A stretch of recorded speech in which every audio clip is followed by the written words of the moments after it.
Dzień dobry Państwu.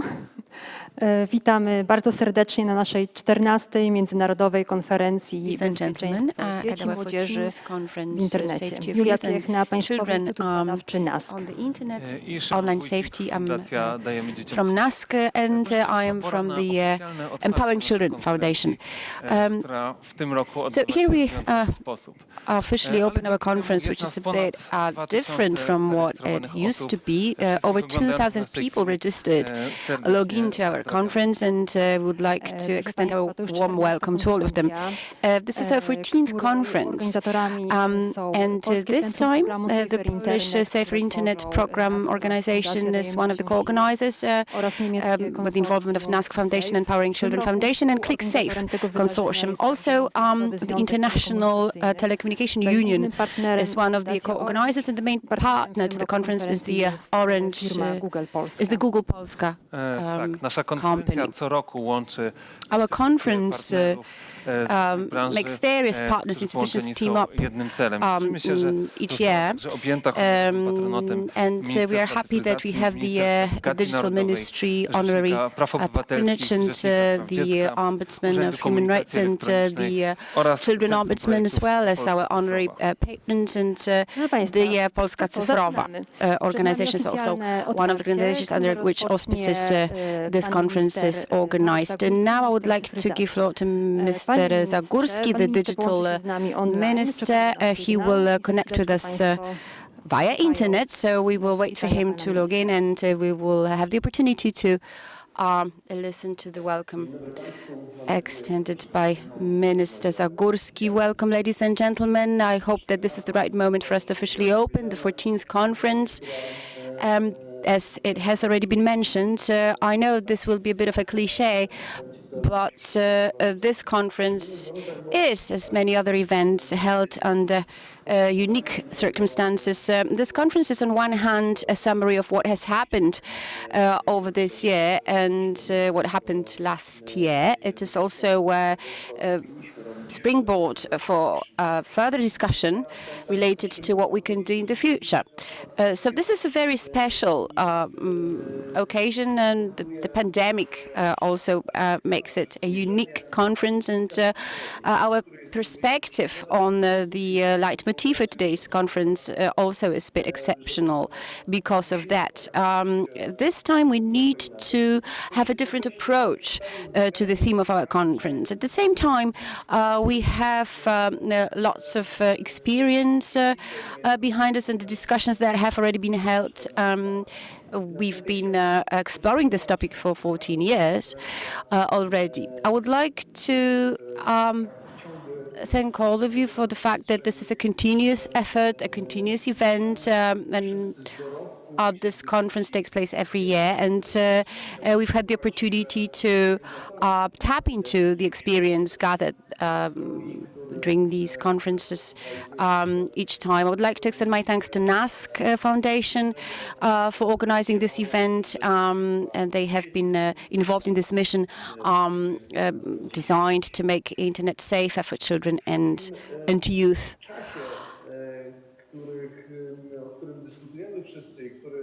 So we would like this pandemic, this exceptional times, these exceptional times to finally come to an end. But we also gathered some experience related to it. We'd like children to use internet safely.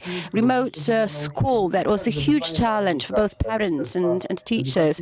But also it was a huge challenge to the Education Ministry and the Digital Ministry, Digital Affairs Ministry.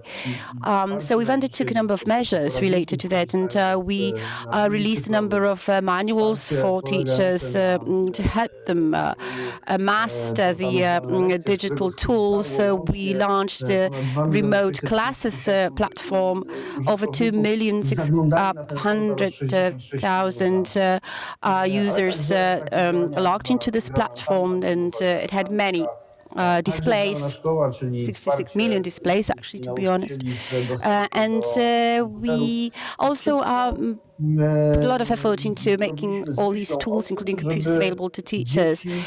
We did all of that in a bid to enable kids to use internet effectively, to help teachers implement curricula in an efficient manner, so that the school, under these extraordinary circumstances, can function properly and smoothly.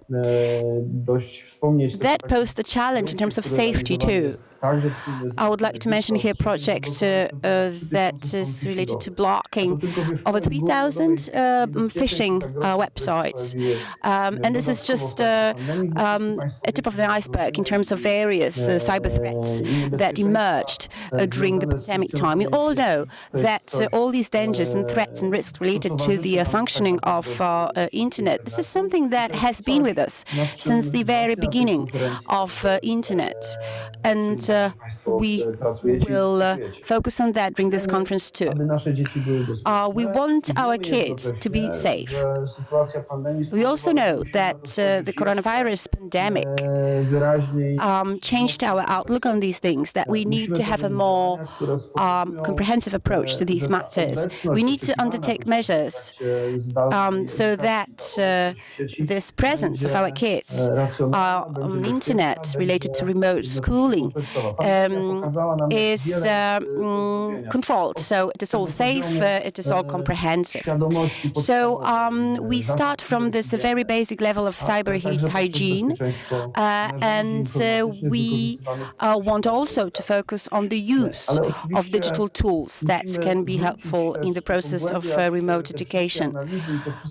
We also need to have an in-depth insight into all those analyses and projects and programs that were set up on the occasion of Safer Internet Conference, but also all the measures undertaken by a number of organizations and all these initiatives that were organized and have been organized for all these 14 years. The ministries and NASK Foundation's efforts, joint efforts, is a flagship initiative of that kind. And I would like to encourage all of you, also in the ministry, when we think about the working group related to the children's safety online, to follow this path. So this is a number of initiatives, of projects that we need to implement on an ongoing basis. And I hope that this conference will give you an opportunity to discuss these matters, to think of the ways of how to reinforce the awareness, how to increase the access to the right tools, and how to team up, to partner up, to boost this safety of our kids, whose presence in the virtual world is increased by day. Thank you very much for your attention, and see you soon. Dziękujemy bardzo za to otwarcie. Thank you very much for the opening of our conference. Fizyczną scenę And now I would like Kopernik w Warszawie. to invite Zapraszam prezeskę Fundacji the president of Empowering Children Foundation, Monika Sajkowska, PhD, to the stage. The floor is yours. Welcome.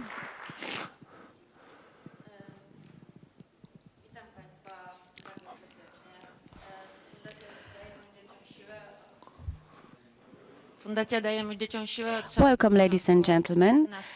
Empowering Children Foundation has been a co-organizer of this conference for 14 years. I personally am taking part in this conference for the 14th time in a row, but this is the first time under such strange circumstances. On one hand, this event makes it possible for a larger number of people to attend our event. You can take part in our conference from your homes, sipping your coffee, sitting in a comfy armchair, without leaving a teacher's room. without leaving your desk. So on one hand, this is great. This is amazing that so many people can participate in our conference. On the other, however, we have this feeling of loss. It's regrettable that we can't meet up face to face, that we can't talk to each other during coffee breaks, that we can't have a chat with the experts who would be otherwise physically present on the conference and who will be talking about various important things during this event, things that can translate into something more valuable in a face-to-face interaction. So this is a very new experience for all of us. But it is only natural in the view of the fact that our world changed rapidly. And I believe that this will be a leading theme of our welcome speeches and of our lectures today, because the pandemic time changed a number of things. We already talked about the process related to our lives, everyday lives, where the online world and the reality, offline reality, these two merged together, blended together.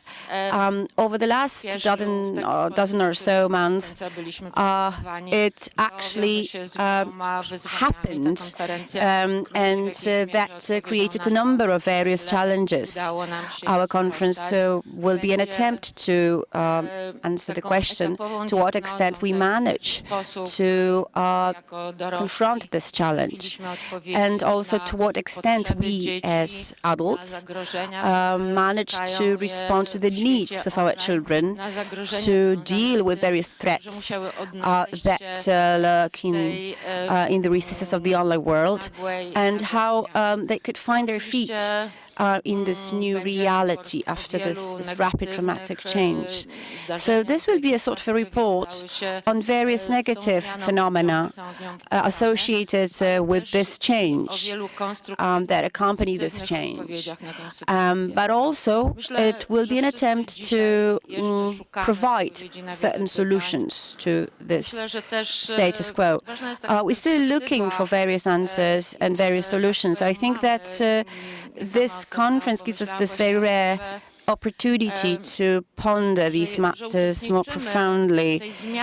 We take part in this change, being part of it, an integral part of it. And this is a unique experience in its own right. In a couple of years, in a couple of months perhaps, we will be able to fully comprehend in our everyday lives at work, fully comprehend these phenomena that have been surrounding us from the point of view of people who have witnessed these events, these phenomena since the very beginning, who were active participants of these events. So this is all very important. I think that all that we know about today's world is ephemeral. Actually, it's not. It's very volatile. It's not a very comfortable position to be in, but it's a great thing that we can actually meet together today, that we can find out about our various approaches to this matter, about our points of view, to see how these experiences looking in terms of other people, about this empirical experience. So I would like to thank all of those of you who organized this event in this very innovative manner, that they managed to face this challenge, and thanks to them we are here today. So thank you very much.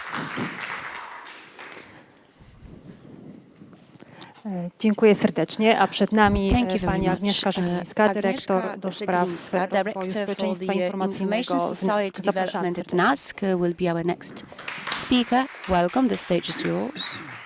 Dzień dobry Państwu. Welcome, ladies and gentlemen. I would like to say it's nice to see you. However, I'd rather say it's nice to know that you are together with us and that there are so many of you. Symboliczny początek internetu w Polsce. When we all started this conference, well, the internet was just about to start. So it is over 30 years now of this development that involves a number of various researchers' works and studies, but it's also a mission that is designed to protect the internet users, to make them safe. Our organization became the partner of Safer Internet Initiative, and since that time, since we became partners, we've been very much involved and committed to this mission related to the internet threats. And you probably all know the team, Dyżurnet, that's the name of our team. This is this helpline, a contact point that you can get in touch with to report various negative phenomena that take place in an online world, including sexual abuse of minors. In 2020, we are faced with a daunting challenge. We all realized during the pandemic times that without internet there is no education. As Minister Zagórski said, we have been very busy over the last dozen or so months, and we all moved to the virtual world. We did that too. We organized the Young Programmer Clubs together with the Digital Affairs Ministry. They operated in a dozen or so cities and towns across Poland. And now all the records were beaten, really, because over 160,000 children took part in these clubs, in these classes organized by the clubs. Also, IT School is another initiative that was set up as part of the educational network. Pandemic also highlighted an increased interest in various types of content, online content such as NASC manuals or guidelines related to the children's safety online. These types of content, they generate lots of interest and have a broader coverage than before. So COVID-19 emphasized this need to take greater care of the safety of children and youth in an online world. I hope that over the next couple of days we will have those very fruitful discussions related to how we can safely and creatively use online resources, and I hope that you will find answers to the questions that you have at the moment, also those issues that Mrs. President Sajkowska mentioned. So I would like to wish luck to all our panelists, and I wish you open hands, lots of inspiration. Dziękujemy serdecznie. A teraz o Thank you very much. kolejne otwarcie poproszę. Now, A właściwie nie poproszę, bo like to mamy pass the zarejestrowane otwarcie kolejnego współorganizatora instytucji LMK, koordynującej niemiecki projekt ClickSafe, dr Jan Oyman. ClickSafe, Dr. Mark Jan Oyman. This is a recorded message. Dear co-organizing partners, I am delighted to welcome you here today on behalf of the German Safer Internet Center and our awareness center ClickSafe.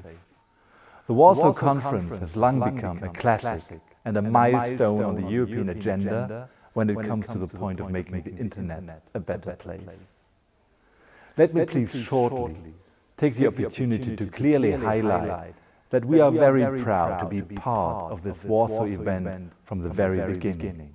For me personally, it is an amazing gift that the Polish and the German Safer Internet teams are cooperating with such extraordinary results. Thank you very much, dear Polish Safer Internet Center, for this marvelous co-working spirit you are sharing with us during all these years, as well as your outstanding warm hospitality. This is really special. Thank you very much. As a co-organizer of this conference for so many years, we are extremely happy that once again so many participants, almost 2,000, have registered for a conference on making a better internet for kids. However, this year is like no year before.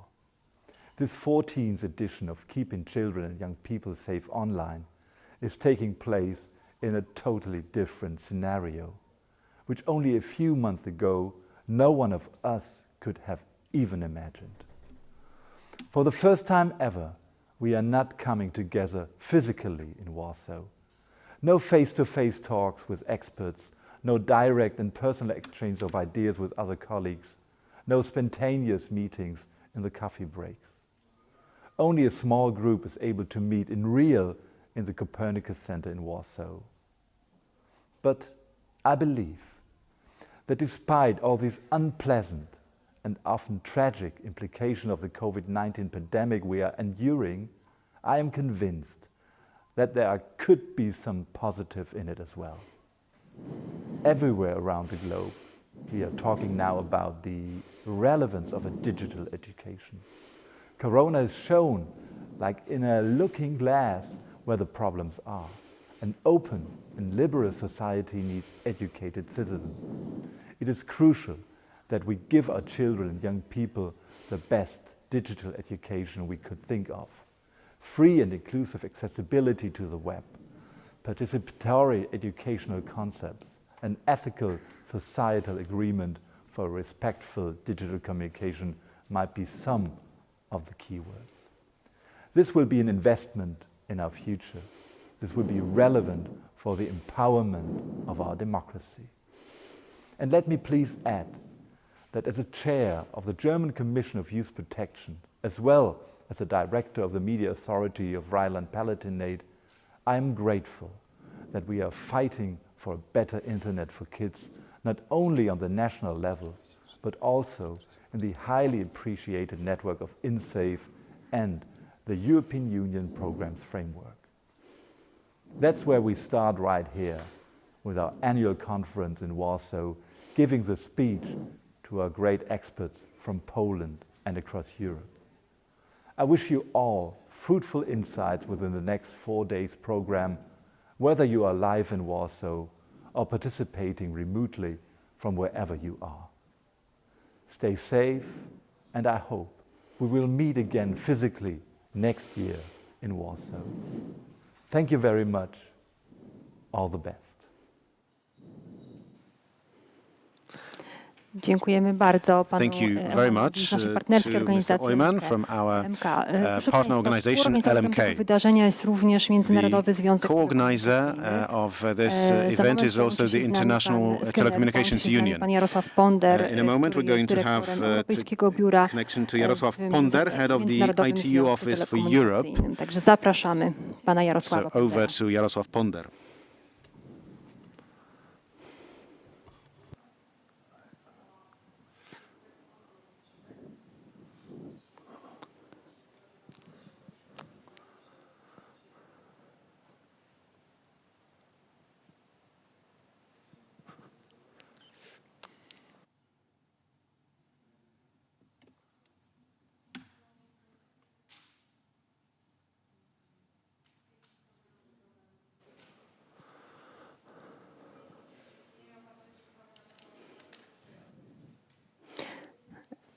Niestety mamy problemy techniczne. Unfortunately, we're experiencing się technical issues. We have to wait a moment and we'll try to Prosimy o reconnect. chwilę cierpliwości. Give us a moment, please.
No niestety chyba żadne tego typu wydarzenie nie może się obejść bez no event drobnych these problemów. days Miejmy nadzieję, can że go on zostaną without z tym minor rozwiązane. problems. I hope they will be addressed Wiemy, soon. że We jest know that we have with us kolejny otwierający prezes another Fundacji speaker, Orange, pan president Konrad of the Orange Foundation, Konrad Ciesielkiewicz. The Orange Foundation has been the partner of this conference and the operations of the Safer Internet Center in Poland for years. So over to Mr. Konrad Ciesielkiewicz.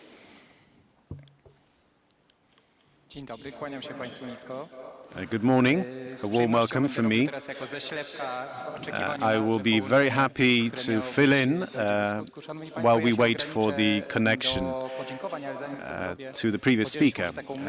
Let me share a thought for starters, which is dominating thought. We're living in an archipelago of islands and islets.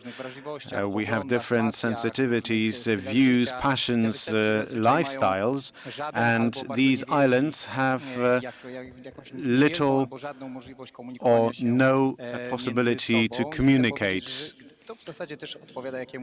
And it's also our experience, the experience of most of us.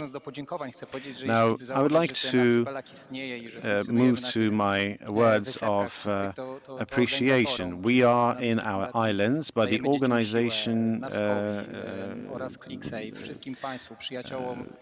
empowering the children, NASK, LMK,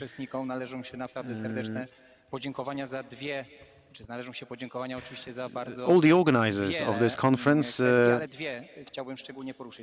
should receive our thanks. It's thanks to you we are functioning in this archipelago, living in our islands. We're able to build this conviction that the common good exists and the well-being, the safety of children and young people is a common good for all of us. And another issue, since we are living in our islands of the archipelago, once upon a time it would be good to visit other islands and islets. And thanks to this conference, you are making this opportunity a fact. We can come across from one island to another. You can do it, avoiding all predators, avoiding troubled waters, because thanks to the conference we can swim. And this conference teaches us to practice the common good. A warm hello from the Orange Foundation. Thank you very much. Dziękujemy serdecznie. Thank you very much. Spróbujemy teraz Now we'll try to ponownie connect again to Geneva with Jarosław Czekamy na Ponder. sygnał. Good morning. Good morning. I will speak in English today because this is due to our protocol. We should use this language, but it's my great pleasure to contribute to this event, which is driven by so many Polish partners, and it's also has been initiated in the country, which is doing great progress in the field of the protecting the children online. So my sincere congratulations to the government of Poland, to His Excellency Minister Zagórski, Minister of Digital Affairs, for this achievement. And the ITU remains committed to support any efforts at the national and the regional level. Also, let me thank primarily the foundation and the partners, NASK and the ClickSafe, for great collaboration, already long-standing collaboration. It's already our tradition that in Europe we are bringing together all stakeholders engaged in the safety online and together in Warsaw or in the hybrid way as we are getting together. We, as the international organization, as the UN agency aiming at achieving the SDGs and supporting the Sustainable Development Goals, we strongly believe in the support of reducing inequalities. So this is not only the political slogan, this is very huge commitment towards working with all stakeholders in building the confidence in use of the ICTs. And this is related to those who are more mature, but also those who are so vulnerable as the young people. This is the reason why within the framework of the World Summit on the Information Society, in particular Action Line C5, focusing on cybersecurity, as well as under the Global Cybersecurity Agenda, as well as within the framework of the regional initiatives on cybersecurity for Europe.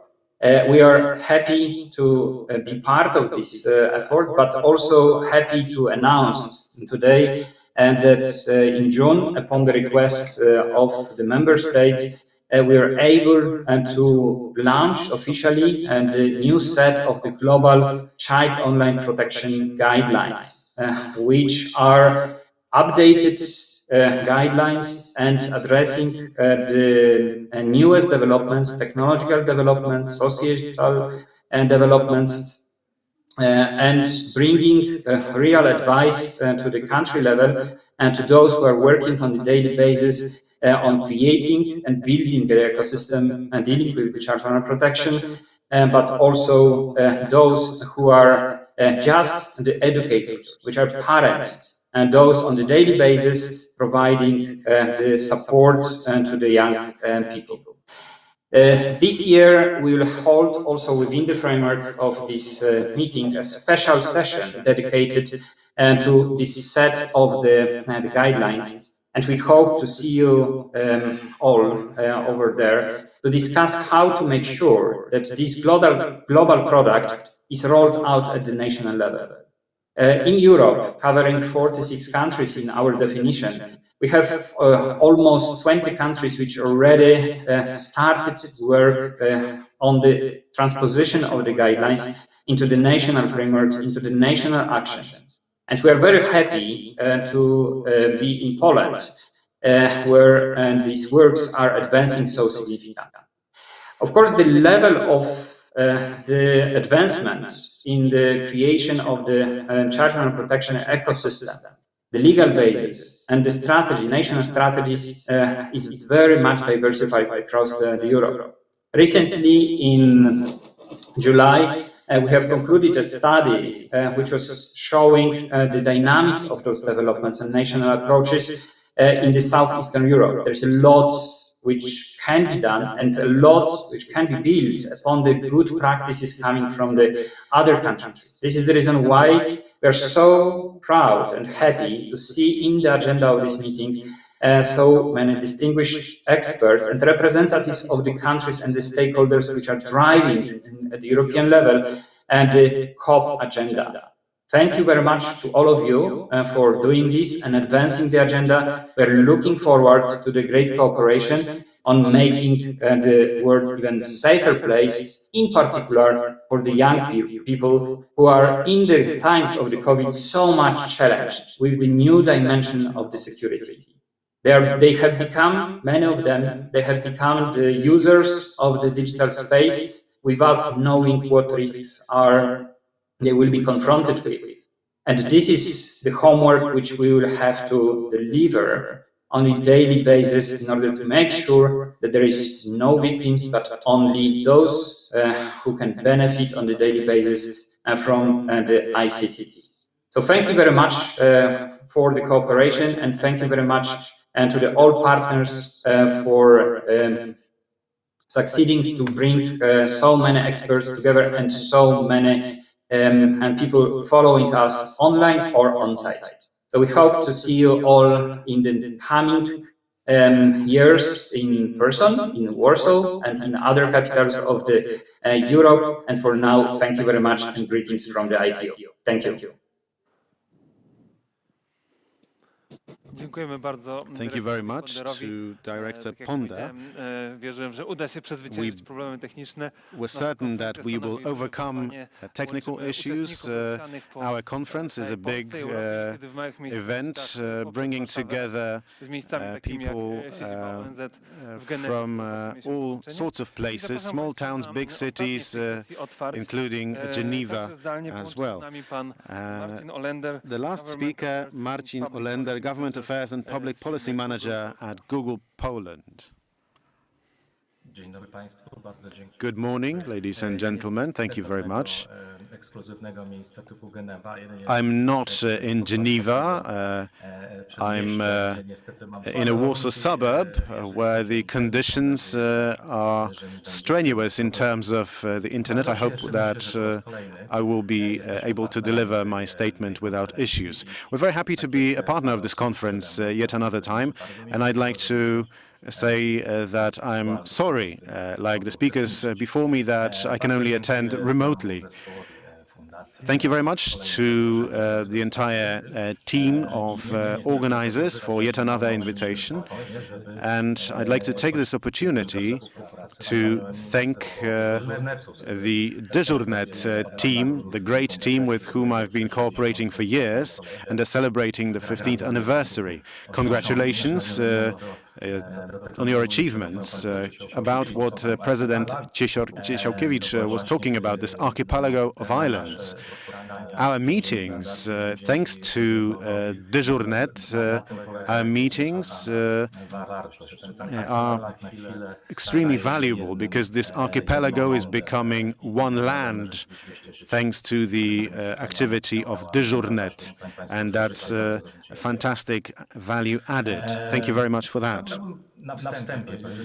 I'd like to say that what is obvious at Google, we believe that new technologies, digital technologies that we're making available are a fantastic opportunity to open up access to education. They help develop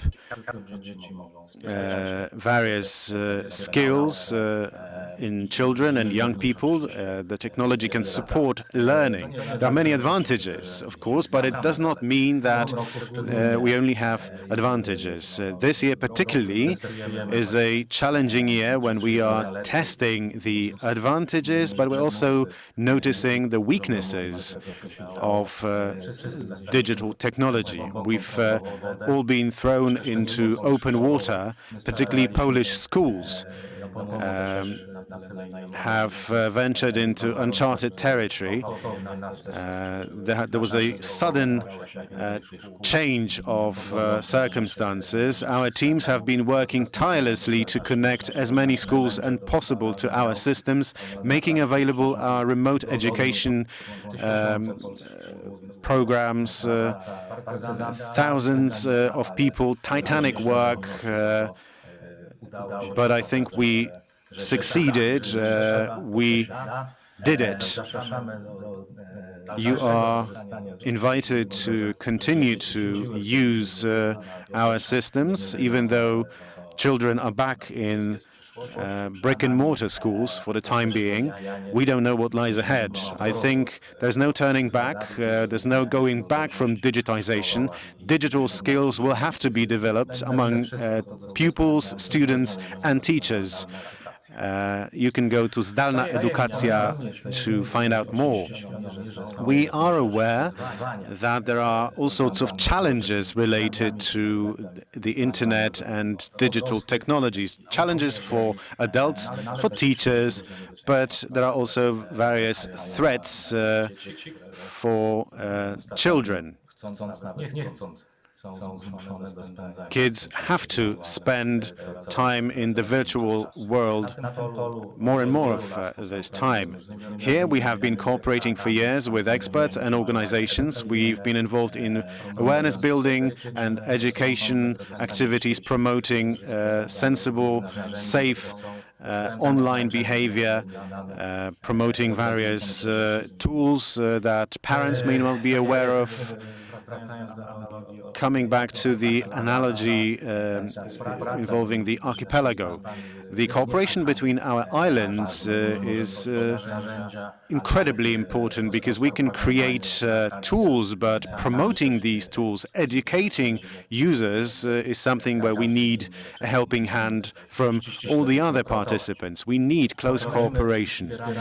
We have been supporting all sorts of initiatives related to education.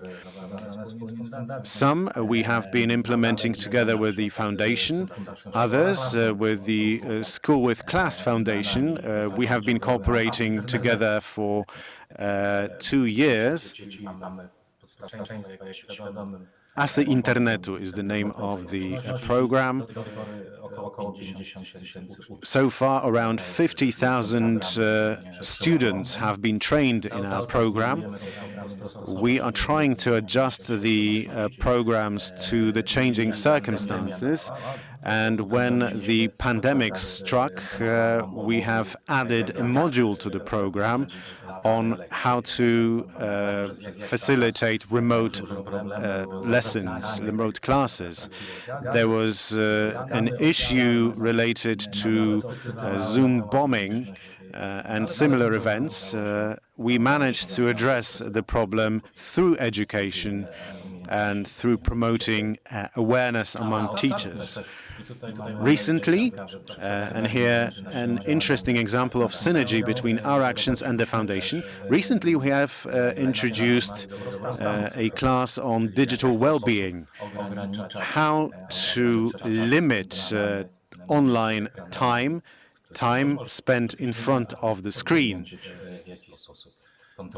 This time should be controlled. So we are trying to adapt to support, not just by creating proper tools, but also by helping our partners in their awareness-building efforts. Thank you very much, ladies and gentlemen. Enjoy the conference today and tomorrow. I hope that the conference is inspiring, and to repeat what the previous speakers said, let's meet next year in person during yet another edition of this conference. Thank you very much. Dziękuję serdecznie. Proszę Państwa, za nami część oficjalna. Dziękuję przedstawicielom completed the official opening session, and I would like to thank the organizers and participants of this part of our conference. Now we'll proceed to the theoretical part. Today and tomorrow you will have the opportunity to meet renowned expert specialists in online threats, children and youth safety online, passionate about the subjects, researchers studying, exploring the online phenomena and online trends and threats. Before we proceed to our first lecture, I would like to give you a couple of practical tips. You can see the transmission window with the presentation, PowerPoint presentation. You have a number of options to choose from. You have the opportunity, and we'll encourage you to do so, to ask questions to our speakers, and you will have the opportunity to see those presentations afterwards. This is a possibility available to our guests. You will also have the opportunity to share your insights, your observations, and your comments. This conference is also available to people with hearing impairments, so you can have access to the sign language translation. Our first speaker is a remarkable expert, but he was voted the blogger of a decade. He's passionate about new texts and media. He's an author of a blog on marketing and advertising. You could talk for ages about him. So Mr. Budzik from Media Fun will be our next speaker. He will share with us his experience, his insights concerning online hate waves. Dzień dobry, witam serdecznie. Welcome, ladies and gentlemen. Państwa widzieć. I'm very happy to see you. That's a joke, by the way. But I feel that I've met most of you during the previous editions of the conference, so this is probably yet another time that we can see each other or meet together. I know that I have limited time at my disposal, so I came up with some practical tools and some homework for you. I would encourage you to come up with print screens to save, to download this presentation, and also to add things to it. You can do it online. It's easy to find. If you can hear me, we can proceed to the next slide. Indeed, I'm an author of a blog on media and marketing and advertising, and I post things on it. I make it available online. I check various social media platforms, and I am an active participant of a number of them. I monitor the changes in social media, and I am a blogger and influencer. That's at least what is written on my business card. I'm not a theoretician. I am actively involved in a number of initiatives. I am an active supporter of VOSH, which is the charity event, and I also monitor Twitter and the tweets. So I very often take a plunge into this social media world, and that's indeed diving into it, diving into the hate waves. And that's quite a challenge, I have to admit. So I will tell you a couple of words about what is my view on this matter in relation to online hate and to crisis that take place in a virtual reality. I know that you've discussed online hate on a number of occasions, and you had access to multiple reports and research. I will take a different approach, a business approach to some extent. I've just realized that it's been 20 years since the release of Gladiator movie, and so that's the anniversary. And also, it's been 8 years since the Grażyna Żarko initiative. So if you don't know what I'm talking about, I will refresh your memory. So this whole mechanism is very, very up to date. The mechanisms that you could observe in Grażyna Żarko project are still very current. Powie pani całym zdaniem? I na poważnie, bardzo śmiesznie. No. Can you say it in a full sentence? Szczęść Boże. Szczęść Boże. God bless you. Słuszna strona wiary. Grażynka, it's me again. The right side of the faith. Well, you can find it actually online. You can find the project in online resources, and I believe that we haven't learned a thing since then. The same project on Instagram, on TikTok, on YouTube, on Facebook, it could be repeated yet again. It could trigger a similar hate wave as it happened originally. So I believe that we just don't know what lessons learned are, or perhaps it's just me being a pessimist.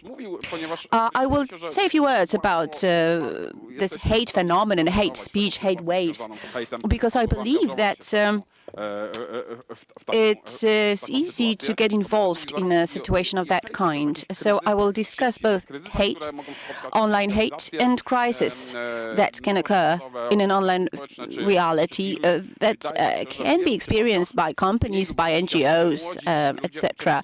In many cases, young people, consciously or not, take part in this type of online persecution. Here you can see this publication, a book that was released on Friday. It's entitled E-Crisis. I recommend it to you because it is very to the point. It offers certain tips and guidelines on how to deal with a crisis, an online crisis, that companies or organizations are part of, how to tackle it, how to respond to such attacks. So crisis and online hate, it's some kind of a narrative, it's like a story that attracts people, users. We want to be protagonists. We want to find ourselves in a spotlight. We therefore are attracted, lured towards hate wave. I have various doubts and fears and concerns that relate to this whole spectrum of media, online media, because I feel that we proceeded from information era to disinformation era. The COVID-19 situation highlights the difficulties that we encounter in order to find some reliable information on a novel coronavirus. Despite various modifications introduced to the apps, we still have to deal with lots of fake messages. And I believe that even the perception of books changed, and actually changed a long time ago. Books used to be the repository of knowledge. Now they are just a mere object, one of many, and perhaps soon enough they will become collectibles. If you want to tap into up-to-date knowledge, you just need to log on to the internet. So I'm not really certain whether this digital revolution is taking the desirable shape. Fake news, another phenomenon that we have to tackle. We definitely had to deal with them recently. So we have GMO, LGBT, global warming, refugees, COVID-19. Many of these topics generate lots of emotion. We have lots of self-made wannabe experts in these topics, and this leads to polarized discussion. Deepfakes, another frequent phenomenon. I think that we should probably debunk certain myths here, because this is a bit of a technological novelty. We often talk about deepfake, and it's perceived as something scary, something terrifying. I believe that these concerns, this fear, may not be entirely justified. I will go back to it in a minute. However, when it comes to fake news, we have people who tend to believe in one conspiracy theory, and that leads to other unfounded beliefs. So if you believe in the fact that the Earth is flat, then you can believe in vaccine conspiracy theories, etc., etc. So it's easy to generate more and more groups that can be vulnerable, prone to such fake news, fake theories. We hear about these fake theories, we hear about these fake news all the time. That said, the number of people who promote these theories is not actually that large, but they are very loud.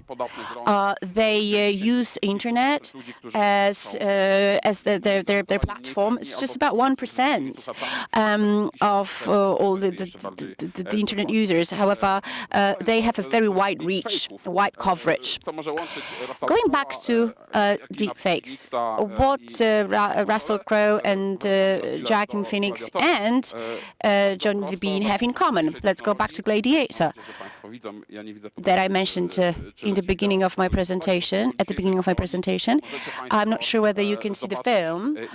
However, now we will have the opportunity to see how easy it is to replace one face with another in a couple of clicks.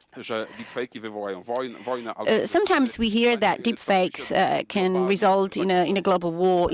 So basically, it's this global threat that is looming over us. Deepfakes probably are to be found in this private space, very, very clear space, but sometimes they leak into the entertainment zone. We also hear that they can produce a certain threat when you think about, for instance, replacing the faces of porn stars with the faces of well-known people, celebrities. But I think that this type of threat can be easily eliminated, eradicated fairly smoothly by use of suitable, appropriate algorithms. So we have a number of effective measures also on the legal side that can help us to resolve this issue. These threats can also occur in relationships between young people when it's very easy to tweak a picture of your friend, of your mate, so that his face is replaced by someone else's face by means of a deep fake technology. Just in a couple of clicks, as I said, you can do this.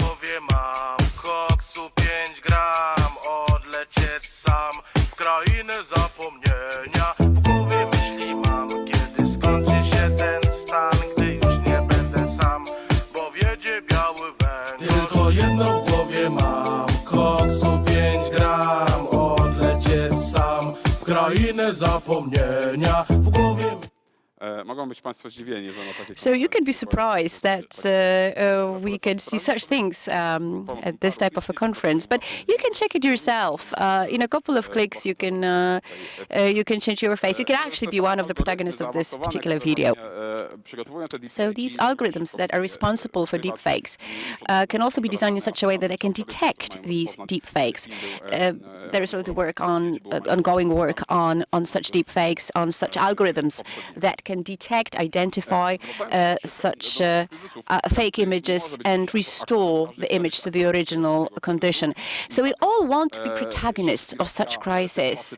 You have this Shakespearean situation. So you have those three people involved in a crisis situation, and you have a similar situation reflected in an online reality. So you have an antagonist, you have a victim, someone who can be perceived as a goody-goody, and you have this tragedy that is triggered by this setup, a Shakespearean tragedy. Let's have a look at this conflict, and I will present it briefly. So you have, for instance, a hate wave that is associated with a certain organization or a certain idea. This can be related directly to a certain brand, like Vosh, this charity event, a charity organization as well. It is very often a victim of a hate wave as an organization, but also the leader of this foundation, Jurek Owsiak, is very often a target of verbal attacks. So if you think about activities and measures that you can adopt in order to alleviate this type of a crisis, you have to think about two stages in organizations. When you have a crisis like that, employees can be a victim of a hate wave, or former employees. If something goes wrong in a company, very often former employees are perceived as a source of leaks to the media or to other media outlets.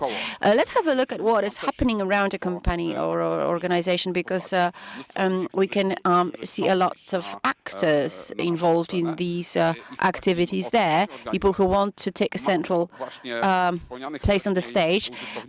So we have those users that tend to be very loud, but they're not multiple. They are called heavy users, this 1%. Advanced users. They know how to animate social media. They know how to be how to post various types of content, but it's just 1%. Heavy users. So we can have haters and lovers in this particular category. Haters who hate everything as it goes, and lovers who like everything in abundance. Jurek Owsiak or Ewa Chodakowska, a fitness celebrity, they tend to have this polarizing effect on a society. They have lovers and haters. And then we have 9%. 9% represented by occasional users. They know how to use social media, and they use social media when they are triggered by a certain discussion, or this is when they become active. And then we have 90% so-called teapots. So you can see that this is quite a large percent of active users. When we look at these percentages, when we watch the situation unfolding online, you can see this 1% is the reflection of the social will. The internet responded to a certain thing. Internet users present their view on a certain matter that they dislike, that they are opposed to. But it's not true. 90%, this is what is a real representation. So those silent users who very rarely take floor, and we need to reach out to them with this information. Perhaps it's not really worth our time to get involved in discussion with those loud users. We should remember, however, that there are those silent users somewhere behind the scenes that we need to reach out to. Often you have various varieties of trolling and hate speech present online. You can have a single troll, as in the case of the charity foundation that I mentioned, Matka Kurka, that's her name. She tends to present her view on every single activity undertaken by this charity foundation. But you have more serious situations also, troll farms. This is when you have those mass attacks against a certain organization or a certain idea. It's a huge challenge for online platforms, for law enforcement bodies who are just about to learn, that they are actually currently learning how to deal with these phenomena. And also you have those adventurers who are in those groups of trolls and haters. Adventurers, they are not particularly interested in a specific idea, organizations. They just want something to be happening. Polska Karaczan, for instance, that's one of such examples. And they tend to be hateful now and then that may actually hit our organization. 2 years ago, there was this tragedy where Mackiewicz died, and there was this really hideous meme that was entitled "The Himalayan frosted food." It could be Frosta, it could be Hortex, any of those companies that produce this type of frozen food. But this is what emerged online, and many internet users thought that that was actually a deliberate effort, deliberate meme issued by one of those companies. However, it was a product of the hate wave. So very often you have those anti-profiles or anti-websites that are part of the hate phenomenon online. They are targeted at a specific organization or a specific individual.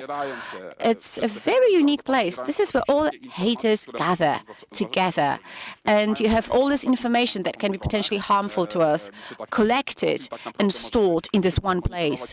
So if you know where this anti-profile is, you can easily monitor the content of it, and you can find out fairly quickly whenever something negative is said about our organization or company.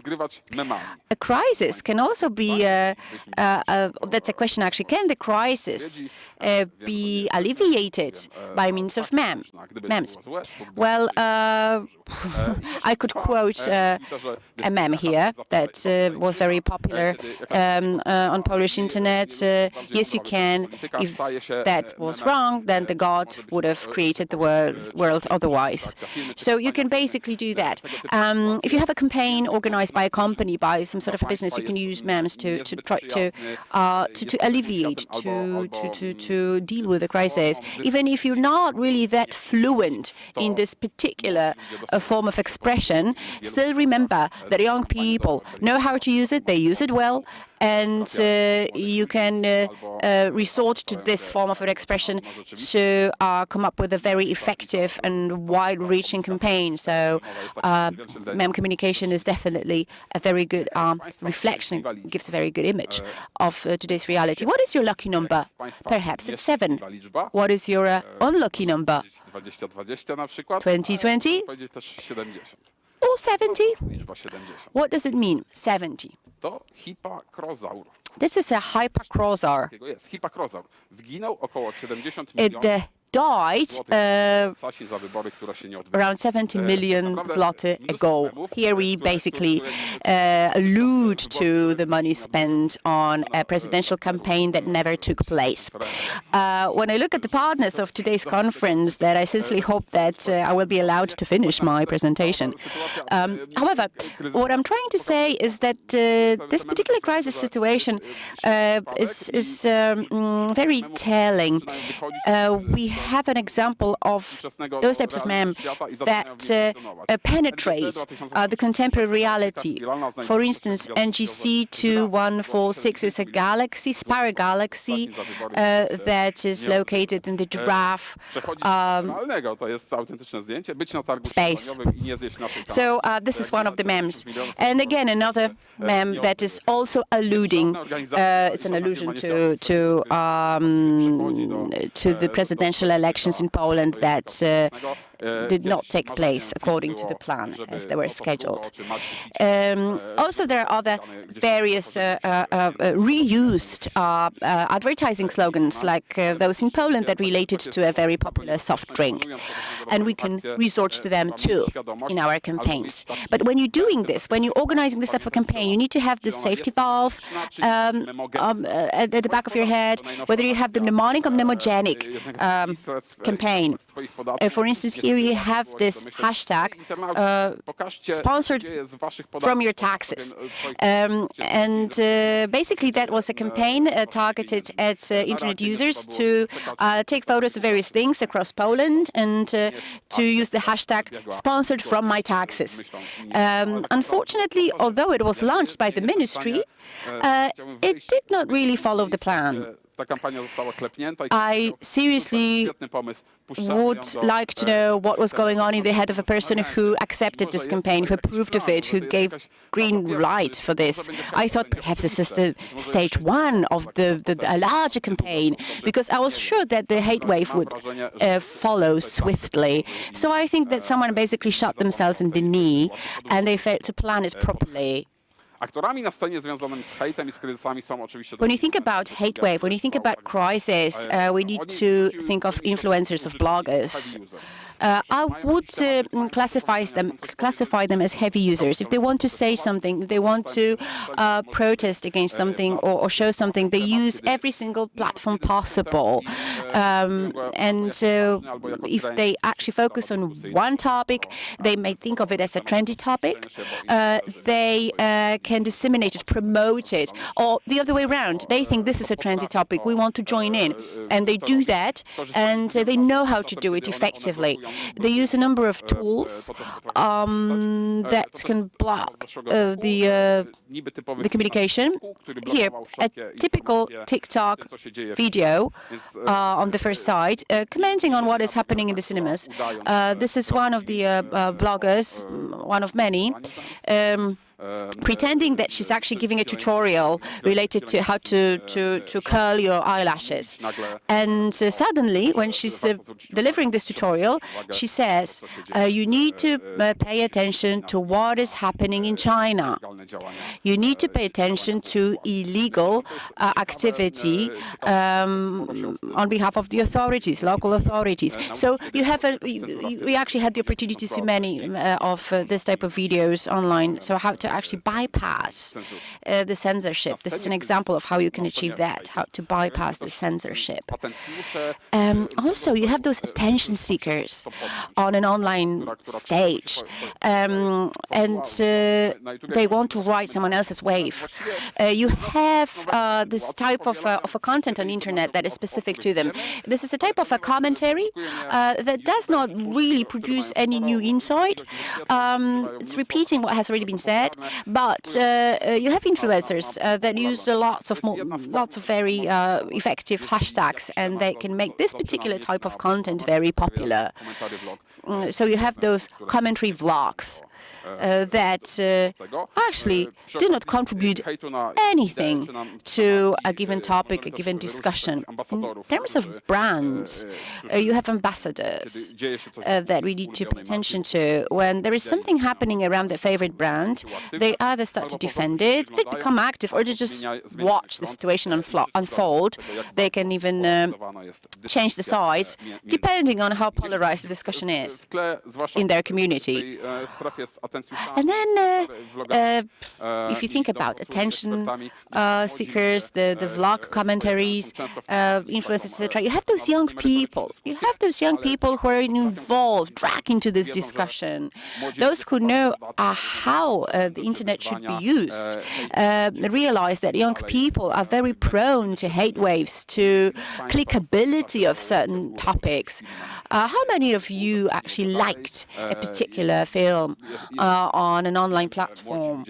But because I know that young people can spend a dozen or so minutes per day just liking their favorite posts, liking their favorite things, commentaries that are produced by YouTubers.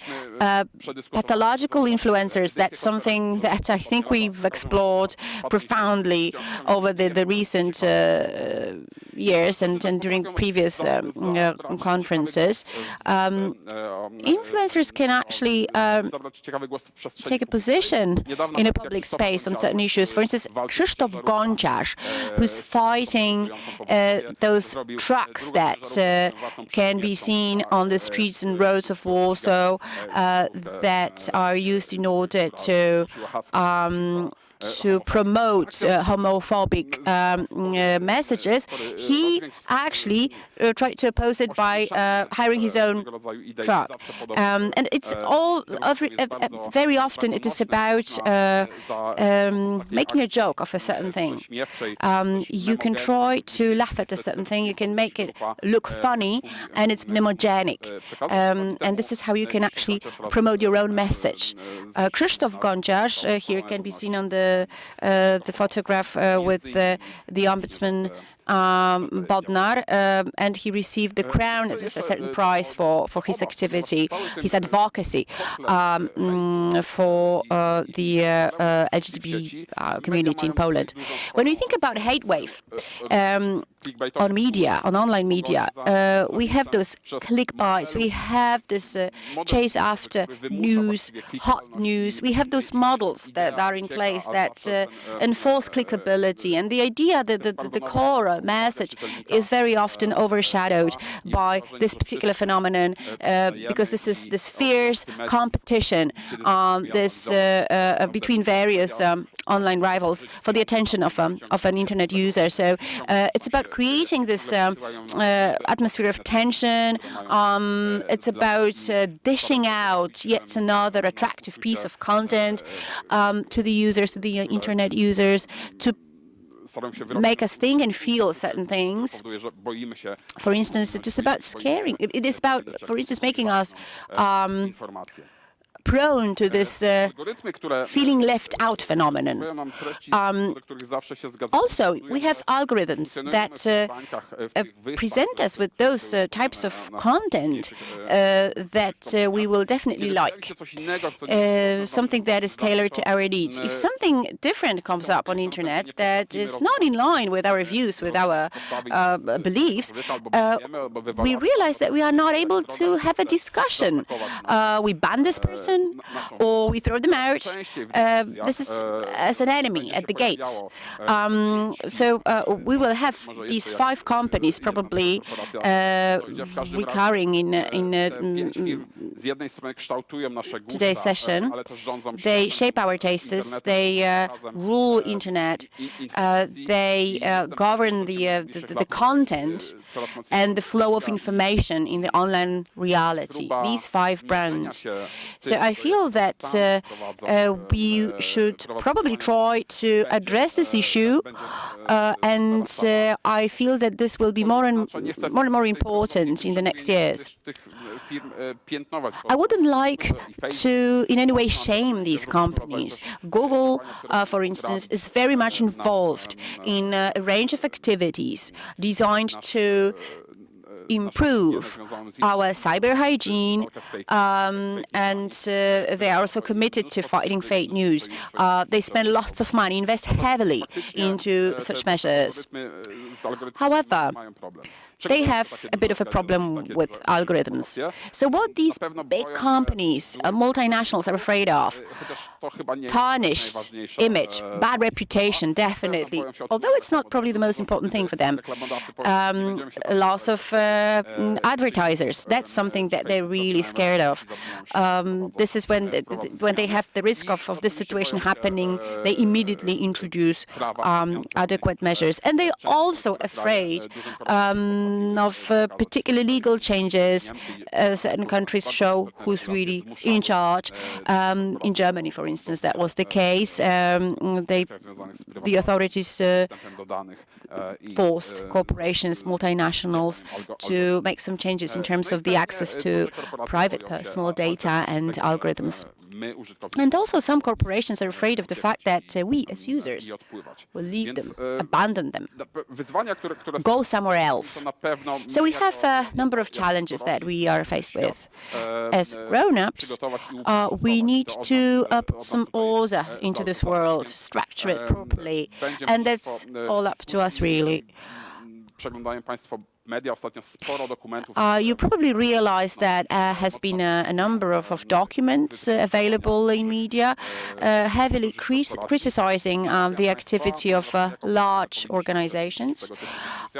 We as citizens should be active participants of such discussions, and I encourage you to do so. If we do not take active part, let's at least support organizations that can represent us in this debate. Let us have a look at how these organizations manage our data, how they manage our privacy, because it's probably quite difficult for us to imagine the world as one if each of us receives a completely different information. I was quite naive in thinking that when you have this novel coronavirus epidemic, that this will probably help the world unite. But then you have all this discussion about who should get what kind of vaccine. There is this fight over the components that can be used to produce a vaccine. So I can see that, unfortunately, we won't be one for a long time. Perhaps only when the meteorite will hit the ground. So I told you that I would come up with some additional resources that you can tap into in order to get a good knack of what is happening during our conference. And you probably will get the opportunity to see this video more than once. A Social Dilemma, a fresh release from Netflix. It presents this particular phenomenon in a negative light. So basically, it demonstrates that we are slaves to algorithms. You have here those protagonists of the video. These are former employees or former founders and programmers of such social media as Pinterest or Google, and you have and Facebook. And iHuman, another video that is probably available on Documents Against Graffiti online resources. Great Hub, a bit older than the previous two, but it also shows to us that we are slaves to algorithms and that large virtual platforms can antagonize us. And Virtual People's Republic, the level of influencing and the level of slavery to likes, this is just staggering. It's enormous. But it's in China, basically. So you can see those streamers that deliver their content online, and you can see to what extent this evolved. Internet cleaners. Here, this is also an example of a fairly good documentary. However, it is not that much up to date because it was released prior to the testimony of Mark Zuckerberg at the US Senate, and you have here the loudest voice video. This shows how information is presented to us. You have lots of citations, quotations in it. You have one of those quotations. We will show them the truth that they want to see. Very sad, very depressing. And E-Crisis, the book that I mentioned, also Factfulness, another position that I would recommend to you. It is about the world that we think is actually quite bad, but maybe it's not that bad after all. So I think that this is a good punchline. And Polish markets, influencers, the profession of the future, and the Black Domain, a documentary available on Canal Plus. They probably also can complement of what I've been saying today. So if you have any comments, any suggestions, please share them with me in the commentary section or on my blog, and I will use them to make my post on my blog more complete. Thank you very much. Dziękuję serdecznie. Thank you very much Bardzo ciekawą prezentację. for a very interesting presentation. It's not the first time that I've had the privilege of listening to Maciek live. Maćku, mam do ciebie pytanie. Maciek, I have a question for you. I'm already afraid, said Maciek. No need to be afraid. The participants of this conference are mainly people working with children. We have representatives of the educational sector. Do you have any practical suggestions as regards coping with internet hate in the context of education, working with children and young people? The first barrier that you need to overcome is the technological barrier. When you start being an active user of social media and the internet, you kind of learn to find your way. Zoom bombing was something that we've not heard about a year ago. Now we can deal with it effectively. So you need to continuously learn to alleviate the technological barrier. As regards hate itself, there are many forms of hate online. In many cases, you have to use advice of experts. In some cases, you ban and remove the comments. In others, you react, but it's better talking to expert psychologists rather than me. Thank you very much. Another round of applause for Maciej. Now, ladies and gentlemen, yet another presentation is coming up. World-class expert, British author, activist, campaigner who travels across the world visiting primary schools, secondary schools, where she's talking to children about the way they see their bodies, psychological health, perception of the body. Natasha Devon, she recorded her speech yesterday, and she's going to talk about social media and their influence on the cognitive development of young people. Over to our expert, Natasha Devon. Hello to everybody at the Keeping Children and Young People Safe online conference. My name is Natasha Devon, and I am going to be sharing with you today not only some of the things that we know about the link between social media use and mental health, but also some of the techniques that I use in lessons with young people to help them navigate the internet safely and enjoyably, and not to fall into some of its many pitfalls. I have a presentation that I would like to share with you. And here it is. So just to give you a little bit of background on my work, before the pandemic, I was in about 3 schools a week throughout the UK, but also increasingly throughout the world.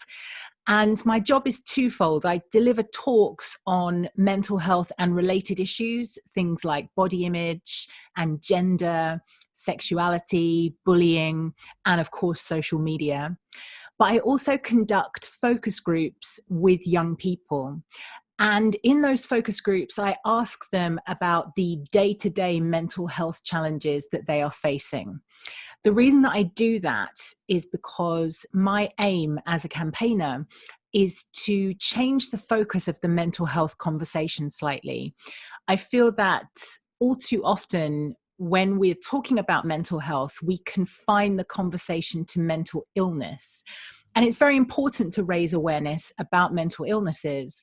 But what can be missed, if that's the only focus of the conversation, is the fact that we all have mental health.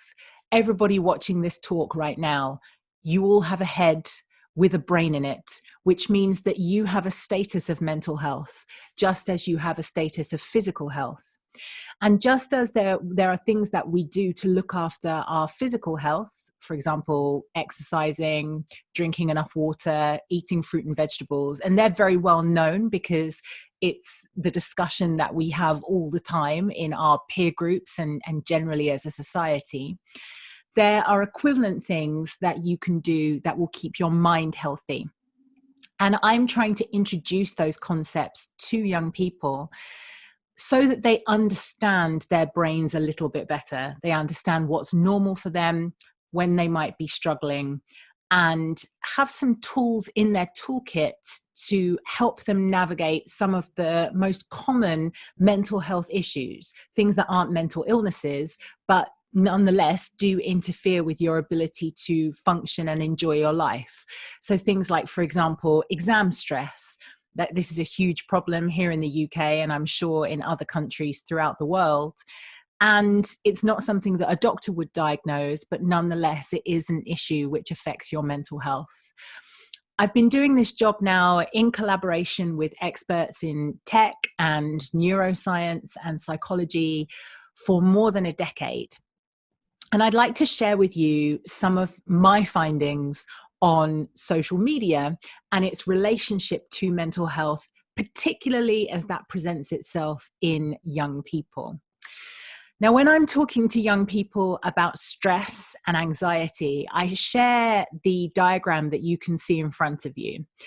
I've never met anybody who doesn't relate to this model of stress. It's a very universal way of showing the way that stress operates. So if you imagine that you are carrying around a container, and every time something happens that makes you feel nervous or anxious or angry, a little bit of stress flows into the buckets. You won't necessarily feel that. In fact, most of us don't feel the effects of stress until our stress bucket gets to a point where it's in danger of overflowing. But nonetheless, this is a continuous process. The world is far more consistently stressful than it ever was. Whereas our ancestors might have been fighting predators, and I'm sure that was very stressful, that's what the stress alert system was invented for. And the physical activity associated with fighting off other tribes and predators chased the cortisol and adrenaline, which are the chemicals and hormones associated with stress and anxiety, out of our system. So this is ancient neurobiology, but it's no longer fit for purpose. Now we get that same fight or flight response when the bus is late, or we can't get technology to work, or we're overloaded at work if our boss gives us too much to do. And we don't have the same outlets for that stress. So most of us have this rapidly burgeoning stress bucket without the kinds of outlets that our ancestors had in order to deal with that stress. So that's how I explain stress to young people, and I talk them through some of the things that they can do to drain stress from the bucket. You can see that little tap there down on the left-hand side. But before I do that, I ask them, what are the things in your stress bucket? And this is what they tell me. And it is in order. So I do ask them what's taking up the most space in your stress bucket. Number one is the most popular answer to that question. So academic anxiety and exam stress, time management, feeling like there's not enough hours in the day to do the amount of homework they need to do, feeling the pressure, the just generalized pressure to perform, to be the best, living in a very competitive, individualistic world, which is in some ways kind of encapsulated by the education system. These are the things that they tell me. And social media, as you will see, is on their list, but it's at the bottom. It's usually the last thing that they mention. Now, you could argue that the reason that social media doesn't occur to them is because this generation of young people have never known life without social media. It reminds me of, this has actually been debunked since it's not quite true, but there's a legend that says that there was a scientist who discovered that if you try to put a frog in a pan of boiling water, it will jump away to save itself because it knows it's going to die. But if you put a frog in a pan of cold water and then slowly bring that water to the boil, the frog will remain in the pan and boil to death because it doesn't feel those little increases in temperature that eventually lead to it boiling. Now, I'm sure the principle of that is true. The reason that it's been debunked is because you'd never be able to get a frog to stay still for that amount of time. But nonetheless, if you think of it as an analogy, today's young people are the frogs in boiling water, but it was cool when they were first born. They were born into a world of internet and social media and smartphones. They can't imagine a life without it. It would be a bit like me saying to you, what impact do you think television has had on your mental health? That's a very difficult question for people my age to answer because it's always been there. It's always been part of our culture and part of our lives. So that might explain why when I ask young people's parents that exact same question, but on behalf of their children, what do you think is in your child's stress bucket? This is what they tell me. Just going to move myself so that you can see this. So it's the same themes, but social media is very much at the top. They believe that it is the single biggest cause of stress and anxiety in their children. Now, I happen to think that the truth lies somewhere in between these two perspectives, because no one sensible would deny that social media has a huge impact in the way that young people live their lives, the way that they communicate, the way they understand themselves, and the way that they relate to the world. But I often feel that when adults say, I think social media is really affecting the mental health of children, what they mean is social media is really affecting the mental health of me. We project those feelings of panic because that change has happened during our lifetime and it represented such a rapid shift in everything that we knew. And human beings don't like change. Even when that change is good, we're reticent to change. Because it made us feel anxious, we assume that it makes young people feel anxious. So the truth, I think, is probably somewhere between the two perspectives. The young people who are the frogs in the pan and the parents who are projecting their own feelings about social media onto their children. And of course, the mainstream media, which has a vested interest in demonizing social media because social media is rapidly meaning that mainstream media is becoming less and less relevant, they play on those fears of parents. So you will see headlines like this, which suggest very strongly that there is a direct causal link between social media use and poor mental health in young people. But as we'll see, the truth is not actually that straightforward. There was a great study that was done here recently in the UK, it took in 6.6 million patients in GP surgeries throughout the country, and it looked at their records over a course of 10 years. So this is a really huge longitudinal study with an enormous sample size, which means that the data is probably very reliable. And what it found was there has been an explosion in particularly anxiety in the UK, particularly amongst young women under the age of 30. But the reasons for that anxiety were everything, pretty much. It was the culture war that we find ourselves embroiled in. It was the financial crash of 2008, which affected every country in the world. It was Brexit. It was austerity measures. It was climate change. And it was social media. But to single out social media when you're talking about all of these really complex economic, social contributing factors is to massively oversimplify the problem. So what do we know about the effect that social media has on the brain? Well, there's two things that we know for certain. The first is dopamine. When we get a notification from an app or from a social media site, that is designed to induce a dopamine spike. That dopamine spike is a pleasure-giving chemical, and it's the same thing that happens when we drink alcohol or take drugs of addiction or do anything which brings us pleasure. And that in turn will induce what's called a Pavlovian response. Pavlov, you will remember, is the scientist who found that if he rang a bell when he fed his dogs, eventually he could just ring the bell without giving the dogs food and the dogs would salivate. So that's called a Pavlovian response. It's a response that is unconscious. You do it regardless of what else is happening or what your brain is logically telling you. When we receive a notification on our phone, because of this little dopamine spike, the urge we get is to jump on our phone straight away and answer that notification. Now, that is true of people of all ages.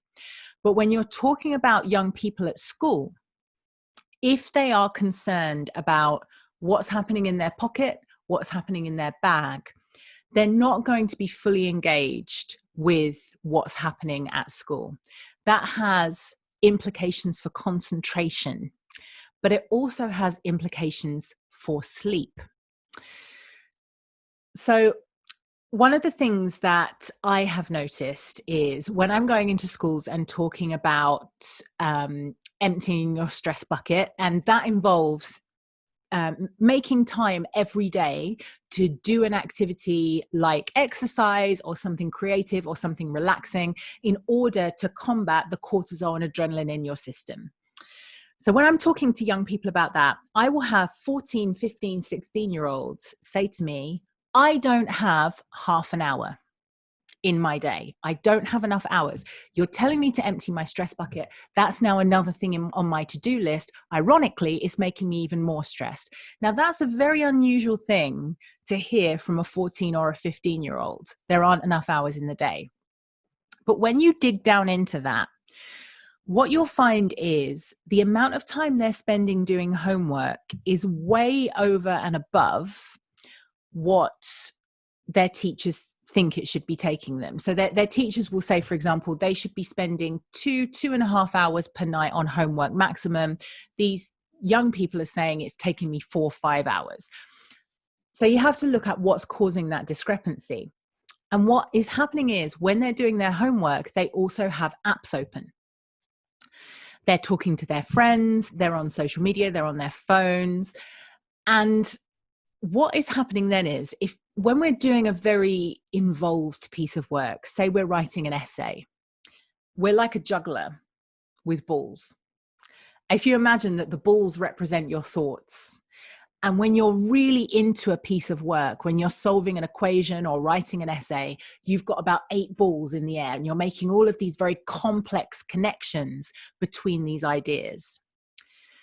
When you answer a WhatsApp message or a notification that comes up on your screen, you might think logically, well, it takes 10 seconds to answer that message from my friend. So really that I'm not taking that much time. I'm not spending that much time away from my work. What's 10 seconds in the scheme of things?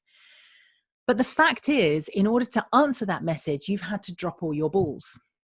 So then when you go back to your essay, you start juggling again. But if you've ever watched a juggler juggle, no juggler picks up 8 balls and just starts juggling. That's not how it works. They normally start with 3, and then they introduce a 4th, then they introduce a 5th, and so on.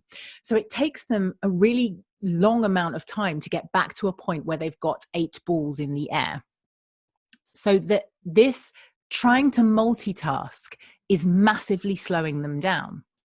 We also know that according to a study done in 2015 by the BBC, 52% of 12 to 14-year-olds feel actively guilty if they don't answer their messages and notifications straight away.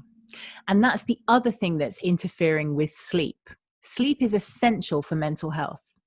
But if you've got 20 people in a WhatsApp group, and all 20 of those people feel guilty if they don't respond to the last message, it stands to reason that they're still going to be there under their duvet at 3 a.m. texting each other. So how do you handle this? Well, the first thing to do is to try and not take technology away from individuals as punishment. There is a fantastic charity called ChildNet, who I will talk about a little bit later. They're an online safety charity here in the UK. And what their research shows is that young people very often avoid talking to the adults in their life, whether that's their parents or their teachers. Let's say, for example, they're being cyberbullied, or they're being groomed, they're being pressured to send inappropriate content by somebody online. They won't tell the adults in their life because their worst fear, worse even than what they're going through with the cyberbullying or the grooming, is having their technology taken away as punishment. And so often parents use this as a punishment. If a young person is transgressed, their laptop is taken away, their phone is taken away. So that child learns, if I get into trouble, that's what's going to happen. And that for them is the worst possible thing. So if you're trying to introduce healthy habits around tech use, the trick is to do it as a rule that applies to everyone. And then it's not a punishment, it's just a thing that we all do for our health. In some of the schools that I go into, what they've done is they've got the year group together, and between them, they've agreed on a kind of median bedtime. And an hour before that bedtime, every single child in that year has their phone taken away from them. The parents have all agreed that this is what's going to happen. That means there's no fear of missing out. No one's online. So you can't be thinking, oh, everybody's talking and I can't be part of it, because no one's online. The other great thing about that is it allows them to get into a routine before bed. Now, as I said, sleep is a huge part. Getting the right amount of sleep is absolutely crucial for mental health. And this we know. And so many of the young people I speak to tell me that they have a problem with falling asleep, that they try to get to sleep and they have what I call the washing machine thoughts. These are the thoughts that go round and round and round and round and round in your head until you're just really wound up and annoyed. So this is how I talk to them about it. I say, when you wake up in the morning, you don't wake up and then you're at school. That's not how it works. There's a process you go through. You have a shower, you brush your teeth, you have your breakfast, maybe you walk to school, maybe you get the bus. And through a process of doing all of these things, you arrive at a state of awakeness where you're ready to start studying, attend your classes, and take on your day. What we're not doing, most of us, is applying that routine in reverse at the end of the day. Most of us are just busy, busy, busy, busy. And then we think, right, I'll go and lay down in the dark. And then we wonder why we can't fall asleep. We want to be creating a routine about an hour before bedtime where we start to wind down, whether that's by reading a book, taking a bath, having warm milk, whatever it is, listening to a podcast, listening to music, something that's going to relax us enough so that we're ready to drift off. And if the phone goes away in a drawer, the laptop goes off an hour before bedtime, that's a really good signal then. This is the time when we start unwinding for bed. So it's a really healthy mental health habit to get into. So that's the first thing we know. The second thing that we know is about comparison. So there's a great psychologist we have over here called Tanya Byron, and she's done some great research into this, and she's written about this. There's a part of the prefrontal cortex that's still developing in adolescence. Our brain develops from back to front. So the very last part to come online is this part here, right behind your forehead. And that's still developing throughout adolescence. In fact, our brains don't finish developing until we're about 25.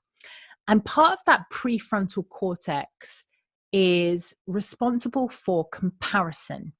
And it kicks in, it starts to develop when we're about 7. If any of you have worked with primary age children, you will know this, that at 7, they very often start to have friendship difficulties. And it's because they suddenly become aware, I'm part of a family and a friendship group and a class and a community, and they're trying to work out where they fit within that hierarchy. Before that, they're not really so concerned with that. Now, what they have found is for really prolific social media users, and prolific is defined as spending more than 4 hours on social media each day, that part of the brain that is concerned with comparison, that part of the prefrontal cortex, is larger than in their peers. Now, that might sound to you like technology is affecting brain development, but what we don't know is which way the chain of causation goes. So it may be that if you spend a lot of time online, it directly affects your brain development. But it could just as easily be that if that part of your prefrontal cortex is enlarged anyway, because you are obsessively comparing yourself to other people and you have very low self-esteem, that you're using social media as a coping tool for that. You feel that you have to keep checking in to see how you compare. We don't know which comes first. But what we do know is if somebody is psychologically vulnerable and you take away their coping mechanism, that increases their risk of suicide. Now, it's not as simple as saying that if you take away a phone from a young person, that will inevitably lead to their suicide. What I'm saying is we have to be careful about making assumptions. And that's why I have always taken the position that social media is here. It's here to stay. It's not going anywhere. And therefore, rather than demonizing it, we need to teach young people how to use it to their advantage. And one of the things that it can do magnificently is it can foster a sense of belonging. What you're seeing on the page in front of you is a piece of art that was done by cartooncommunications.com following a talk that I did, and it shows our 5 key human psychological needs. It doesn't matter who you are, where you're from, everybody needs these 5 things: love, belonging, purpose, achievement, and to be heard and understood. And I certainly think that belonging and to a certain degree being heard and understood, those things can be enhanced by social media. If you are a young person with a disability, or you are LGBTQ, or for whatever reason you feel that you are not seen, heard, or understood necessarily by your school peers or your family, you can use social media to plug you in to like-minded individuals who understand you and get you and can help you to understand your own identity. That's one of the major advantages of social media. Social media also can introduce us to diversity. Everybody is on the internet. Well, I say everybody, it's about 3.6 billion, I think, the last I checked. So maybe not everybody, but there's a lot of people on the internet. And that gives you access to people who look different from you and think differently from you. And being exposed to diversity of perspective is a really crucial thing for learning. And when it comes to body image, which is one of my areas of expertise, this image that you're seeing in front of you is actually a promotional image for a TV show we did here in the UK called Naked Beach. I was the expert that oversaw the show. I wasn't naked at any point, in case you're looking at that, trying to work out which bum is mine. None of them are my bum. But what we found when we did the research for the show was if somebody has low body image and they are surrounded by diverse bodies of different shapes and sizes and colors, and they see people with disability and they see things like fat rolls and scars and cellulite and all the things that are normal, it improves their body image. Now, you can use social media to curate an online wallpaper which is incredibly diverse. You can find people who look different to the standard of beauty that we're used to seeing. And that's just one way that you can use it in a fashion that is incredibly positive. These 8 people that you see in front of you are body positivity campaigners. They all have a huge social media following. It's also very efficient communicating online. Sometimes language is a very blunt tool when you're trying to express yourself, and being heard and understood is a key human psychological need. But when people are throwing around words like anxious and depressed, and they all mean different things, you know, there's about 20 different possible definitions of the word depressed, when the way I use the word depressed might be very different from the way that you understand it. It might be that you don't feel heard, or you're having those conversations at cross purposes. So one of the best things that we can do to foster communication is to think outside language. And I know that it sounds silly, but emojis are an incredibly efficient way to do that. There are some emojis for which there is no direct translation, and yet everybody knows exactly what they mean. It is a way of being efficiently and succinctly heard and understood. You can also use the internet to find advice and support. Now, here's where we enter slightly thornier territory. One of the pieces of advice that I give to young people I work with is, please, if you're looking for information on mental health, don't Google it. Because there is a lot of misinformation out there, and the worst case scenario is that they stumble into a pro-suicide or pro-self-harm, pro-eating disorder website and end up even worse off than when they started. I have on my website created a page of charities and other organizations that will give safe information, advice, and support. This is just 2 examples of the organizations that you will find on that page. No Panic is a small charity, but really good practical tips on their website for dealing with panic attacks and anxiety. The Mix is an organization that creates content by young people for young people, but in collaboration with experts. And there's information on there on everything you could possibly wish to know, from what to do if you find yourself homeless, to how to budget, what to expect when you go to university, and of course, mental health. The fact that social media gives young people access to these kinds of organizations is an incredibly positive thing, with the caveat that they have to be a little bit savvy at separating out those who have their best interests at heart. But I did have a very interesting conversation with ChildNet just today, where we were saying that just from our anecdotal experience on the ground, talking to young people, they do seem quite savvy about spotting fake news, more so than their parents. So something that we're hearing a lot from young people is that their parents are sharing fake memes or satirical content as though it's true. And then there's that slightly embarrassing thing of the young person having to correct their parent and say, oh no, actually this is just meant to be funny, or that was just a meme. And again, I think that goes back to young people being born into this world, and in some ways understanding it much better than we do. So I hope that has given you some ideas for your own practice. And if you do want to find out more about me, my website is natashadevon.com. I just published a book in April called Yes, You Can, Ace Your Exams Without Losing Your Mind. And some of the things that I talked to you about, like, for example, the juggling thought balls thing, that's in the book. And there's lots of other tips there on looking after your mental health whilst achieving the best grade of which you are capable.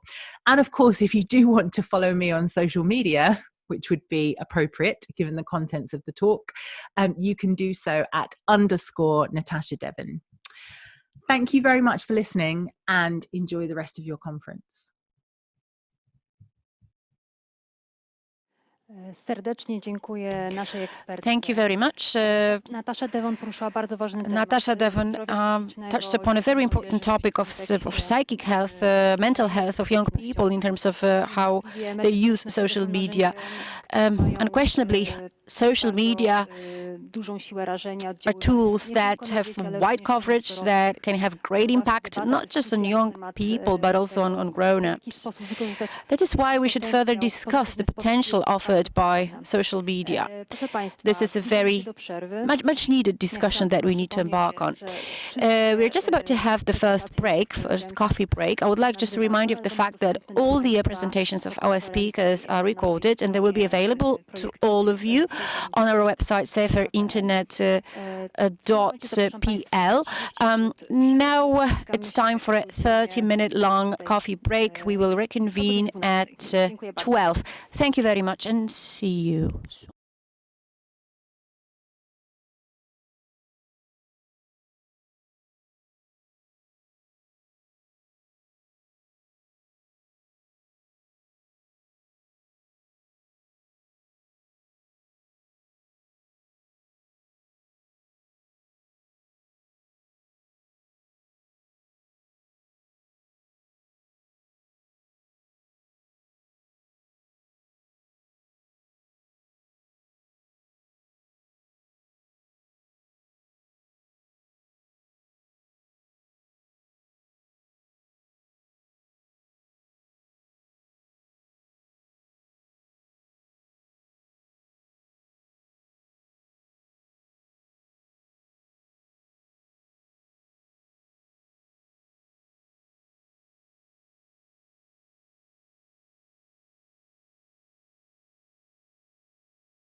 Witam bardzo serdecznie wszystkich Welcome, ladies and gentlemen.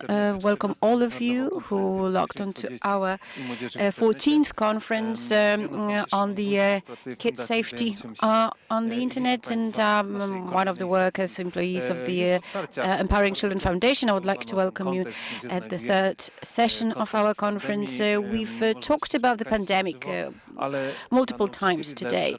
We can't see each other face to face because of that. But for teachers, for educators, this time, the time of a pandemic, was very special. It started during spring, and it entailed a growing role of the internet. And of course, our conference had to highlight this particular topic too. This session will be dedicated to this theme, and after that, we'll have a panel discussion. I would like to ask our remote speaker, Mr. Karl Hopwood from InSafe, a world-class expert in online safety for 14 years. He's been a member of the InSafe network. Our Safer Internet Center is one of the members of InSafe organization. He coordinates multinational international cooperation within the organization, and because of this role of his, he had a good insight into the pandemic's impact on the education and the online safety across Europe. Hello, Carl. If you are online, please, the virtual floor is yours. Thank you very much, Simon. It's really good to be here, and thank you for inviting me again. So I want to try and talk to you today about the impact that COVID-19 has had on all different aspects of education, but equally online safety. And as Simon said, my role with InSafe is to coordinate this network of 30 safer internet centres around Europe. And I'm sure lots of you know about that network. It comprises an awareness centre, a helpline, a hotline, and also a youth panel, which is really important that we hear the voice of young people. And of course, ClickSafe in Germany and the Polish Safer Internet Centre are really an important part of that network. So what I want to try and give you this morning is a snapshot of the lessons that we learned during the COVID-19 pandemic and the lockdown. And of course, it's still there. It's still something that we're dealing with on a day-to-day basis. And I think, if you think about the headlines, they've been absolutely dreadful. The fact that, the instances of online child sexual abuse have gone up, the amount of fake news, the amount of misinformation, the fact that parents are panicking because children and young people are spending more and more and more time glued to a screen, just like many of us are having to do today, I suppose.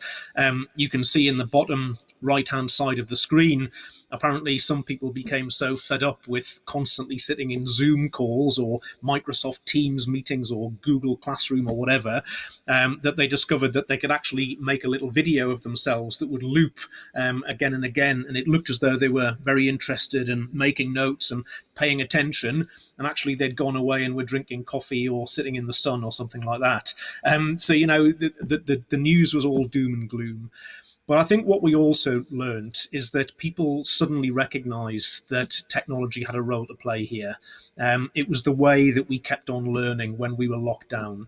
It was the way that, adults were able to keep working and run their businesses. It was the way that we kept in touch with family and friends, perhaps, who didn't live with us. And it was really important. And I think that moving forward, I hope that that's a positive, that a lot of the people who doubted the place of technology recognized that, that there was a real strong positive purpose to it. We've been bombarded with research. There has been so much research that's come out in the last few months. I've not been able to keep up with all of it, but I've tried, and I just wanted to give you a bit of a flavour on the screen there of some of the research reports that we saw. Lots of them talking about the impact on children and young people, and I'll talk about that later on. Lots of them talking about the fact that criminals were seeing the pandemic as an opportunity to further, the things that they were doing online. I think it's also important to recognise that we need to be wary of some of these headlines. They don't always give an accurate picture. So this one that you can see here, it looks dreadful. 2/3 of children were bullied on private chat apps during lockdown. That's absolutely dreadful. But when you look a little bit more closely, it wasn't 2/3 of all children. It was 2/3 of children who were being cyberbullied said it was through private apps. And actually the number who were being cyberbullied was much, much smaller than 66%. So I think, we need to be careful. And you all know as well as I do that the newspapers like to, generate lots of fear and so on, and it makes a good story. I think one of the things that we became aware of quite early on in the pandemic, in the lockdown, was about the rise in the amount of child sexual abuse material being shared on the internet. And the graph that you can see here was from a research report that Europol did. And it basically shows the number of referrals from NECMEC, so the National Centre for Missing and Exploited Children, across to Europol. And that's always seen as an indicator of the amount of child sexual abuse material which is being distributed on the surface web, so you kind of the main internet, not the dark web. And you can see dreadful, absolutely shocking spike just as everybody went into lockdown. And again, in Europol's report, that they said very clearly that they were aware of conversations between, predators, paedophiles online, who were basically saying, look, everybody is going to be going online. Children are going to be spending a lot more time online than they ever did before. People are a bit vulnerable. Now is the chance for us to actually go and make contact with them. So absolutely dreadful, but, we need to face this and we need to deal with it. If we look just specifically at some of the cases that we had in Germany and Poland, again, you can see the difference, first of all, between 2019 and 2020. But again, and particularly in the case of Poland, the huge spike, again, this was referrals from NECMEC that happened in April. This was backed up really by contacts that were being received from the InSafe helplines. You can see there that even sort of by the middle of 2019, we were already starting to see an increase in calls. I think that's because children and young people were spending more time online. They were needing help when things went wrong, and so brilliant that they were able to get in touch with the helplines. But you can see that between Q1 and Q2 of this year, that the numbers went up even more, and we saw record numbers actually of young people reaching out to helplines. Not surprising that screen time has gone up. My screen time definitely went up. I'm sure your screen time went up. And I don't think we need to panic too much about that. I think we're kind of all moving away now from talking about screen time, as in how many hours were you online, to talk about screen use. I think it's the quality of what we're doing. And I think we need to make sure that children in particular have a variety of things that they're doing online with regular breaks in between.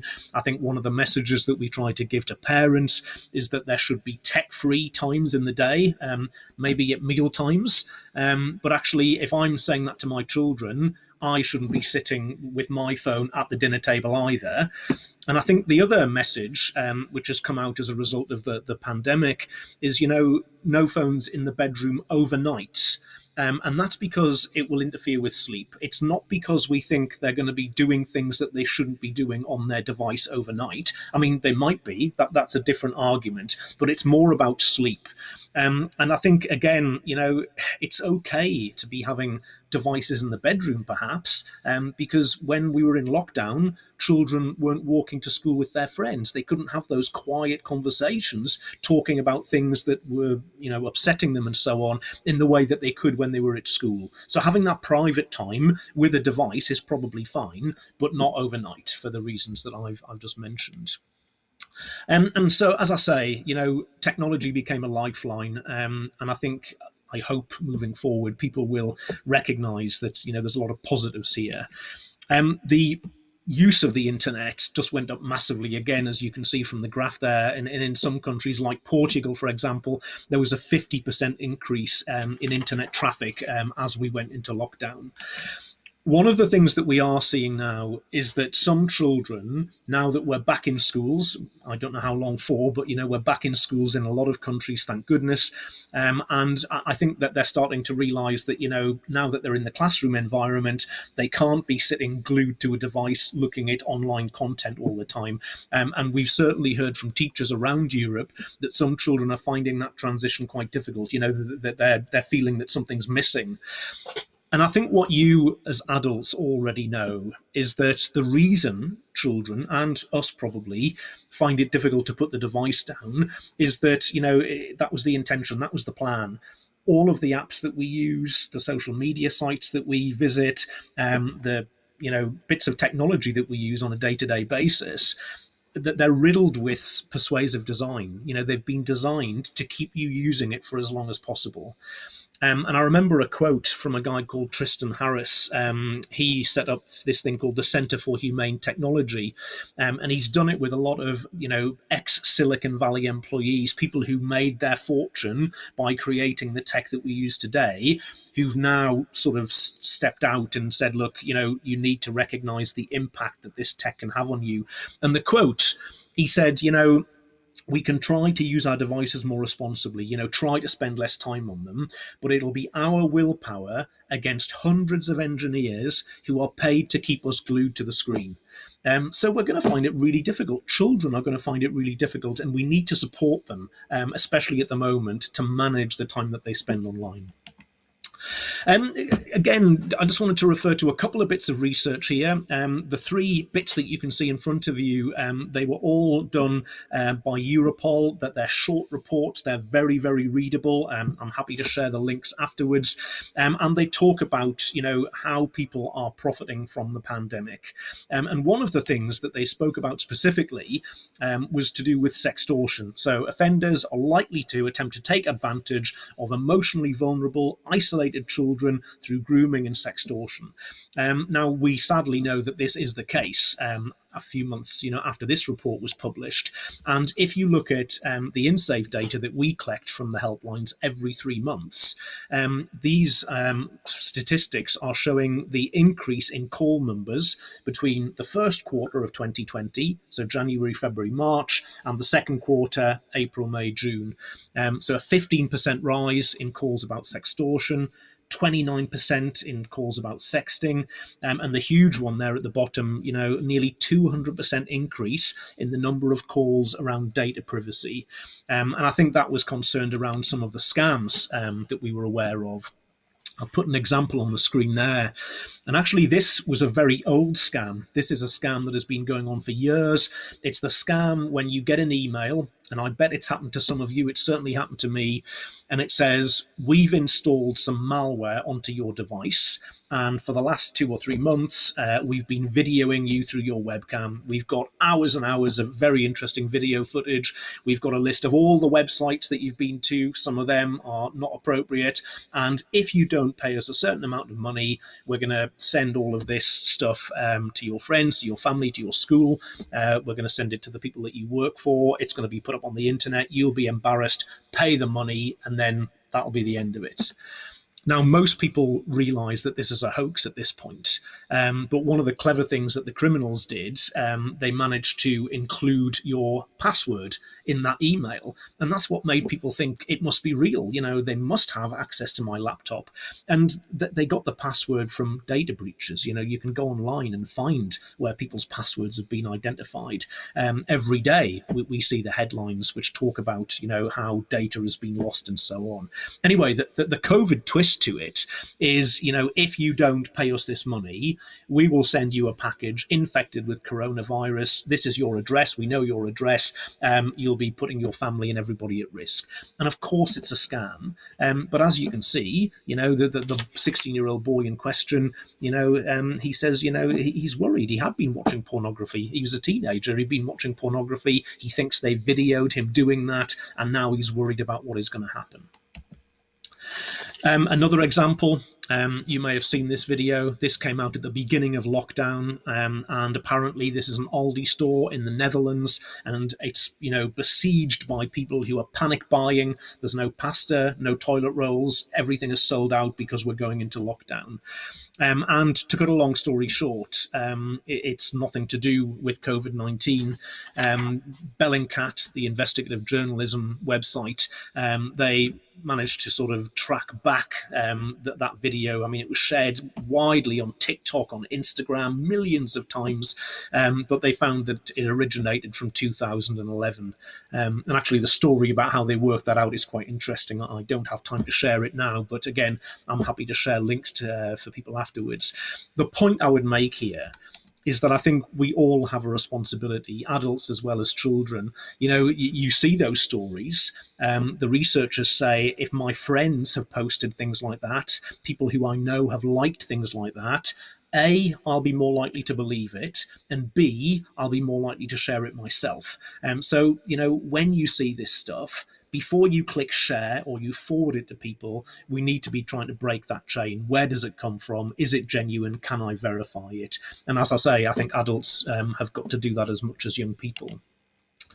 Sadly, I think adults don't set the right example. These are just two examples of things that we saw just in the last month or two, really, of trends, if you want to call them that, on TikTok. There was one trend where parents were purposely throwing or spilling cold water onto their very young children and then filming their reaction. And this was particularly difficult for TikTok because they said, you know, if it's a joke and the child laughs and is okay with it, then, you know, we probably wouldn't remove that. If the child was really distressed, then perhaps we would. The example on the right of the screen, this was dreadful. So this was before children started school at the beginning of this academic year, and parents were showing them photographs of somebody with a disability and saying, this is going to be your new teacher. And then the child would look horrified or scared, perhaps because of the image and they didn't understand it. And the parents would video that and put that on TikTok and everybody would laugh. The point I'm trying to make here is that, you know, parents are not setting the right example. They've spent a lot of time online, they're bored, and, you know, some of the things that they've come up with really don't model the sort of behavior we want children to have. So just the last few little bits. As I said to you before, there's so much research that I could share with you, and I thought I'd just look at a couple of bits in a little bit more detail.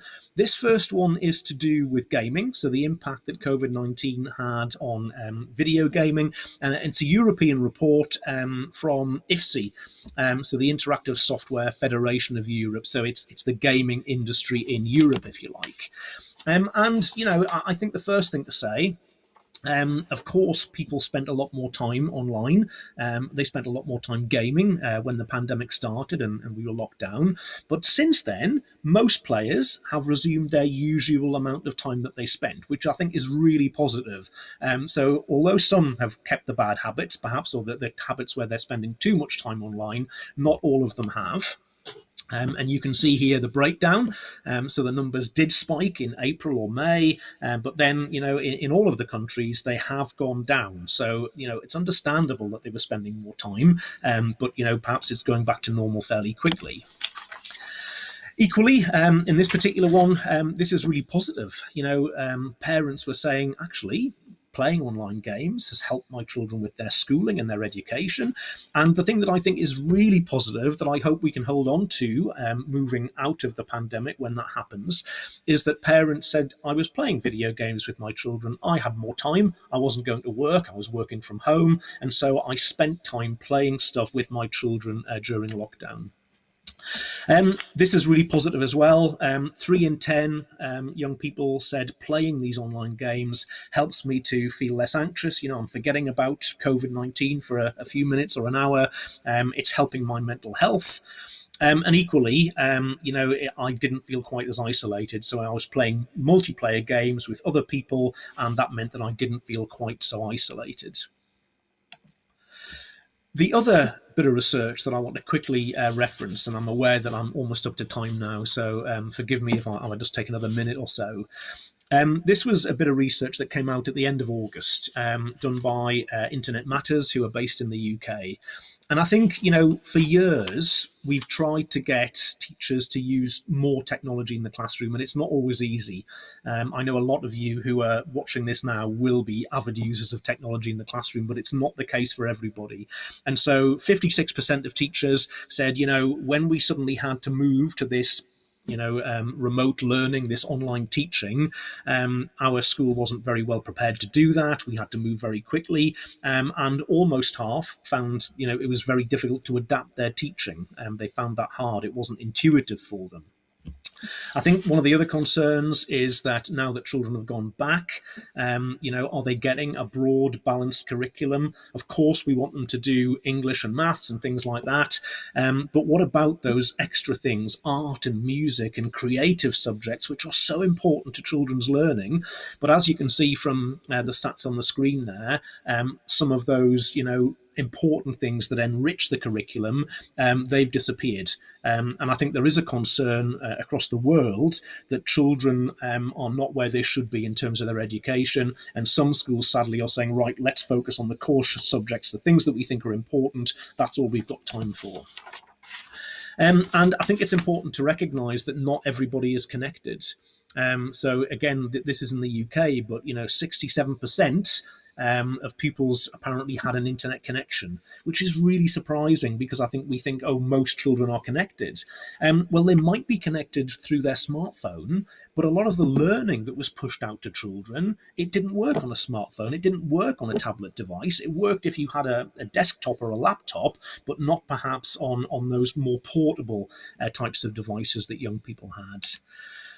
One of the things that we've done as part of the InSafe network is we've collated the huge amount of resources across the InSafe network, so across Europe, which have been created to support learning during lockdown, during the sort of COVID-19 situation.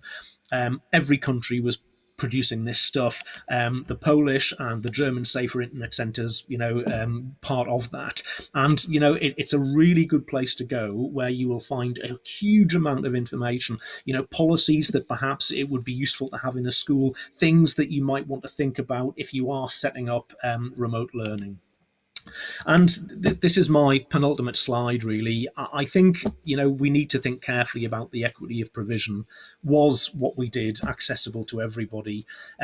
Were all young people able to access in the way that they needed to? Perhaps a household was connected, but they had one device and there were 3 children and 2 adults all trying to use the same device. And I think we've got some time. We've had some time rather. So we need to make sure that what we offer is going to be better in the event of a second lockdown.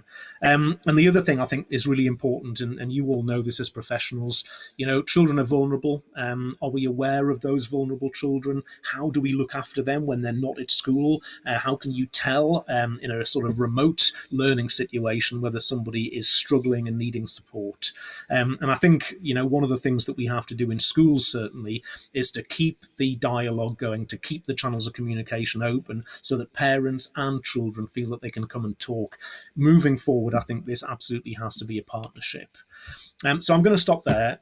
Thank you so much for listening. I'm really happy to sort of speak to any of you and share more information, links to the research and so on if it's helpful, but you will find a lot more information on the InSafe website. But thank you for listening. Hope that was helpful. Thank you very much, Karl. We really appreciated that insight that you gave us based on many studies. And we looked at the chat. There were many nice words toward your presentation. And we are in the lucky position that after this session, there is a panel debate which you will be part of, and there will be opportunity to talk more on that subject. But thanks very much once again. A teraz znów po polsku. Now I'm switching back to Polish. It's my pleasure to invite yet another speaker today, which is special for this conference. He is here with us at the Warsaw Copernicus Center. He has come from Łódź. Tomasz Bilicki from the Innopolis Foundation, teacher, an expert in crisis intervention. He is on the front line dealing with very difficult cases in the Center for Crisis Intervention. He also trains teachers. As we heard from Mr. Hopwood, the pandemic and quarantine time was particularly difficult for kids. During lockdown, they were not able to leave home without an adult accompanying them. We noticed the issues, learning about various problems through our helpline. And Tomasz Bilicki is going to talk about crisis intervention for children and youth experience of the pandemic.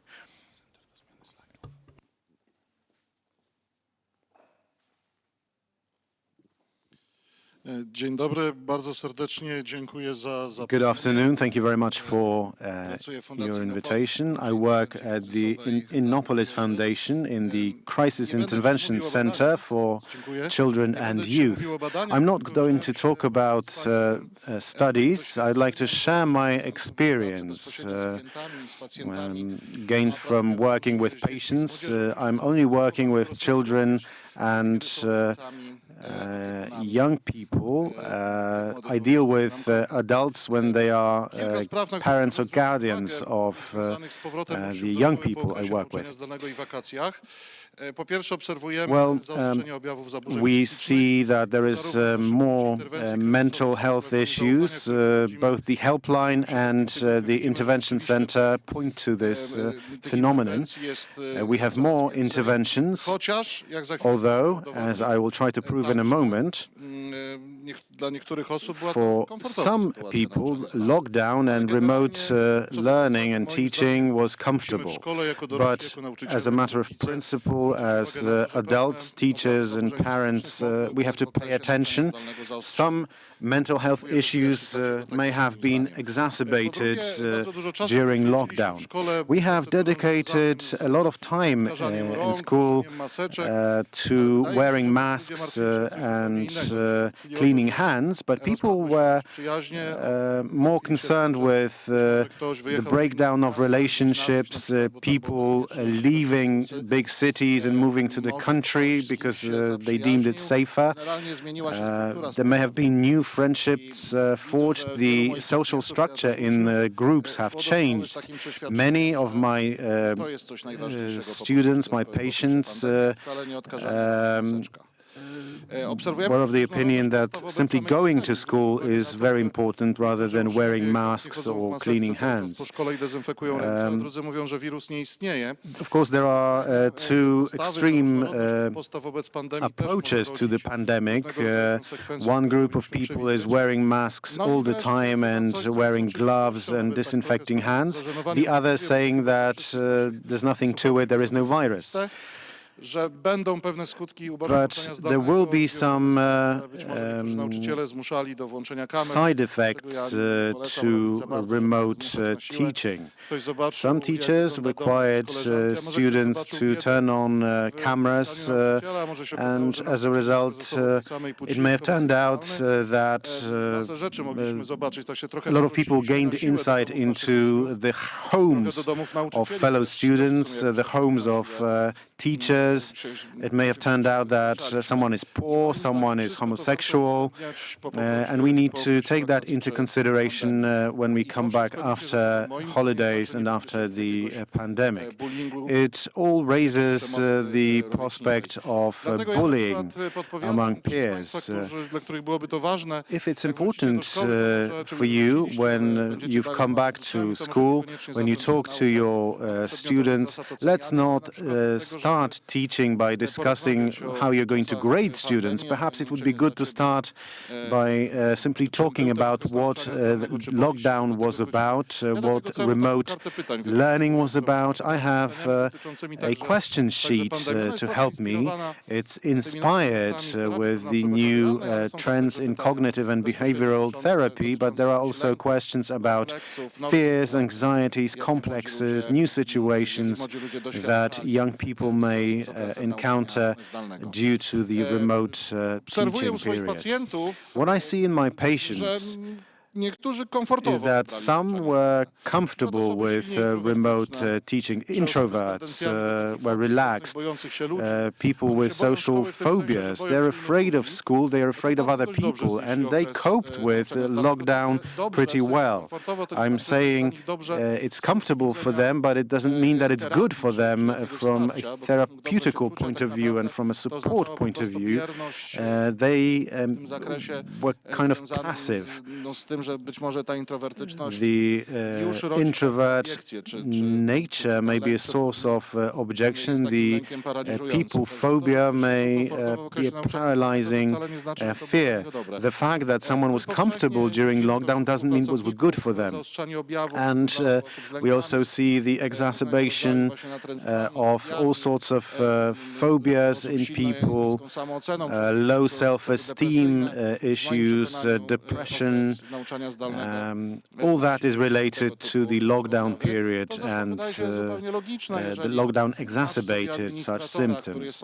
If you have a paranoid administrator in you, and this administrator multiplies all sorts of phobias and fears in you, your therapist is trying to explain to you that the fear is irrational, and suddenly it turns out that you turn on the news on the TV, and it turns out that it's not irrational anymore. People are dying around you, and the symptoms will be exacerbated. In this slide, I don't want to talk about the details. It's about depression. I think we all are aware of what depression is, what are the symptoms of depression. Also, the symptoms may have worsened. This was kind of socially expected during lockdown. The fact that someone is locked inside their home, they don't have much energy, you are isolated from other people. As a result, this depression or depression symptoms became the advised way to behave. But what is important is that we adults, teachers, have to remember that someone sick is not at fault for being sick. They cannot be blamed for suffering from depression, even though there are many stereotypes. Depression is diagnosed by a psychiatrist. It's not diagnosed by Google, by psychologists, pedagogists, therapists, parents or teachers. A similar development to depression can be low self-esteem. Low self-esteem may be one of the symptoms of depression, but depression is a disease, while low self-esteem does not have to be a disease. What creates negative self-esteem, negative messages, difficult experiences, and lack of empowerment at school and at home? These developments do not occur. Of course, this is ironic. When I look at parents who are looking after their kids, doing things for the kids out of care and love, although it's, I think, more about fear and anxiety, but kids do not feel empowered, and this may lead to low self-esteem. At school, pupils have no empowerment at all. Nothing is up to them. They may decide which way to go along the corridor. Sometimes they can decide what color their rough book can be, but not much more.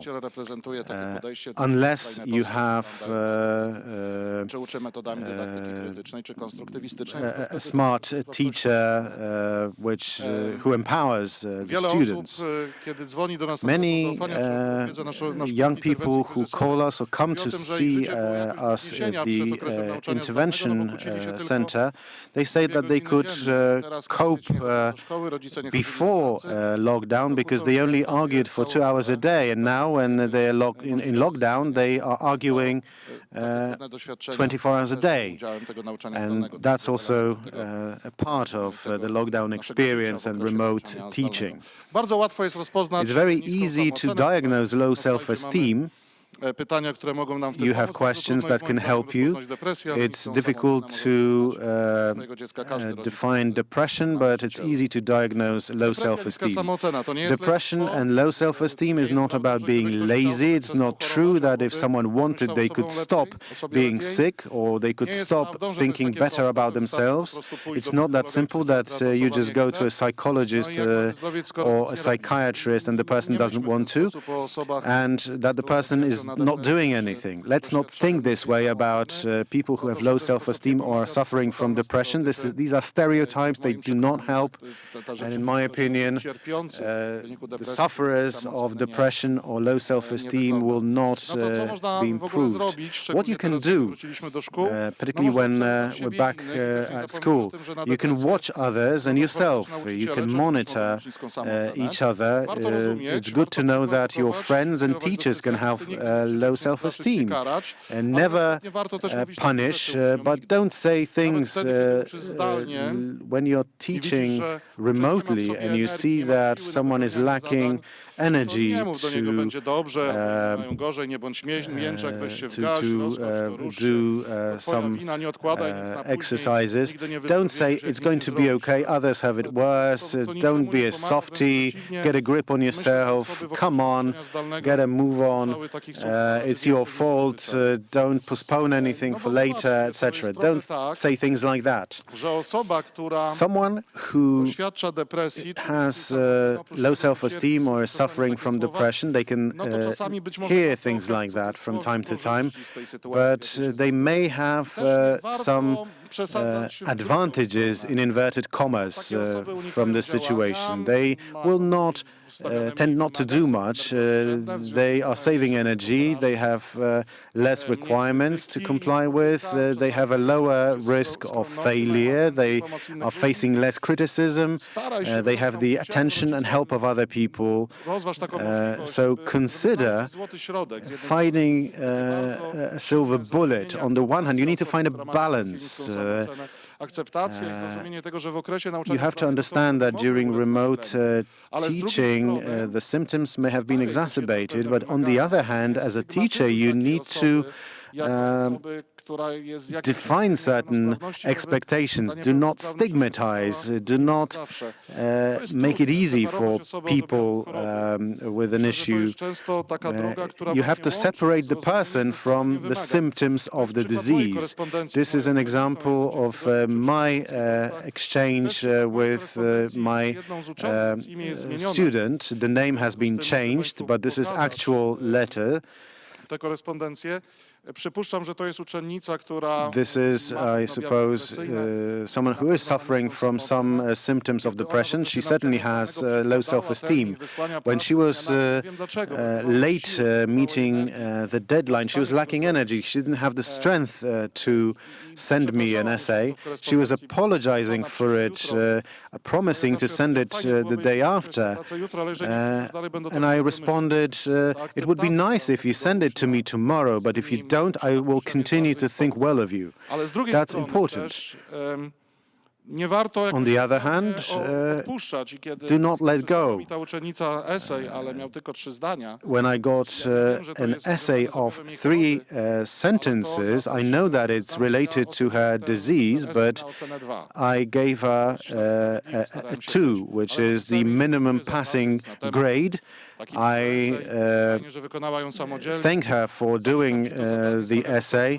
I gave her a pass mark, but I wrote, remember that you can always improve, and remember that I'm grading your work, not you. It's important. Separating symptoms from the person is very important in the work of a teacher. It's something that you should do not just with children suffering from depression or low self-esteem. I think it's the right approach to any child. What I could tell to people who have contact as parents, as teachers, with those who are in crisis, who have some issues, they have low self-esteem or are suffering from depression. Remember, you're not Superman or the savior. the full-time employment for a savior has been occupied for some 2,000 years, so take it easy. Control your internal critic and paranoid. Sometimes teachers are professionals who are blaming themselves all the time. They're leaving school and thinking about what they've done wrong at school. I think it's better to have your internal friend rather than an internal critic. Look after your passions, your hobbies, look after your self-esteem, and something that may be controversial. Perhaps we will have more time to talk about it in the debate. In my opinion, being a teacher is a liberal profession, and that's important in Poland particularly. And the last part, when we started remote teaching, it turned out that the psychological and teaching support is not just about school psychologists. It was provided horizontally among peers, and that's natural, that's regular, that about all sorts of crises, an alcoholic parent, abuse. This is something that we as teachers don't know about, but peers will know about it. Any suicide threats. Young people are not equipped to deal with such matters. I think we should talk about it at school. Where are the limits of loyalty? What you can do. More about these topics during the debate. The pandemic demonstrated once again how much change is needed, particularly in our approach to young people at school. Thank you very much.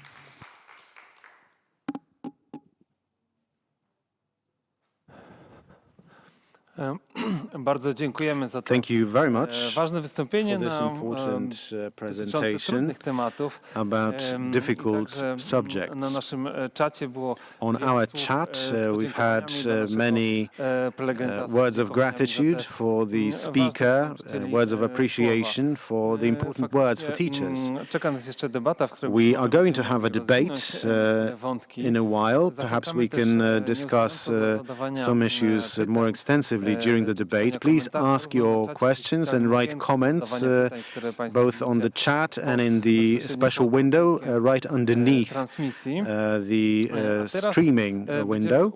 And now we're going to connect to the third speaker during this session, Mr. Alexander Weller from Germany, a teacher from Schwäbisch Gmünd, also an activist promoting various digital tools at school. And he is going to talk about teaching and learning during lockdown in Germany and the lessons to be drawn. Hello, Alexander. It's nice to see you, and the floor is yours. Yeah, thank you for your invitation in this great event. Normally I see my publicum. Today it's not possible, so I'm alone here, and I hope you hear me well. My name is Alexander Weller, and I work as a teacher in the Friedensschule Schwäbisch Gmünd. It's very hard to spell for Polish people. That's true. Besides, I work as for the Landesmedienzentrum Baden-Württemberg, where I visit many schools all over Baden-Württemberg and conduct online security trainings with the students. For the Landesmedienzentrum, I train students to become media mentors who help other students to find their way around the net. The Friedensschule Schwäbisch Gmünd is a very special school. It's a community school, so to say a school for everyone. In Germany, we like to separate pupils after so-called elementary school. All students can go to the Friedensschule, no matter what their grades of elementary schools are. That's very special in Germany.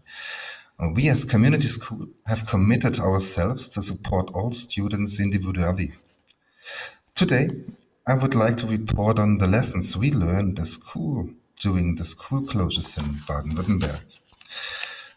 It was a very hard time. Shortly before we closed the schools in Baden-Württemberg on March 17th, No teacher, not even me, could imagine that this would happen. A small virus changed the whole world. Suddenly, classes had to be reorganized. To give the teachers in Baden-Württemberg a little more time, the schools were closed on Tuesday instead of Monday. So the children should be able to pick up the materials produced by the teachers for at least 3 or 4 weeks. So Monday was not a real school day, but a real copy battle. If you are too late, you can't copy as much as you want. Yes, that's special too. We mainly produced materials in paper form. So, and why? Because like most schools in Baden-Württemberg, and that's our school, I forgot to start the presentation, that's the Friedensschule Schwäbisch Gmünd. Like the most schools in Baden-Württemberg, we got no really digital infrastructure. We are on our way, but we are not in the state that we can change materials just the day we like to do it. We did not have yet a learning platform. Since I've been a Moodle fan for several years, I ran a private Moodle, which some of my students had access to. We often practiced this in class, but unfortunately, all the servers in the country broke down under the load of many accesses, and in the first week, digital lessons were therefore not possible. However, the situation calmed down again, and after 1 week, the state of Baden-Württemberg quickly invested in higher server capacities. So, online lessons would be, just possible. But after the first material packages were completed and the students were to continue to be taught at home, we decided to set up a Moodle for the whole school. Yeah. We choose Moodle for several reasons. On the one hand, the state of Baden-Württemberg had one Moodle installed for each school, and this directly in the first week of school closure. On the other hand, we had already experience with the system, partly due to my private Moodle. The colleagues found their way around the system relatively quickly. That was our first lesson. That's the second lesson. The first lesson, we had to install a learning platform that wasn't here in our school. So the next problem that now arose was the communication possibilities. We weren't able to query in the hectic rush of the closing schools if we can reach children. Can we really reach all students? Unfortunately not. I had to phone very often and for a very long time to reach one or the other student. Very often I spoke on the phone with mothers who were at the end of their nerves, and as usual, daily routine was almost non-existent. In the beginning of the closed school period, we started to change everything we normally did. So the situation in the families were in the focus of the teachers. The situation of families whose children were in my class was very different. Some of them has managed to have an adult present all times. In other families, it was completely different, so that children had hardly any contact and did little or nothing for school. For us as teachers, was the focus mainly on these families. My colleague, for example, used to call one family every morning who themselves had such big problems that everybody was happy if even a teacher called and did a few nice words or simple exercises with the students. So that was our second lesson. We had to make sure that we reach children. On my way in the distance learning, I tried a lot of things, especially with the video conferencing systems. My conclusion, I can say before, was that video conferencing cannot represent a normal lesson. In the beginning of the closed school period, we did Zoom meetings, but some students did not want to install the app. when Zoom in Baden-Württemberg was declared for unusable for data protection reasons, we tried Jitsi Meet and Big Blue Button. I immediately realized that the kids didn't want lessons, but since the students come from different places, they just wanted to say hello to each other. Parents reported that their children said that this was exactly what they were missing, a little bit of class community, a little bit of normality. The mutual exchange then became integral part of these online meetings. Yeah? Sometimes I reach children only via telephone or letters. And these children often hang up. And the third lesson immediately follows. Children need the exchange with other children, even in a school setting, because they would not meet privately.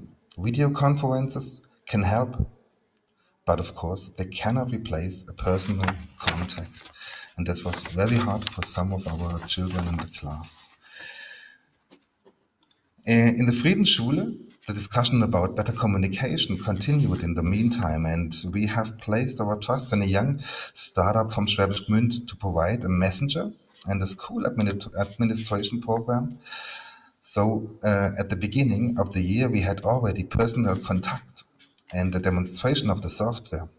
We became a Cat for School.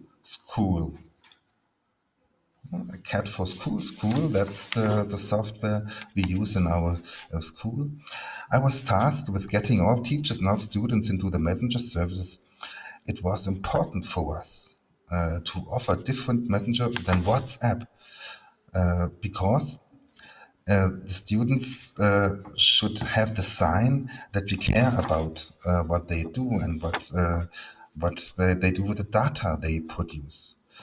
The students had adapted and accepted the app as often, much faster than we teachers had. Especially among us adults, the German angst of new things was clear.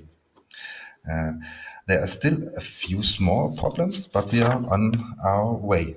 And I said data protection. Data protection is a very complicated topic in Germany.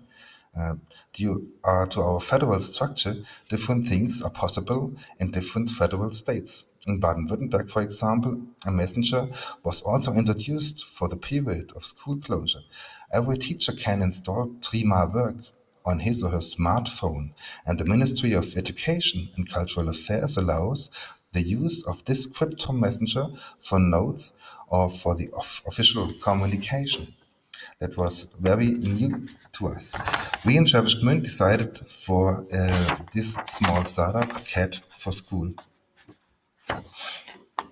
And for us colleagues, it was a milestone. So we can use a messenger to communicate with the students and with parents.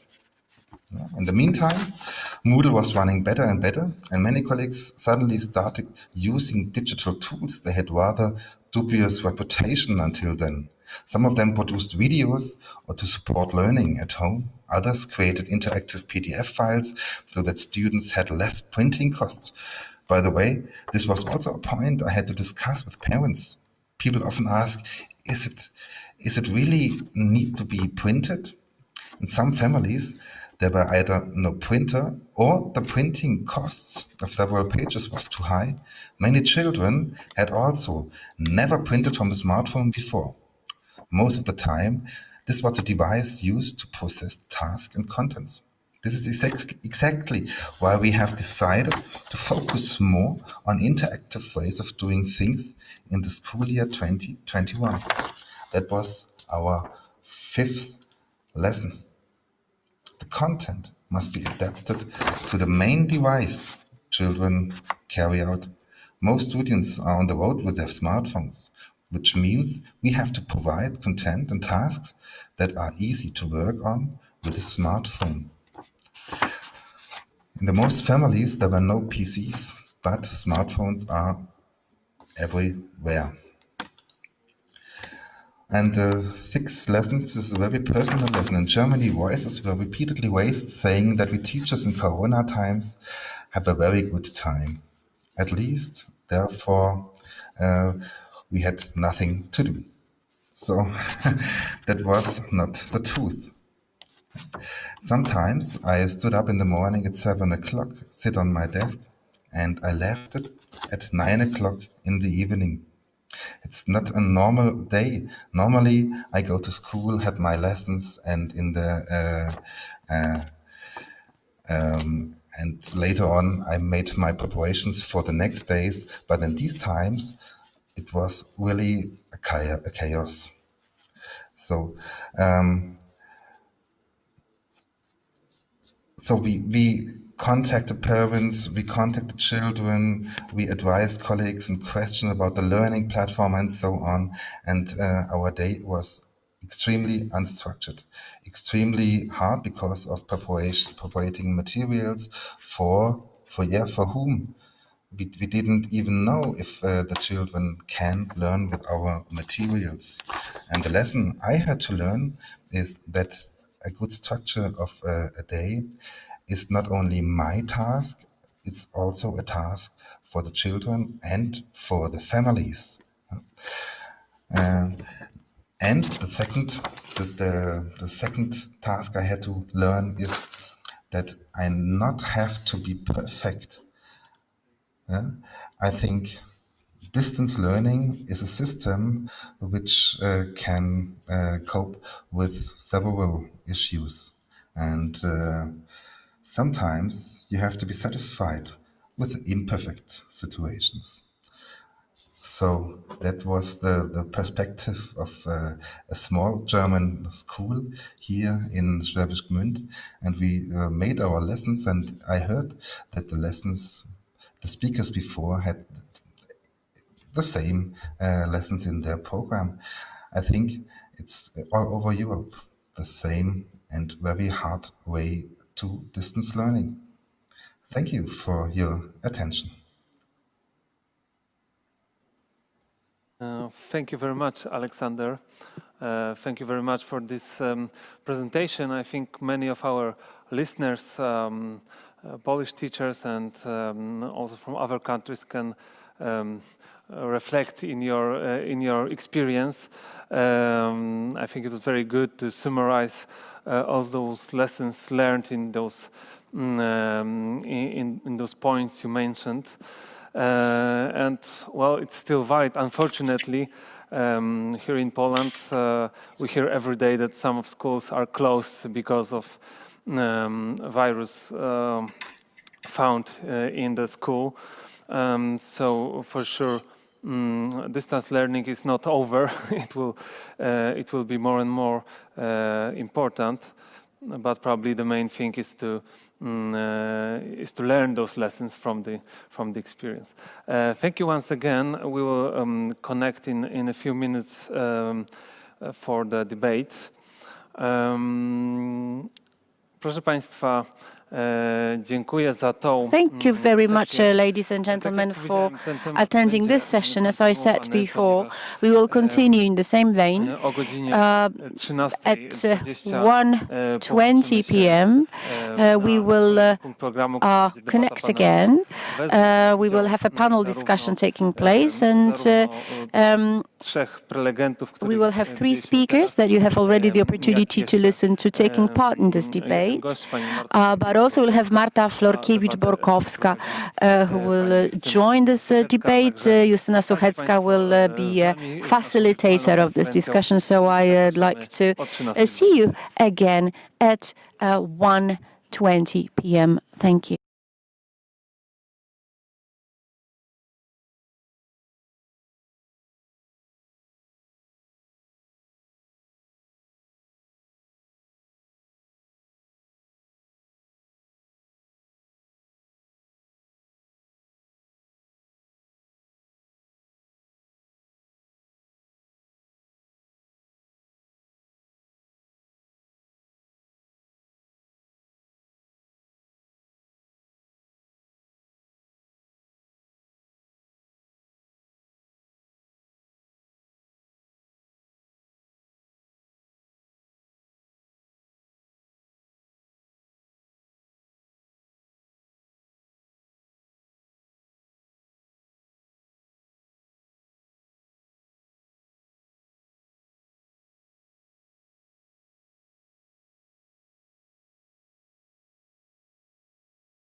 Dzień dobry, witam po raz kolejny. Welcome, ladies and gentlemen. Welcome again after a short break at the next session of our 14th conference related to keeping children and young people safe online.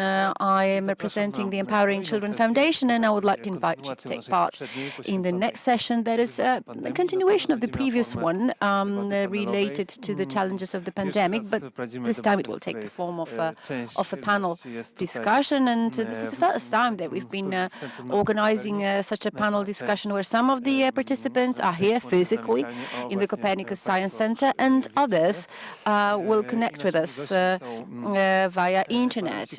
So we have Mr. Karl Hopwood from InSafe, Mr. Alexander Welle, and Mr. Bilicki, who's here with us. But I would also like to extend our welcome to Mrs. Borkowska from the elementary school in Pielgrzymowice. She is the creator of the idea of the concept words can do harm. She's the Teacher of the Year of 2017, and she's very much committed to the issues of the online safety. She has always some experience related to the difficulties created by the pandemic in the online world, same as our other guests. Mrs. Suchecka, who is a journalist working for the TVN TV channel, will facilitate today's discussion. She specializes in educational issues. She co-created the Coronavirus School Report.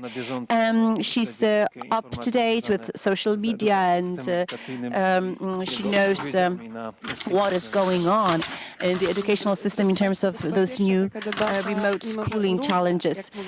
This is yet another debate related to this topic, but this is probably the first time that I really don't know where to look. We have some guests on the screen. We have some here physically sitting with us in the studio. I guess this is a great recap of all those challenges that we've been faced with over the recent months. There's always something new around the corner. This conference today is very special, very unique in a way.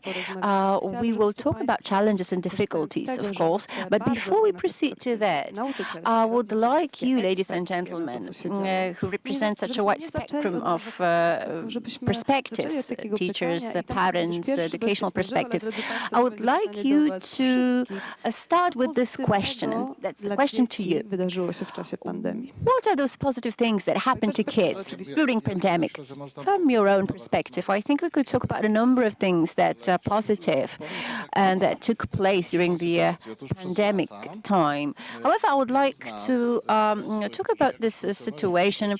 For many years, we as grown-ups, we've been using social media and things like that. But we wanted to show to our generation what social media are, how to use technology.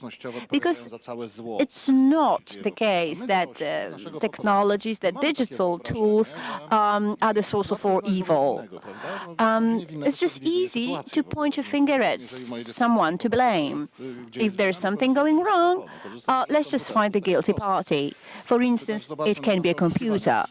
Let us have a look at our expectations. Let's say that we are walking to our house, we can see things in disorder, lying strewn across the floor, and there's our child sitting in front of the computer instead of sitting with a book, studying it. So we think computer is to blame. But of course, we need to learn how to use these technologies. I think that our educational system is very good at teaching people, but it's not that great at learning things. So when we talked about those information communication technologies, when we introduced multimedia boards and beamers and interactive media, all of these things met with resistance.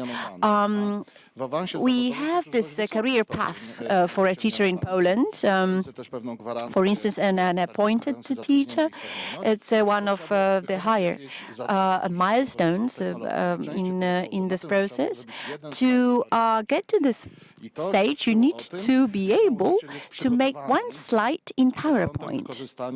And that would be a living proof of the fact that this teacher is well adapted to the digital world and knows how to use digital tools. So I think that we did not really make much progress. As grown-ups, we had a bit of a problem with understanding what these digital tools mean in the lives of young people.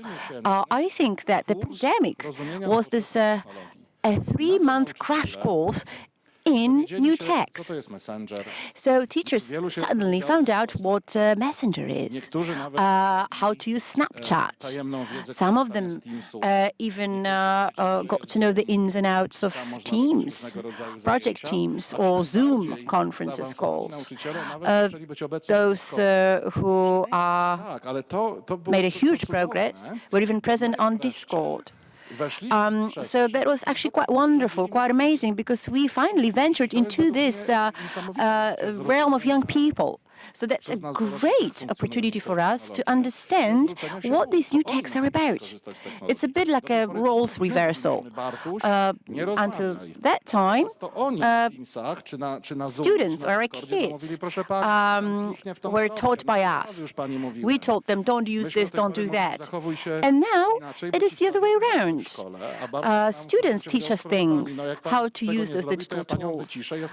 For instance, during those remote classes, students would say to us, teachers, if you don't stop doing this, I will just put you on a mute mode. And that's it. So we perhaps got a very valuable insight into this world.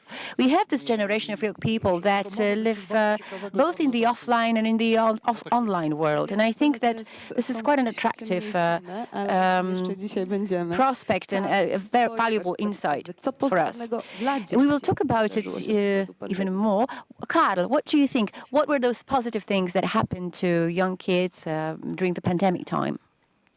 Yeah, thank you. I think, that they learned an awful lot because they were suddenly thrust into this situation where everything was online. And I think before this, we'd been sort of telling them online isn't always good, you spend too much time on there. And now suddenly, yes, actually, you need to be connected, you need to be online, your learning takes place on there. I think a really positive thing was that they got to do things with their parents. They got to spend time with their parents, learning together. Often parents were having to print out things that they needed to do in terms of their homework and so on. And I think also because they had time, they weren't going out and playing sport, they weren't, meeting their friends and so on. Some of them learned to be creative. Some of them learned to use technology to, of course, keep in touch with other people and so on, but actually to program, to code, to do some of those things perhaps that just needed that little bit of extra time. And I think the other thing is they found it easier than we did. Quite a lot of colleagues have talked about the fact that teachers, adults found it difficult to get used to Zoom or Teams or whatever it might have been. They just learned how to do it very quickly, and they weren't afraid to click on something. If it didn't work, they'd reboot and start again. And I think it was for them, it was a positive time when suddenly they weren't being told that tech was all bad. So I think that's the one positive takeaway from it, that they got to do things with their family, with their parents, people who lived with them, but also that tech was suddenly seen as a balanced thing. It wasn't all negative. Ten czas z rodzicami to jak dorośli. Bo to jest bardzo ciekawe, że na razie obaj panowie właśnie mówicie o tym, co zrobili dorośli. Yes, you both said about parents, about grown-ups, what they did and how that could have a good impact on kids. We, of course, meet with adults here. So, Alexander, what positive things can you think of in terms of the pandemic and young people, young children? So now we had a unique chance to change learning. Normally, we learn in a classroom and make it very summative. So we learn for a test and afterwards there's nothing left. And with this online and distance learning, we can change the way we learn. We can set the focus on really self-learning, not on make tests or something like that. So we can individualize our learning, and we can give more concrete feedback to special children. And that's a huge chance. Now we are just in the beginning of the 19th century, the reform pedagogic. It's a new way of learning possible. And that's the greatest chance, and I hope we didn't miss it. That would be not. I hope we don't go the old way, and that is my hope. Marta, te szanse, które się pojawiły, Marta, the opportunities are something that you have sensed in your classroom. Are the positives to what your students have had to deal with? Well, the previous speakers have said a lot. I was watching my pupils as their tutor, as a teacher of German, and we were also doing some creative work. What was a great opportunity, in my opinion, was that we managed to combine building relationships between me and my students, but we included the parents in the process. And that's one of the many positives that we accomplished. We got parents on board. They became part of our online communication. We showed the parents the tools that we have. We explained why we are using these tools. In regular school, it's not possible. There was no space for that.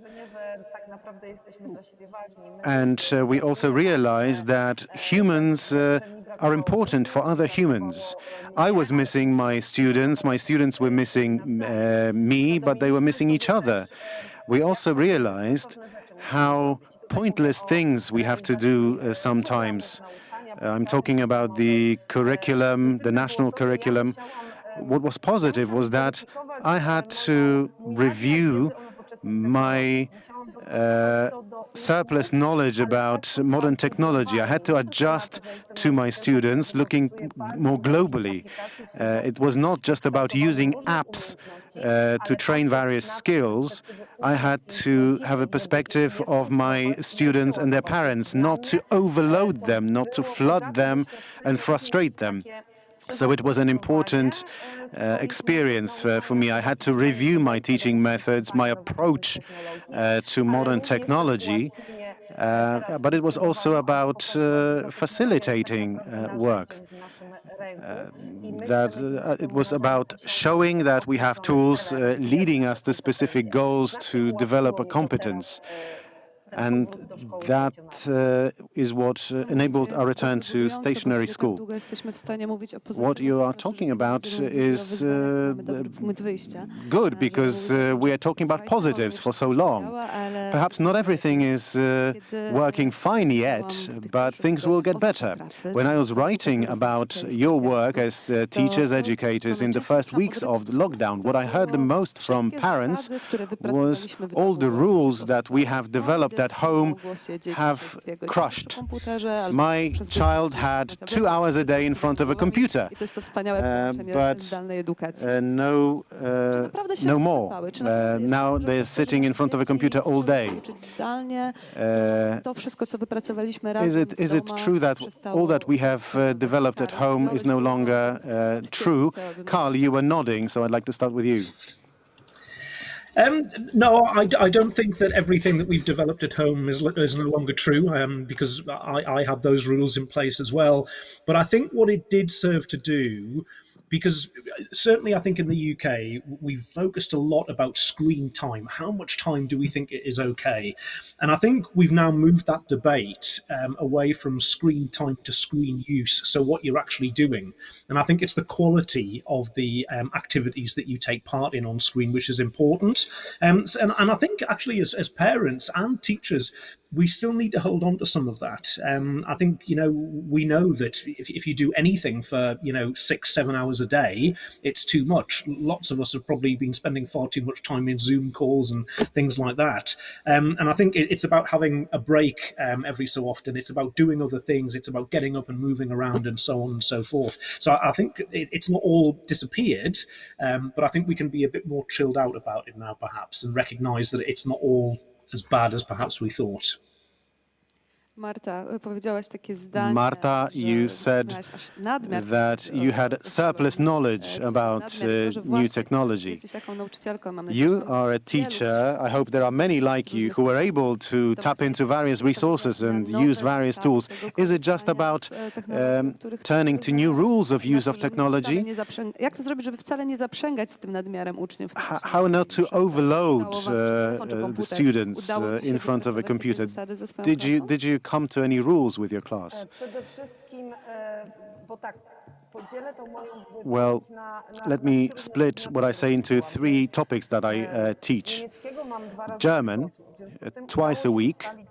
So we agreed a way, together with my students and their parents. That's important because the parents were an important partner in this pandemic learning experience.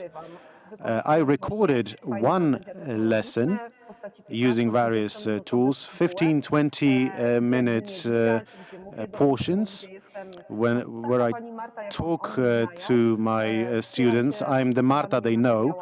I am using various materials, and then in their own time they can watch it. They don't have to do it in one go. They can do it in the afternoon or in the evening. And during the second hour, it was a live meeting, and then we discussed any difficulties that they have encountered during the work with my recorded material, and we practiced other activities which you need if you are learning a foreign language. And that was met with very positive feedback from the parents. They liked the fact that the kids were able to work in their own free time, and they didn't have to monitor the kids sitting in front of a computer for many hours. In terms of creative teaching, I used a blog. I recorded myself, and it was a challenge for kids and for students.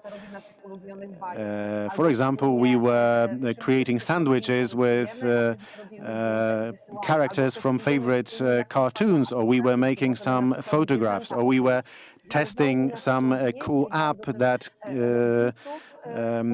enabled you to animate animals. So it was about demonstrating how creative can a smartphone be when used the right way, or how useful for creative lessons it can be, rather. That's how I was trying to go about it, and I think it worked. We have developed some nice solutions, a nice system, together the teachers, students and parents, with feedback, which is very important for me. So if you were to switch to remote education, you're ready for that with your class. With my class, yes, but I don't only teach my class. I have other classes, several other classes, and their level is different because it depends on the approach of other teachers. It depends on the digital competence. It's a process which is ongoing. We are drawing lessons based on what happened, what changes are being introduced in our heads as well, because it has to be a change in the minds of teachers. I think that the time here, since the beginning of September, I'm using it very well in order to facilitate the switch into remote if it becomes necessary. And I'm trying to work with all these students I teach. Zasady z młodzieżą wypracować, Tomek, nie pogrzebać starych? did you develop new rules while not forgetting old ones? Thank you, Marta, for what you said. Because I think that empowering students is very important. Because you were asking about what remote teaching did, what good it did. We empowered students, that's one thing for sure. I used various methods, real-time lessons, recordings, like Marta, and the exercises to be completed in their own time. And they were able to choose which streaming, which educational process they want to use. Some liked live lessons. Some of the students preferred not to be there at a specific time in front of their computer, and they were working in their own time and providing feedback when they felt like it. What was important for me during the pandemic, I think we all have to consider whether cameras need to be on, because I think we shouldn't be forcing them to do that. That is an intrusion into the privacy of our students. That's why I left it to the students to decide. They were able to participate without a camera on. They were free not to show what they have at home, what their home is like. Some people, teenagers, don't like to be filmed. They don't like having their photos taken. They don't like publishing it. And it's their right, in my opinion. And there's another issue. Did anyone authorize the teachers to do that? I don't think so. Yes, we are focusing on the students here, and that's correct, because they are very important in our schools. But I think that we were working on the premise that a teacher has to cope with remote teaching. If they're not coping, they have to change their profession. But very good teachers have a problem using remote tools, online tools, and they did have problems switching to remote teaching. Perhaps they had a problem switching on the camera as well. Podwójnie jakoś tam ciężkie, kiedy wchodzimy w nowy świat i jeszcze odbite nas nieprzyjaźnie. Something very difficult. You're entering a new world, and the welcome is unfriendly. Czy rajdy, włamania na lekcje. There were Zoom bombing cases, there were unwelcome guests, vulgar, rude language, etc. It's not happened to me, but of course it can happen to anyone. But I think as far as the comfort of the teacher is concerned, it's a situation that our students are more proficient working with computer tools. This is something that may have taken some comfort away from the teacher. It may have been a source of jokes. Uczniowie tłumaczyli na przykład, że nazywają się czerwony burak w jakimś programie, dlatego że nie da się zmienić tego. For example, zmienić jednym kliknięciem. When students would explain that they are, the name is beetroot in some software and they cannot change it, and the teacher didn't know that they can change it. But then the teachers found their feet, they learned, they improved their competence. For the first time, education was a dialogue. We were teaching our students maths, geography, or Polish, and they were teaching us in return how to use the tools to that end. And I think that was a very good time in this respect. Optimistic again. But you are moving towards safety, what's happening, even through your examples. And I would like to start here with you, Alexander, and then move on to Carl, because we are talking here about how Tomek or Marta were coping. We know the reality of Polish school in a pandemic. The reality was very different because we have 30,000 schools, but we know who bore the brunt of it all, who was responsible for safety. In your case, who is looking after the safety of your students, young people in your countries? Who would you point to as the primary source of safety? Alexander. As I said before, data security is a very difficult theme in Germany. So we as school recognize this our task of all, and we talk to each other, and we decided to use Moodle as a very secured platform. So we are on the way to make it good, but we know our offers lead. If we make a YouTube film, our offers lead to things we can't control. So we are always talking to parents to hear what the kids do at home. That's for us it's the thing always to be in a feedback position. That's very so we like to know what they are doing. To jest zawsze ten trudny moment. It's always the difficult moment. We all want to know what they're doing because we feel we have more influence, more control on their safety. Karl, who in your country was looking after the safety of kids online? Well, I mean, I would argue that it's everybody's responsibility. I think what happened was that because we suddenly in schools found that we needed to do this remote learning, it was an emergency, you know, it had to happen very quickly. And I think there was a lot of pressure put on individual schools.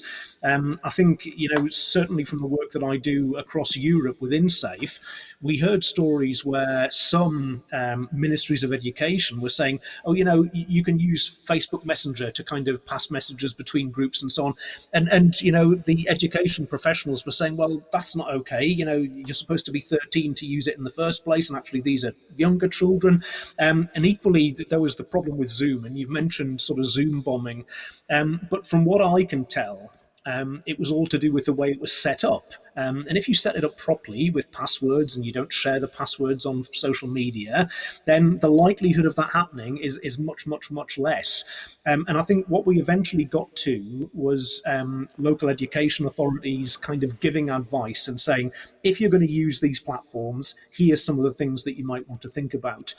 But I also think parents had a responsibility as well, because certainly in the UK, schools have a legal obligation to filter and monitor the internet. So, of course, it can always go wrong, but essentially it's a bit safer than it's going to be at home. You know, if you Googled pornography, you're not going to see anything in a school, hopefully.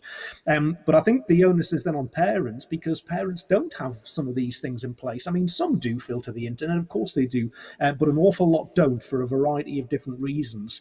So I think that sort of, you know, responsibility was passed to parents as well. And the other thing I would say is that I think there's a very big difference between what I would call emergency remote teaching, where we were just trying to move the curriculum online in order to keep education going, and actually, you know, online education, which I think needs a lot more planning, a lot more thought behind it. And I think those two things are quite different. Hopefully, if we have to go into lockdown again, we'll be able to do, you know, online education as opposed to emergency remote teaching. A gdybyś miał powiedzieć, Karl, if you were to say whether the threats that were waiting for young people online during the pandemic, are they new threats, or is it just a multiplication of what we were dealing with beforehand? It's just because we are spending more time online.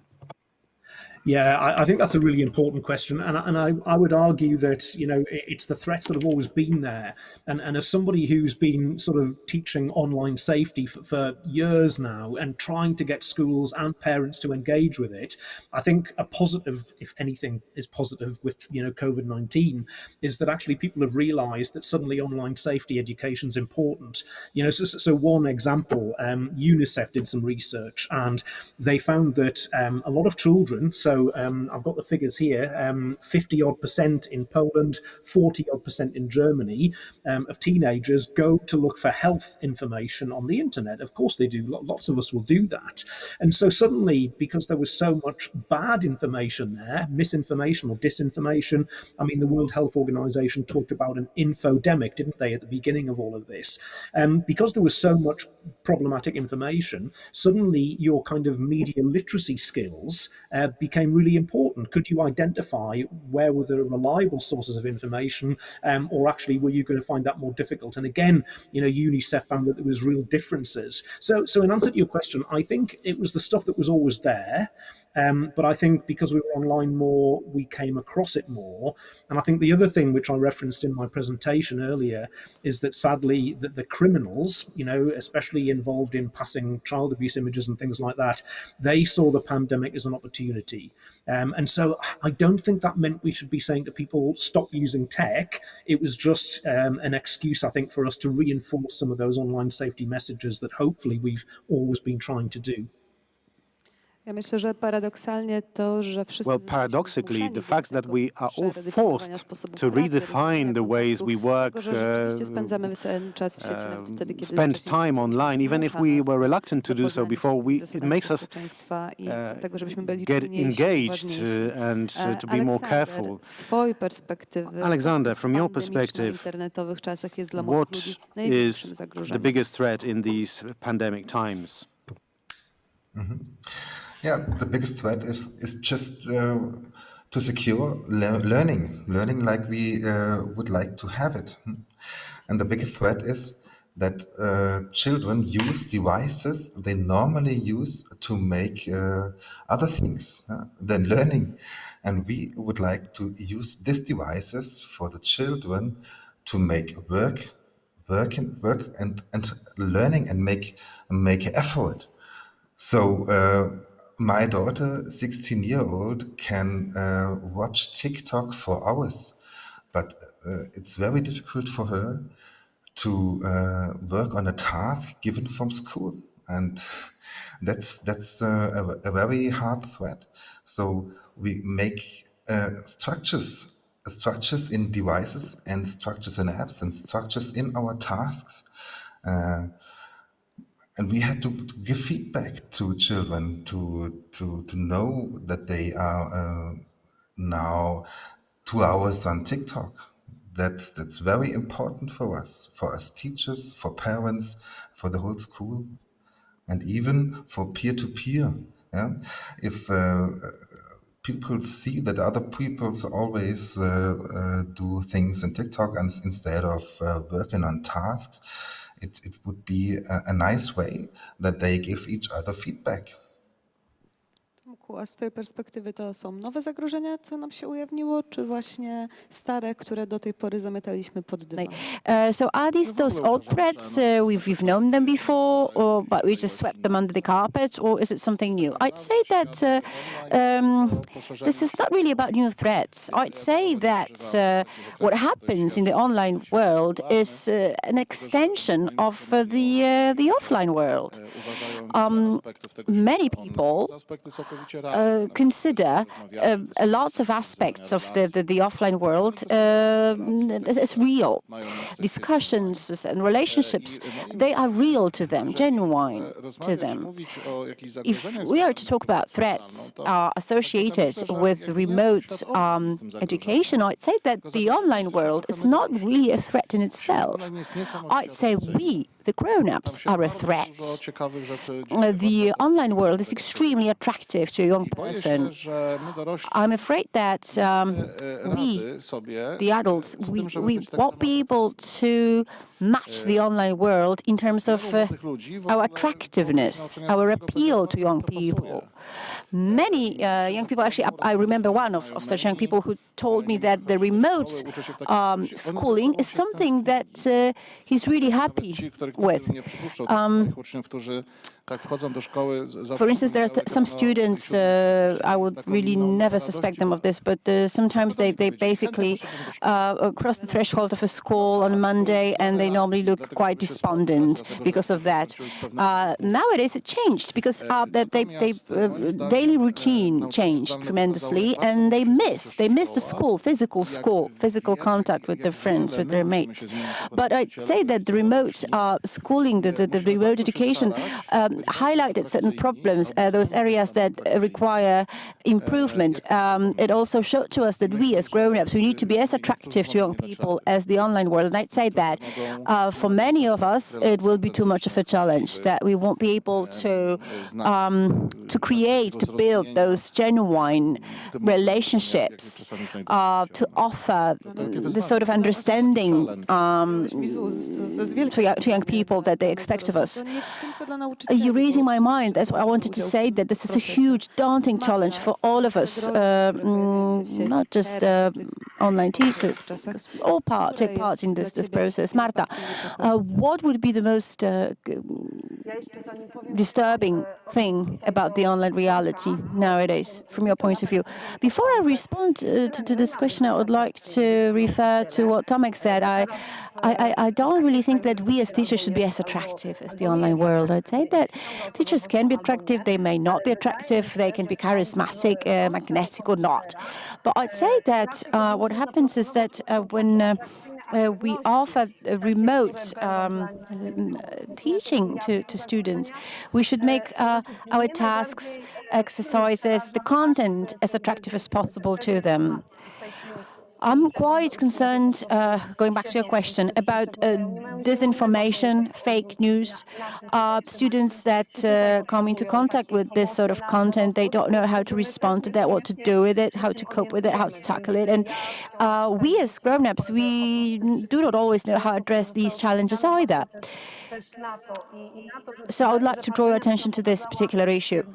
Another thing, the pandemic demonstrated to us that our students lack self-sufficiency, they're not sufficiently resourcul, and they don't know how to organize and manage their own work. I'm afraid that we're running out of time, but I have this one very brief question to all of you. It's important, however. If you were to point to just one systemic solution that you would expect decision makers to introduce in order to improve the safety of children online. Perhaps it's a social campaign, or maybe it's a tool, a systemic tool, or perhaps this would be responsibility of local governments, or maybe there should be a joint initiative of parents. Anything that you can think of, Alexander? Yes, it's a very practical thing. We in Schwäbisch Gmünd, our OT department is located in the town. So normally teachers are looking after the service and the services. So I don't think that teachers should talk about data security. Teachers should use tools. Teachers should make creativity, and not talking about such things. That things are things for lawyers and for people in the town and in the government. So give us a secured playground to make learning possible. That's my advice. No, pięknie. Mam nadzieję, że właśnie to rządzący usłyszą. Karl? I'm very happy with your answer. Perhaps decision makers heard that. Karl, what do you think?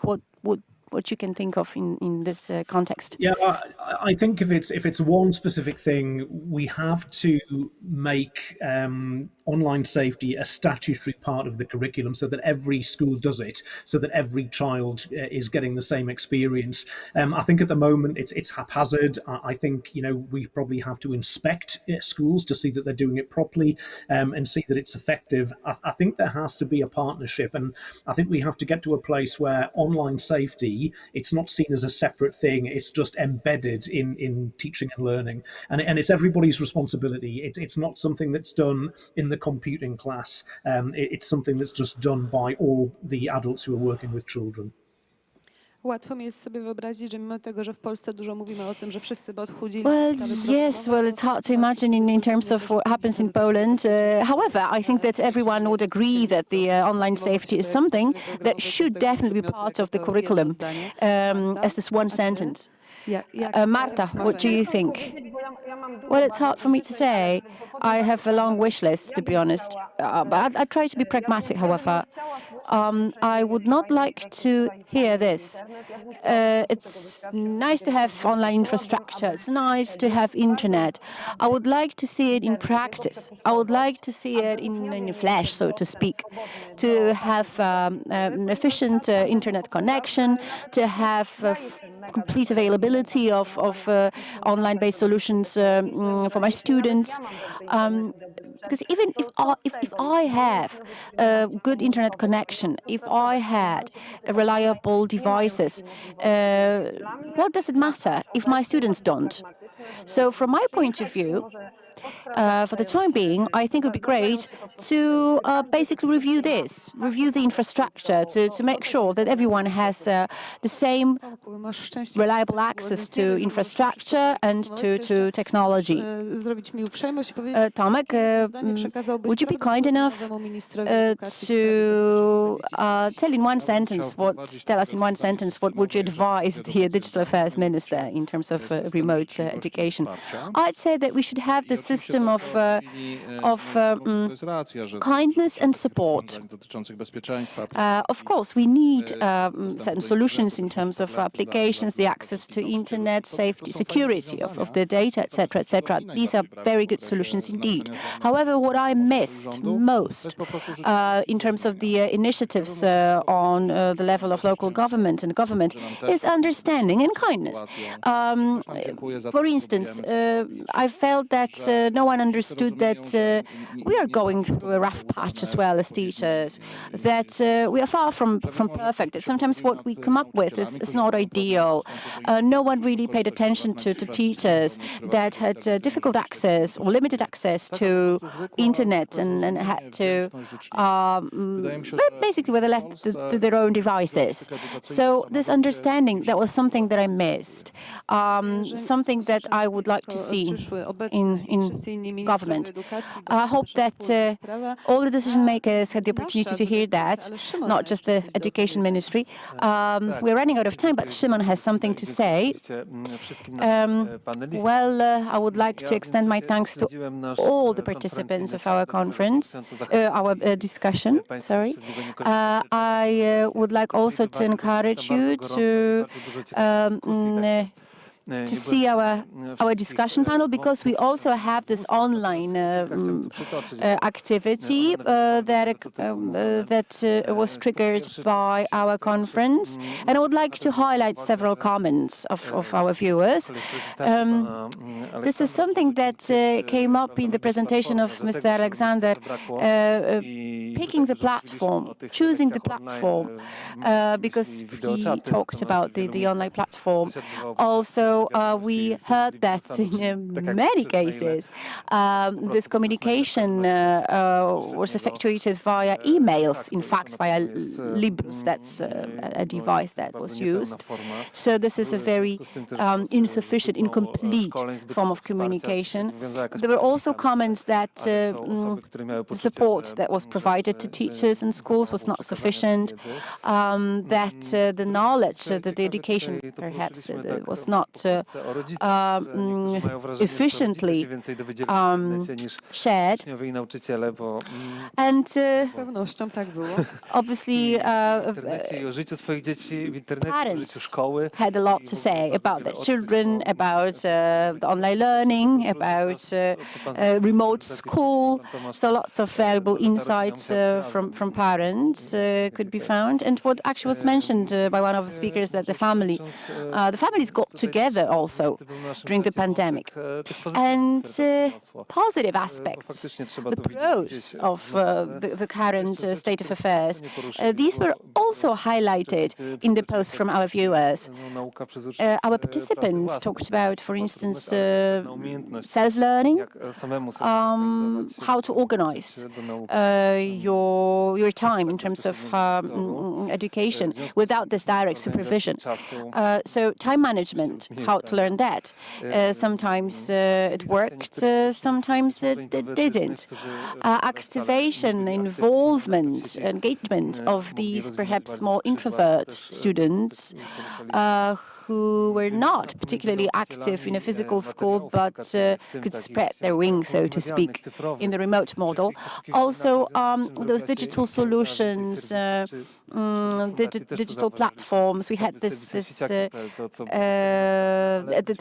eruption of various solutions like Sieciaki.pl in Poland that could be used, but perhaps the motivation level was not sufficient at that stage to stir enough interest.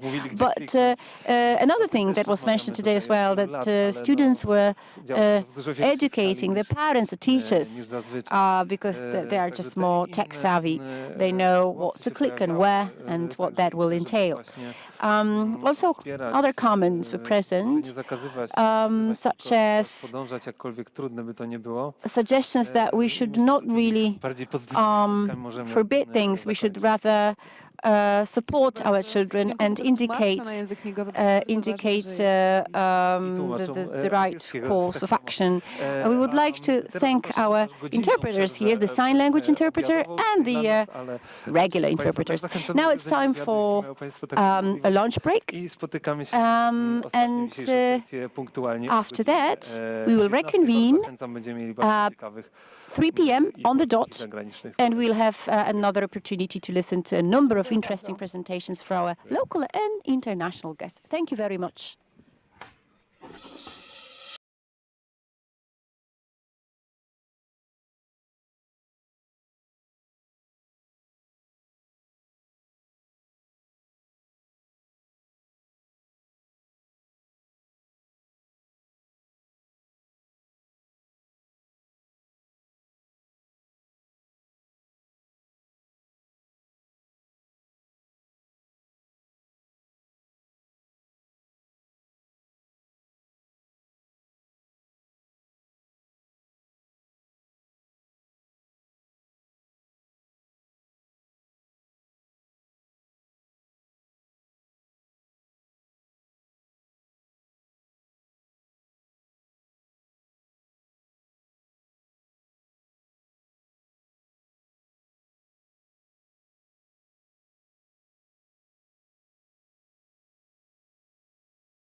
Dzień dobry, witam Państwa po przerwie. Mam nadzieję, Welcome, że ladies and Państwo gentlemen. tego Welcome się after the mieliście lunch break. I hope that you had the załatwienie swoich opportunity spraw, to także wracamy refresh yourselves do and naszych to tematów to see to your związanych private matters. z And now dzieci. we can go back to Wracamy the do 14. Children's Safety Online, to our 14th International dzieci i conference, Keeping Children and Young People Safe Online. And now we will have the opportunity to listen to the presentation by David Finkelholm, Professor David Finkelholm, from the Center of Research on Crime Against Children from the New Hampshire University. What time do you have? Because we now as after lunchtime, and what time do you have at office? It is 9 a.m. in the morning here. Great. So it is a very good opportunity to connect with all the world. So David, the floor is yours. Thank you very much. I'm returning a bit to my roots. About 3/4 of my family came to the United States from the area around Suwałki in the 1880s. And I've been back. It's a very lovely place. I wish I could be with you again to visit. I'm going to be talking about internet or digital safety education and the results of some research and a project that I did, which has come to a fairly radical conclusion that much of what we are doing in the area of internet safety education is misguided.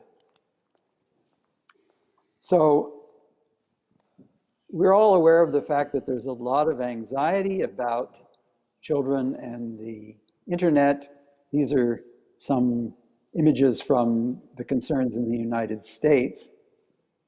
I don't know whether the term boogeyman translates into Polish, but it is a word meaning a very scary individual.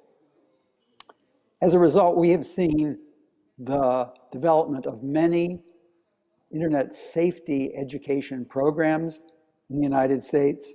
These are a few of them, very colorfully presented. Here are some of their names. And I know that there are similar kinds of programs with similar kinds of messages that have been developed in Europe, Poland specifically, and throughout the world as well. But unfortunately, a lot of these programs have some problems.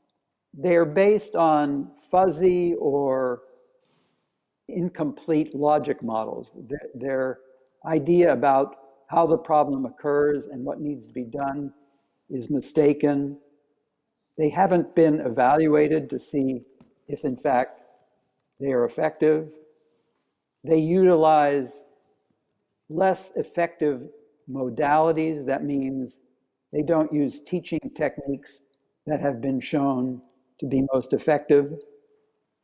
And they've grown in their scale and size without really being able to be sure that they're having the impact or success that we would want them to have.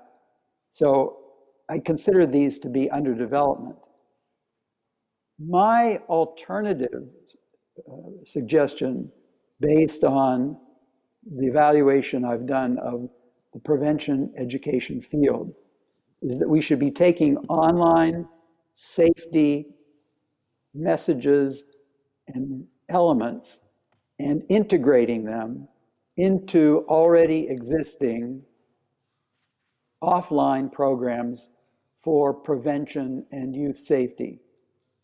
These programs already exist and cover topics like sex education, bullying, child sexual abuse, dating, violence and abuse, mental health and suicide prevention, and that using these already existing programs will help the internet safety messages to be much more successful.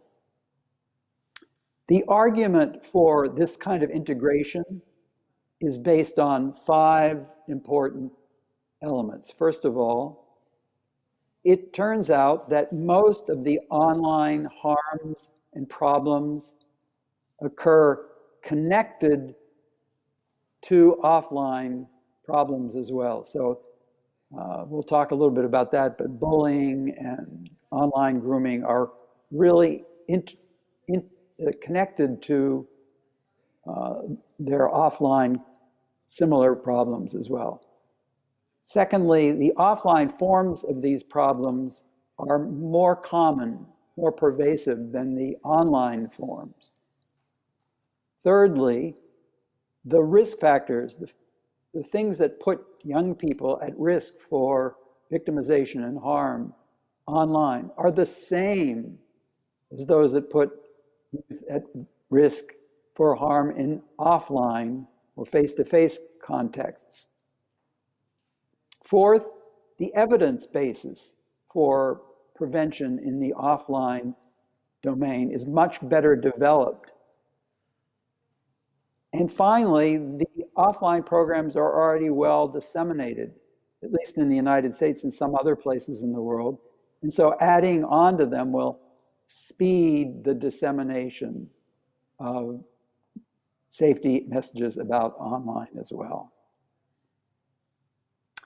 So I've made an assertion that there's a strong co-occurrence of online and offline harms. I just want you to be familiar with some of the research on this. So studies we have done on online bullying, on cyberbullying, show that 2/3 of the online cyberbullying episodes are actually linked to offline bullying. They occur at the hands of children and youth who the victims know in their school or in their neighborhood or in their community. And the same is true for online grooming.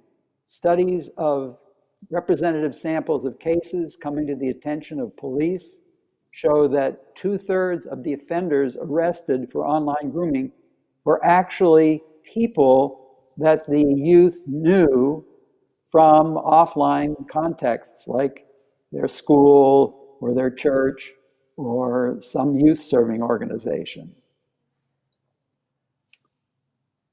It's also the case that when young people are victimized by sextortion or images that someone has got hold of and is using them to harass that youth, 60% of those victims said the perpetrator was somebody that they knew offline. So typically a romantic partner or somebody, some friend from school or from the neighborhood.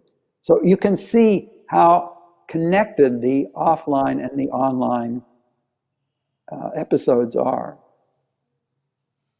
Second point elaborating here is just the strong evidence base that exists for offline prevention. So there are over 100 of offline bullying prevention programs that have been evaluated. There are more than 24 sexual abuse prevention programs that have been evaluated.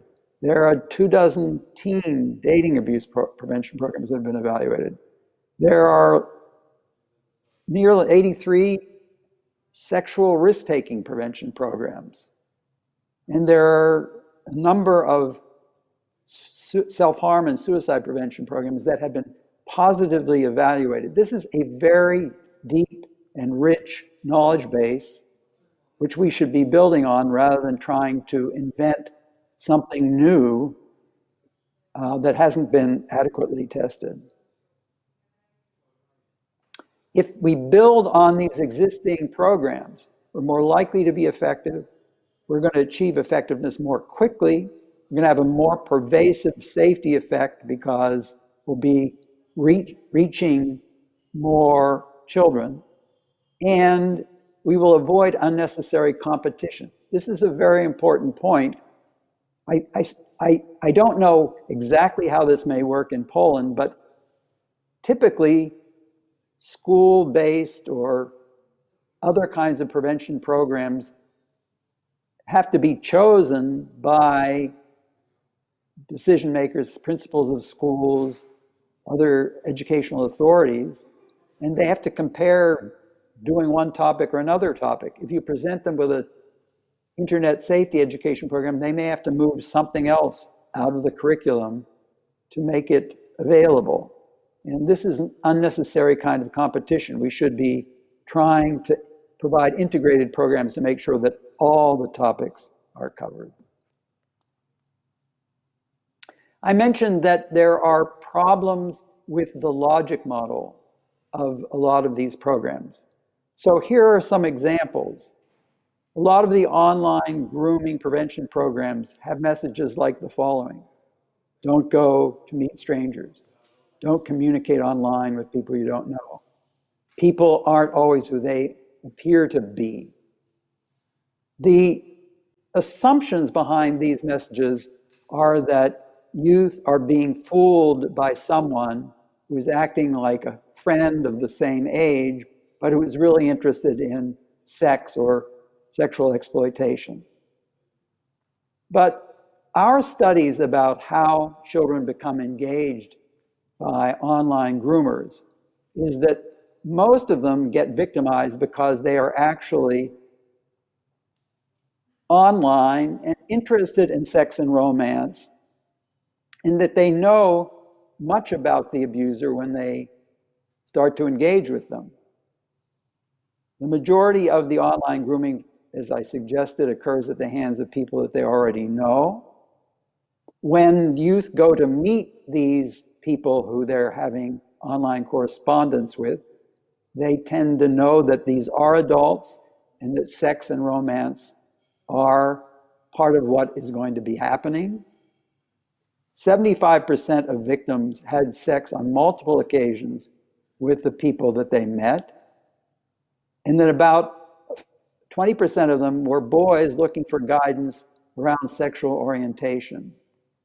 So these weren't youth who were being fooled by the age or the interests of the people that they were communicating with. What they were being fooled about more was that these would be appropriate relationships, or that these relationships had some potential or future to them, or that these people were really interested in them as young person rather than just for their sexual access. There may be better messages that we could give these young people to protect them, but unfortunately, we haven't really tested out a lot of these messages, and they are more complicated messages than just telling them not to communicate with strangers or not to give out personal information. For example, we might want to help them think through why a relationship with an older partner would be a mistake. We may want to help them think through how to decide on who would be an appropriate romantic partner and why this person that they're communicating with is not a good one. We may want to give them skills about how to get out of or extricate themselves from inappropriate relationships, so that if they find themselves going further than they wanted to, they know how to say no and break it off.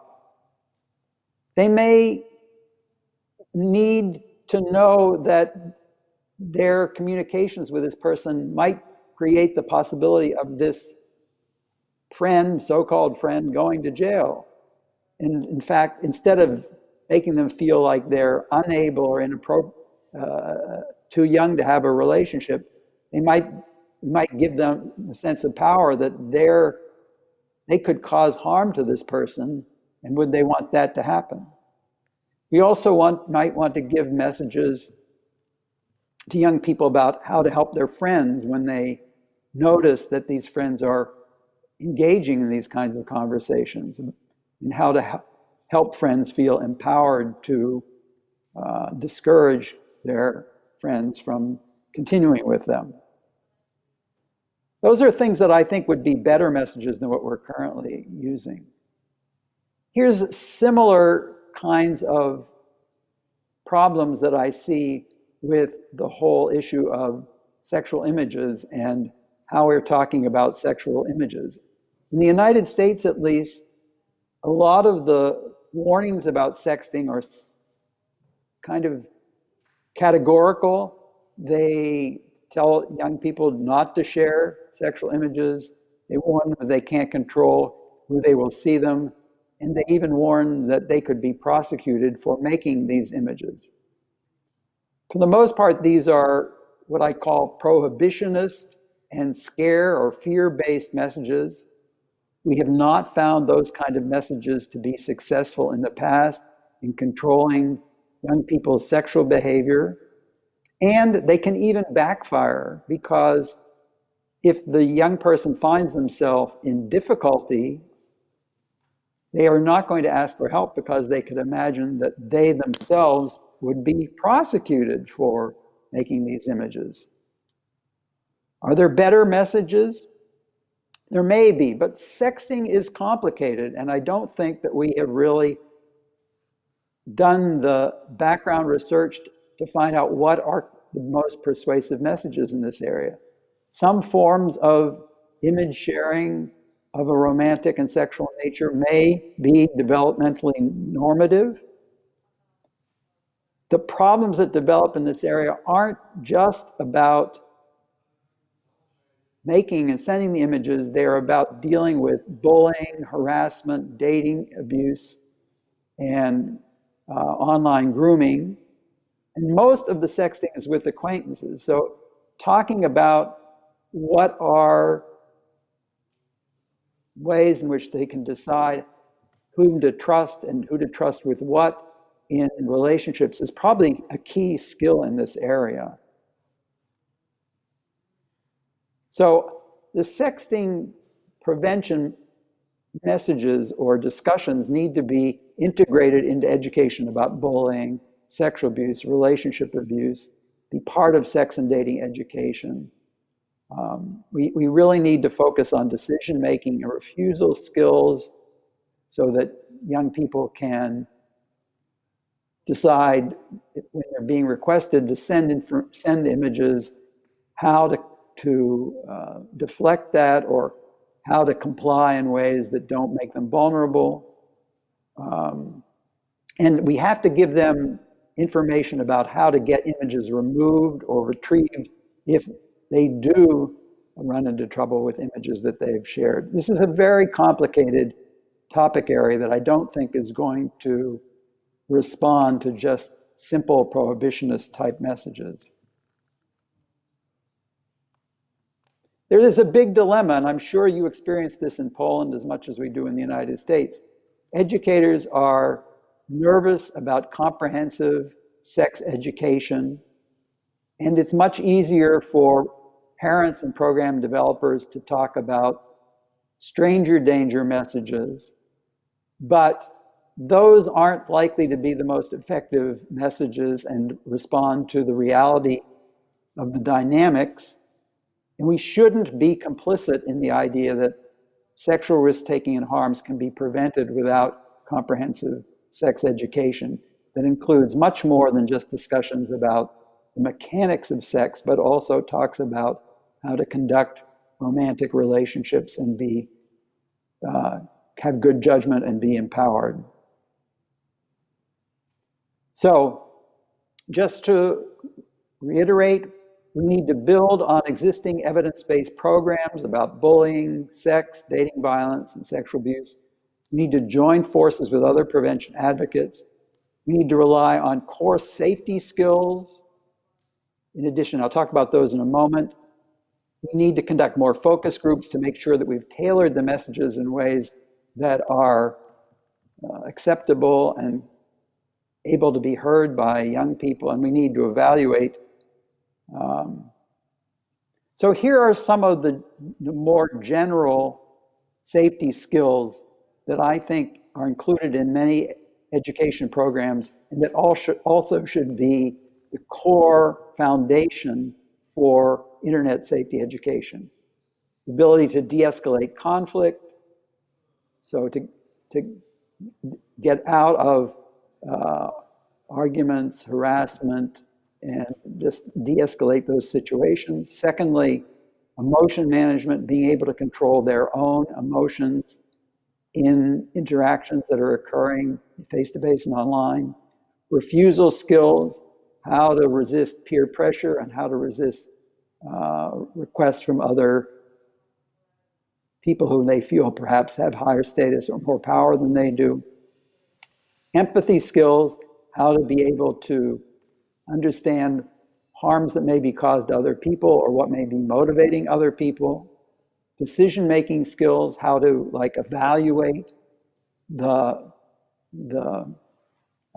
benefits or dangers in any particular situation, and how to seek help from mentors and adults and other friends about situations that may be confusing to them. These are core skills for safety that are not specific to internet technology, but that are often part of other kinds of offline safety programs. So with that, I will stop. I gather that there may be some time for discussion and questions. I hope that you've found this provocative. There is more information about our work in this area from these sources. Thank you very much for your speech. I'm a big fan of this integrated program. Could you share with us any feedback from young participants, how they find this kind of training programs? Well, there's so many of these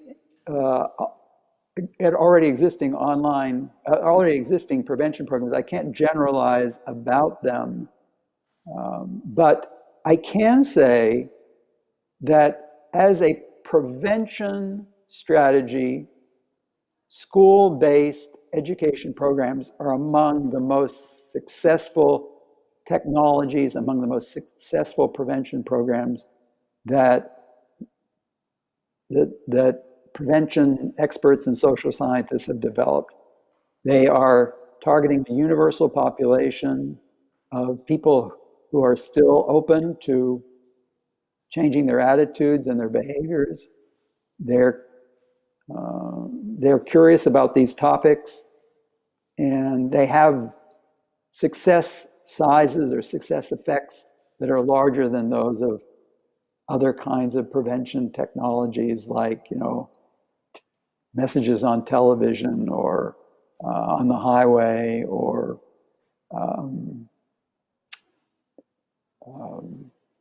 even just online programs. Thank you very much for this topic. We have to go to the next speakers. Z nami jest, thank you very much, David. Z nami jest Marta Witkowska. We have with us Marta Witkowska and Anna Borkowska from NASK.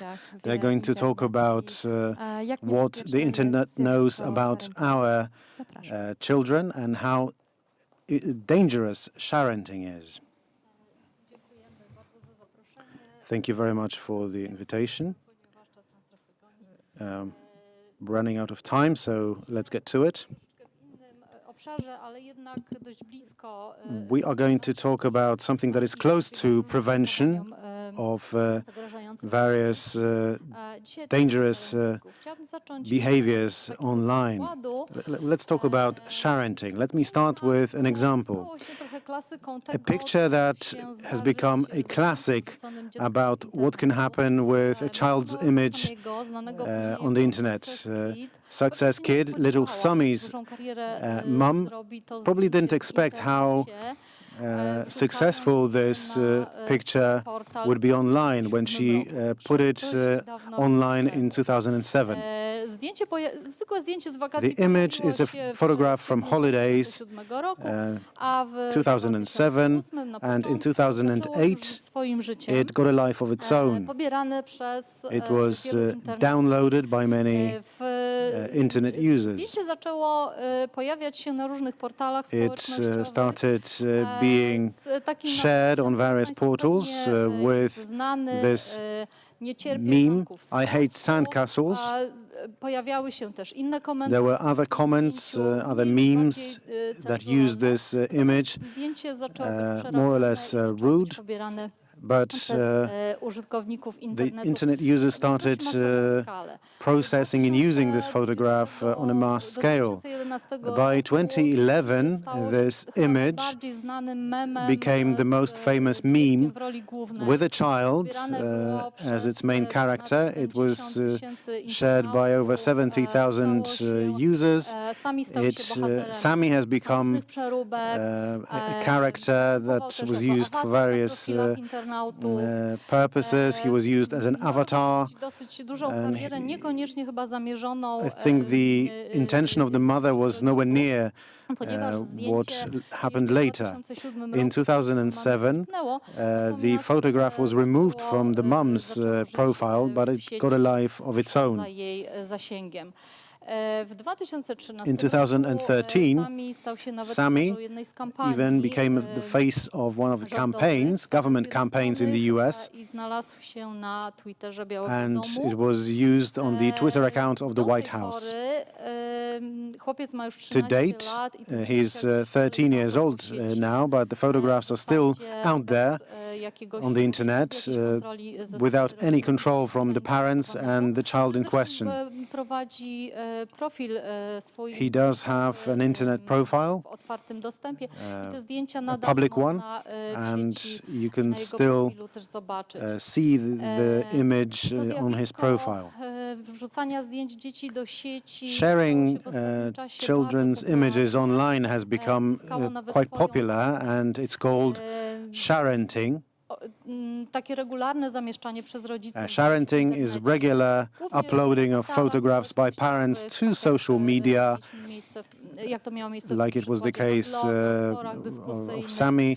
Nazywa Blogs, się sharentingiem discussion forums. It's i called to sharenting określenie again, pochodzi od takich and słów z it's a języka combination angielskiego, of sharing dzielić and się, udostępniać i parenting. rodzicielstwo.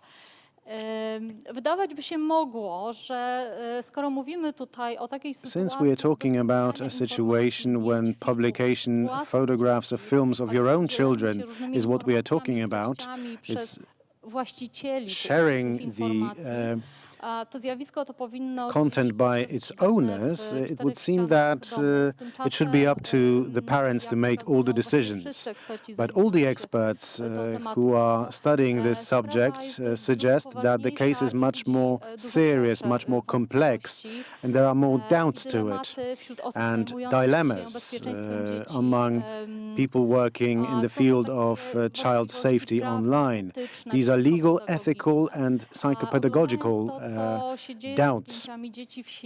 If you look at what's happening to the images of children online, if you look at how often parents upload photographs, there are many questions about what are the limits to uploading and making decisions about the child's image. Does the parent have the ultimate freedom to freely express anything that is related to their child? And how does it compare to the privacy, dignity, and identity of the child? What is the legal protection afforded to the child from sharenting? What are the ethical limits about sharing information? What can you disclose publicly about your own child? How far can you go documenting everyday life of your own children? Teachers and psychologists also address other issues, empowerment of the child. To what extent can the parent decide what's going to be published online about the child? What influence does it have on the development of the child, on its well-being, on its feelings, now or in the future? And finally, how can the child define itself as a young adult when there is so much information about the child from its early life or even before the child gets online?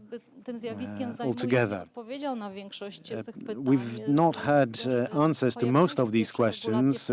We have the first regulations, but there are many doubts and dilemmas that have not been addressed yet. Przyglądamy się temu, co się z dziećmi. We are monitoring what's happening with children online and what is the impact of parents. The phenomenon is more and more widespread. Over to Marta to talk about the studies and research. Więc jeżeli przyjrzymy się takim If we look at data from various studies, you can see that sharing photographs, but also films, videos, and other information in captions, comments about your own child or children is a universal phenomenon. Most parents publish such images. According to Polish studies, we're talking about some 40% of parents, although I think that the percentage is much higher. Every fifth child, more than one-fifth of the children, get a digital life even before they are born, because, for example, photographs from USG are published before the child is born. We also know from Polish research, no, sorry, it's not Polish research, studies from several countries, including the US, New Zealand, Europe, Spain, the UK, Germany. We know that around 80% of children who are below 2 years of age already have a digital footprint online. It means that their parents are uploading images, sharing information about them, or they, for example, start social media accounts for their children. When we look at what parents think about publishing information online about their children, most of the parents think that the information they are sharing is positive or neutral, and there's nothing wrong with it, it would appear. But if you look at the fact that almost 60% of the parents feel they have the right to decide on the privacy of their children, it's in line with the Polish law that the parent has the rights to their child's image. Only 25% of the parents admit that they have asked their children if they want, if they agree for this information or for this image to be published online. Now, if you look at what the children have to say about it, you can see that teenagers have a totally different opinion about whether these images should be published online, images or information. Half of teenagers say that they are anxious, that it's difficult for them to see uploads from their parents about them. For over 40%, it is a situation where the content is the ground for unpleasant behaviors from their peers. It may be a start for hate or cyberbullying in school.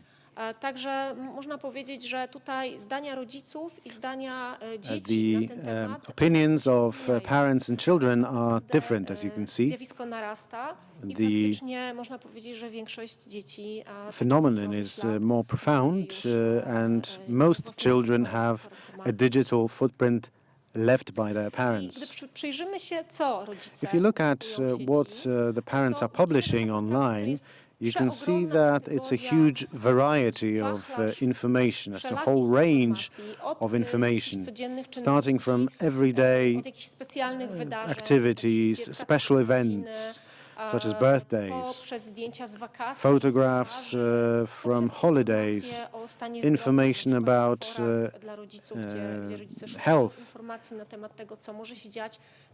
where parents can go online to look for information about their child's health, intimate situations, dość mocno roznegliżowane, naked photographs from the beach or from bathing. Faktycznie jest bardzo łatwe do And znalezienia it's w takim easy to zupełnie find publicznym such photographs in a very public dostępie. internet. I co wymaga może trochę And komentarza. what should be rodzice commented czasami here również is that upubliczniają zdjęcia dzieci, sometimes które są przedstawione parents w takich publish zabawnych sytuacjach, photographs in które, kind of funny situations rodzice puszczają gdzieś w sieć, uznając, że są one zabawne. where My nazywamy takie parents zjawisko think that the image is funny. We call it troll parenting. Używa takich ośmieszających It's basically about using zdjęć. images or videos to make fun of the child. There is a funny caption and it is published without any thought given to the fact that this image can be received in a very unpleasant way for the child. It may be disseminated and it may not disappear from the online world at all. Wycofanie tego rodzaju informacji And withdrawing this kind of information may be very difficult, if possible, at all. And this unwanted fame will accompany the child when it's growing up. I teraz przekażę znowu głos Now, Ani. over to Ania. Co to znaczy dla dziecka, że rodzice publikują What does it tak mean for the dużo child informacji that o nim samym, parents i, will publish so much publikują information też, about the child? dokumentują też takie That they're documenting sfery jego życia, które areas może of the lepiej, child's life gdyby that should zostały be gdzieś w sferze prywatności. left private. Okazuje się, że zagrożeń związanych z It turns out that threats related to the publication of the child's image are very serious. There's a lot of them. There's a small list here. If you are jeżeli wrzucamy zdjęcie dziecka do sieci, publishing an image of your child, you have to be aware that you are publishing a lot of sensitive data. On the basis of videos or images, you can find out a lot. Parents publish information about the age, name, address, school, a lot of data that sometimes is disclosed with full knowledge. Sometimes this is hidden in metadata, but it is published nevertheless. Like in the case of Sami, publishing an image online means that the image becomes available to an undefined number of users. You have no more control. The fact that Sami has had a career on the internet, in inverted commas, it shows that the image was used by many people and the owner, the mum, had no say in what happened to the image once it was published. The image was processed, used many times, published on various websites. Making memes out of a child's photographs is one of the threats, but it's not the most profound. You don't associate it with any serious threat, but for the child, it may be very uncomfortable. It may be difficult for the psycho and emotional development. What the experts are also saying is that this threat related to the illegal use of images can be used by criminals. It can be used to make money. We know that many images end up in the computers of pedophiles. Pedophiles harvest images from social media. And these images end up in websites, on websites where the parents would never like their children's images to end up. There is also the threat of identity theft. Someone can download the image, some information, and produce a new identity. This could be used to collect funds. We hear from time to time about various campaigns where someone can steal the identity of a child, will collect funds for treatment. Or the image can be used to create special profiles or websites where there are comments from internet users which are full of sexual message. The sexual erotic narrative focuses on the image of a child whose identity was stolen. The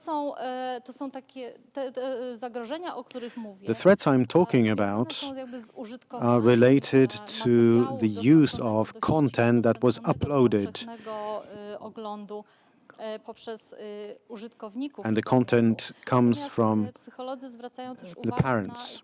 But psychologists point to yet another category of threats related to the publication of an image.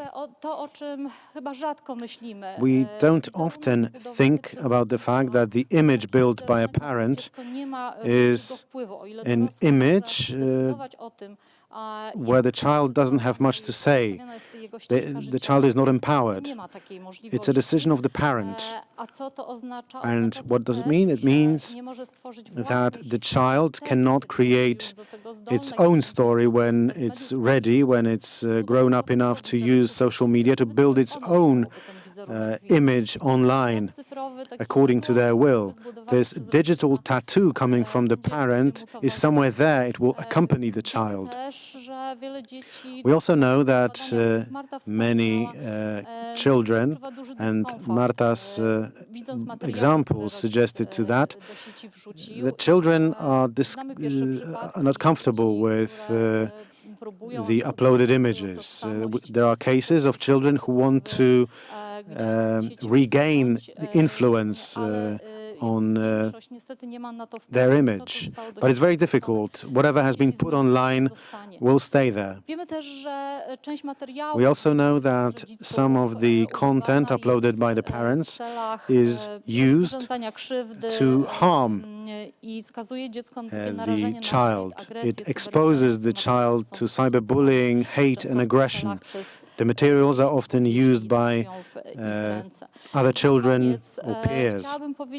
And finally, I'd like to talk about one thing that we should pay attention when you think about prevention, threat prevention, and securing the child's well-being. What I'm talking about is the research that Marta discussed. When the parents publish images without asking the child for its opinion or its permission, are doing something that is anti-preventive. They are basically teaching the child that it has no right to defend its image. And when children reach the age when they can use the internet themselves independently, when they can define and set up their own profiles on social media, the children have to know how they can look after their privacy, how they can protect their image, and that it's up to them to decide what's going to be published online about them. For more details, please go to our website. Thank you very much. Tak, czas jest nieubłagany. Nie uciekajcie mi jeszcze. Unfortunately, the time indeed has run out. But I have a few questions to you still. Things that came up in the comments to this presentation of yours. How to reach out to parents? Probably how and when would be the continuation of this question. I guess that we should reach to them as fast as we can, as soon as we can. I believe that parents of younger children in particular should have access to education. We should reach out to them with our message, with what we have to tell them and how. We resort to a number of various channels. We do it via webinars, via meetings. with parents. We think that the role of school in this area is actually quite important. Teachers, educators, these are people who are in an everyday contact with parents. They're very close to parents in a way, and I guess that it'll be good for them to get involved in this education, how to protect a child's image.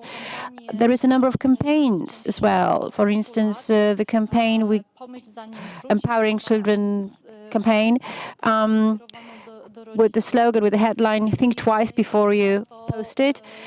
I think that such campaigns are a good way to get in touch with parents, to reach out to parents. Another quick question. We talked about sharing, so about footage or images, etc., content posted by parents. What about content posted by nurseries, kindergartens? Well, I think that what is of key importance in this area is to set the rules straight from the very beginning. We should clarify the rules. When we had this webinar on a similar topic, parents came up with this question that there were so many pictures posted from, I think, elementary school related to school trips, stuff like this. And obviously, educational centers often they get this consent, collective consent, so to speak, from the parents for publishing this type of content.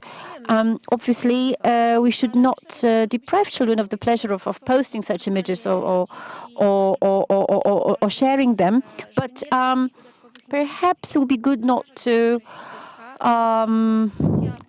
show faces of the kids, to protect the personal data of those children. So basically to come up with the rules that we will comply with, what is acceptable and what is inadmissible in terms of privacy. Thank you very much. Well, ladies and gentlemen, we often wonder how to reach out to parents.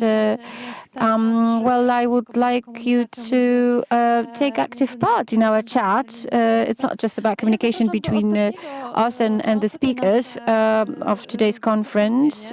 And now I would like to give floor to our last speaker for today.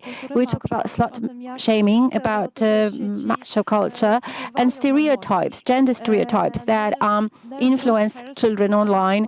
My pronunciation wasn't horrible. From Child Focus, the floor is yours. No. Thank you very much. Your pronunciation was perfect in a very Polish way. Hi, good afternoon, everyone far away in Warsaw. I'm realizing I'm the only one standing between you and the end of this first conference day, which I hope has been very fruitful to all of you. So I'll try to be as concise and as brief as possible, but please bear with me. So today's presentation, I would like to zoom in a little bit further on the phenomenon of sexting. It is a phenomenon we have been working very hard on for the past few years here in Belgium. But today we want to look into a bit further the way gender roles play an important part in this phenomenon. So my name is Nel Brotaert. I'm the Chief Prevention and Development Officer at Child Focus. Child Focus is the Belgian Foundation for Missing and Sexually Exploited Children. And as for the past 12 years, we also are being the Belgian Safer Internet Center on this topic.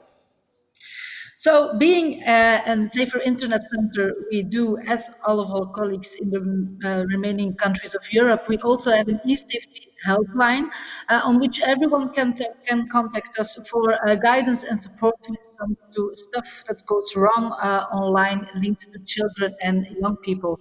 And in this chart, you can see that if we zoom into the very specific area of more sexual related issues online, that sexting is one of the main concerns that are being or that is being raised to us by parents, teachers, but also by children and young people themselves.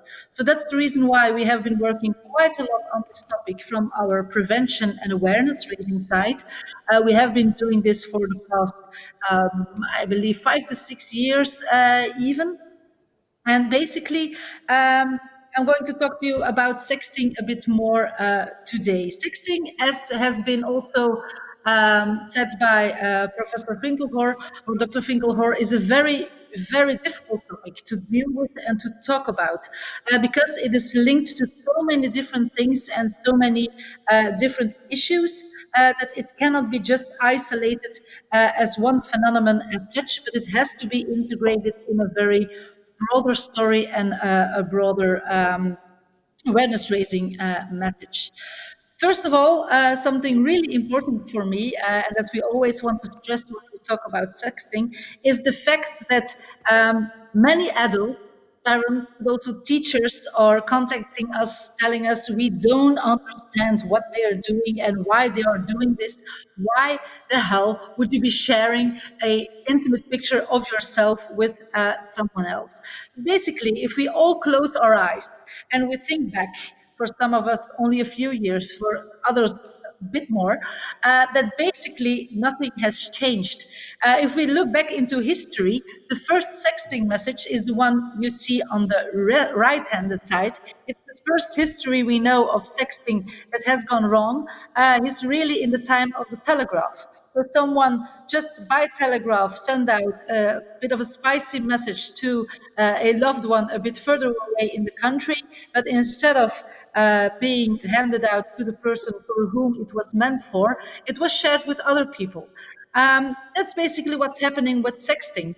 The same has happened during Renaissance and other time periods when very rich and wealthy men, as you see on the left-hand side, they made or they had painters making images of their wives, for instance, or their lovers, and the one on the left-hand side is one that was in the living room of a very important Dutch sailorman who had this version just for when someone came to visit, and when he was completely alone, he could roll it up, and there was another version, a bit more spicy, with a bit more breasts visible, just for his own eyes to see. But sometimes something went wrong, and he forgot to close down the initial painting with the more the less revealing one, and something went wrong. So basically, just to say that sexting is something that has been around for a long time, but that now has made really its way to the sexual lives of our teenagers and young people. As I said, for the past 6 years, we have been working on sexting, and I must admit that we really shifted paradigm and really shifted our story throughout those past years. We also started, as many still do, by telling people or young people not to share intimate pictures of themselves with others. This seems to be the best way to prevent the fact that these pictures get spread out or get in the hands of people for whom they were not intended. But then after a while, we started thinking a bit further, and there was more research, and there were more focus groups with teenagers and young people. And then we realized that basically sexting today has become part of the relationships young people have amongst each other, has become part of the sexual experiences they do encounter. And as Dr. Finkelhor also already mentioned before, young people do not live in an offline versus online world. They live in a connected world with online aspects and offline aspects. So also sharing intimacy has got an online aspect and an offline aspect for young people today, which has not been the case in the past for some of us. So basically, young people sharing an intimate image of themselves with someone else who they trust is not a problem as such. It's just being intimate with someone in some way or another. At which time does it become problematic if, first of all, you do not consent or you do not feel like sharing a message and you are being put under pressure, to which I will come back to later on. That's not okay. But if you did it in a very consentful and and meaningful way towards someone else, there's no problem. It just becomes problematic if that other person starts spreading it and sharing it with other types of people for whom it was not meant to be. So we really shifted paradigm from do not share an intimate picture of yourself with others to if you get this very intimate gift almost of someone else, don't share it with a third party. We often also compare it with if you have your phone or your wallet in the back pocket of your pants. It's not your fault that it gets stolen. It's still the fault of the thief who just took it from your pocket where you put it or you thought you put it safely. So that's a bit of the analogy that we use. That is very important for me to underline that for us, we only talk about problematic sexting once it gets spread and it gets sent to people who do not feel like getting one or for whom it was not intended in the first place.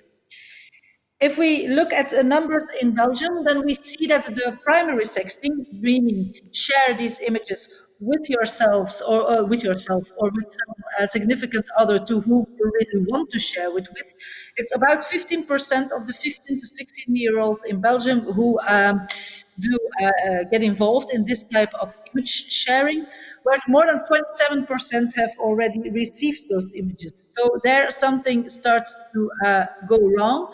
And if we really look into the red part of young people who told us, yes, I have received an image from someone else, but then I shared it with a third party, then we're in 12.5% of the young people who did receive in the first place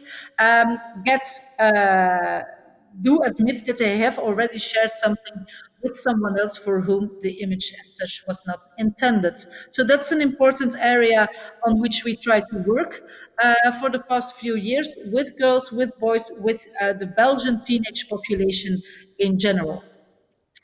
So we really stress a lot about the fact that it's all about trust, that the receiver is trusting, the sender is trusting the receiver to take good care of this image and to only use it for personal use and does not send it out to other people being the audience.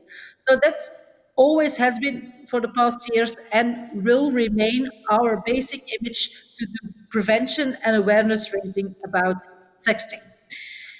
But then we also started wondering, especially based on contacts with young people through focus groups, if people say that men are from Mars and women are from Venus, does this also play a role when it comes to sexting? And we very strongly now believe that it does. And if it does involve, does play a role in the whole sexting story, then it's also very important that at that very moment we also are taking into account this aspect in our prevention and our awareness raising. So what have we learned? We have learned, there's a lot of research on this topic, so we have been working with the Belgian University to try and grasp this issue. We also have been working with Professor Jessica Ringrose, who has been working on it. And all the rest of the information comes from our own personal experience talking with young people here in Belgium. So it is not to be surprised that peer pressure and social norms play a huge role when it comes to sexting. If we look at boys, then we see that boys, way more often than girls, feel a type of pressure to almost collect images. So it's not about just wanting your girlfriend to share a picture with you because you just feel like sharing an intimate moment with her. It's basically asking several girls or several consecutive girlfriends, which is also very possible when it comes to young people. And they hold on to the images. So they build up a type of collection, not only for personal use, because if that would remain the case, that's not so bad either, but they also feel more pressure than girls to spread out images. Why? Because they link it themselves to a type of social appreciation and even image building. It says something about them that they were able to get a picture from a girl. That's something that plays very much among boys, which does not play when it comes to girls. But if we look at girls, then they, more than boys, feel more pressured to send out pictures. So as I said in the beginning, sexting for us is very much okay as long as it's consensual and you don't feel pressured to do so. But girls, sometimes very explicitly, but sometimes also very sneaky, softly, feel a type of pressure to send out pictures when they are being asked one. Also here, so it's linked to social appreciation and acceptance, because as boys feel flattered when they were able to get a picture from a girl, girls feel flattered because they are being asked to question. It says something about their desirability.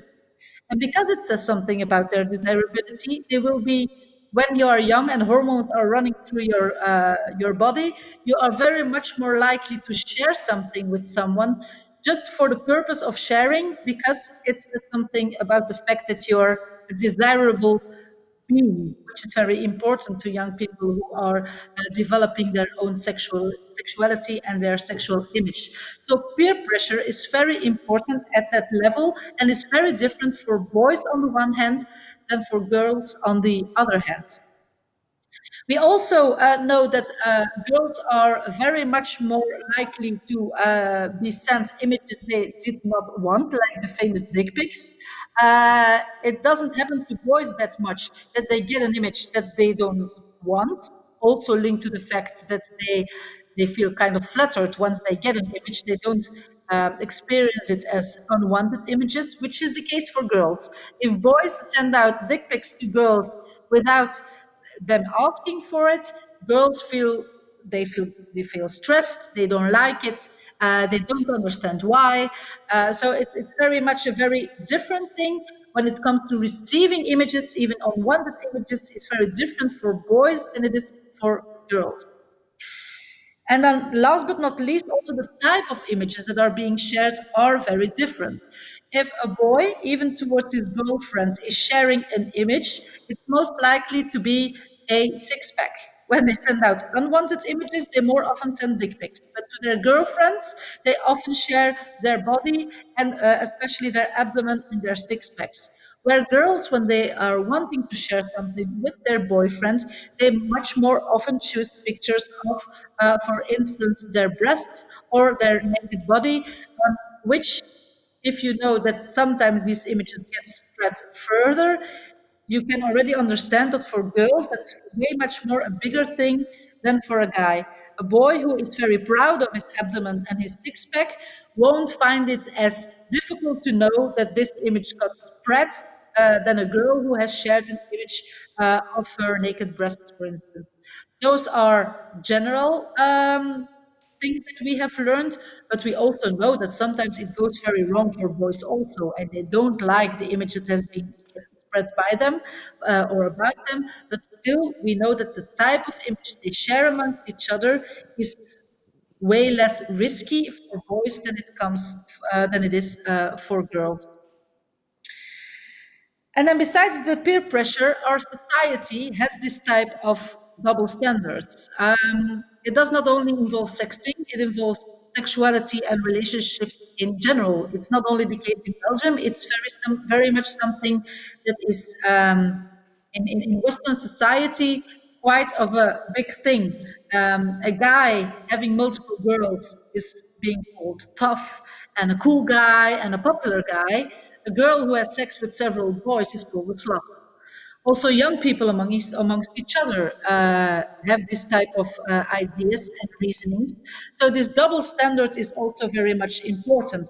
It also plays a role in sexting. When a sexting image of a boy gets spread out, he's being a tough guy and a cool guy. But when a sexting image of a girl is being spread out, other girls, as well as other boys, are calling her a slut, because she should not have been sharing this image from the very beginning. That's something they all say when you talk to them, except when they experience it themselves and you ask them, do you sometimes share pictures with your boyfriend and your girlfriends? Then it's something that many of them do, but when it gets spread out, many young people as adults, turn to the victim blaming of saying that you're a slut because you have shared this picture with someone else and you don't have to come crying over spoiled milk because the picture got spread out. So this very much is very important issue when it comes to girls, and again, way less as it is for boys. But this slut shaming and this victim blaming is not, or this whole story is not only doing wrong to girls, it's also doing wrong to boys. Boys are being learned stereotype behavior, which, if you take it all the way to the other type of the spectrum, really can be called toxic masculinity. You don't have to be, you're not only a tough guy if you have a lot of pictures of girls. You're not only a tough guy or a cool guy if you can do X, Y, Z.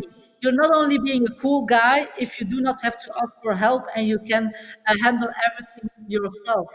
So it's very much this dual paradigm is doing wrong to boys as well as to girls, because often in the whole sexting story, we look at girls as more often victims, where we look at boys as more often the ones sending out or spreading messages, so making them more the bad guys.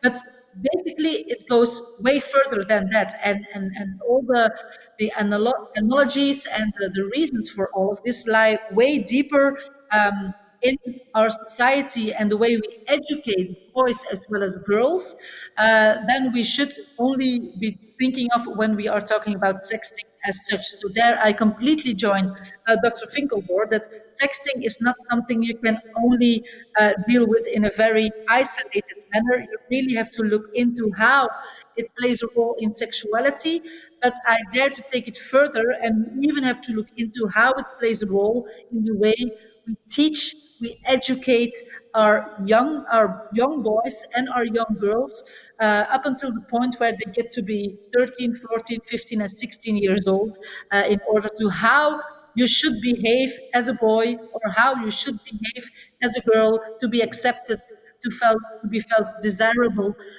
It's very much something that starts when they are super young, and you have to start thinking about that at that very young age and not wait until they are 15 and 16 years old and then talk about the sharing or the asking for or the collecting of images. So what to do then? Because insight is something, but how do you deal with this a bit further? We think, but also ourselves, we are very much in the very first steps of this reflection and this idea. It's very important to have tailor-made conversation and tailor-made education. So I think that it remains important to have general sexting awareness-raising messages or prevention messages for all teenagers.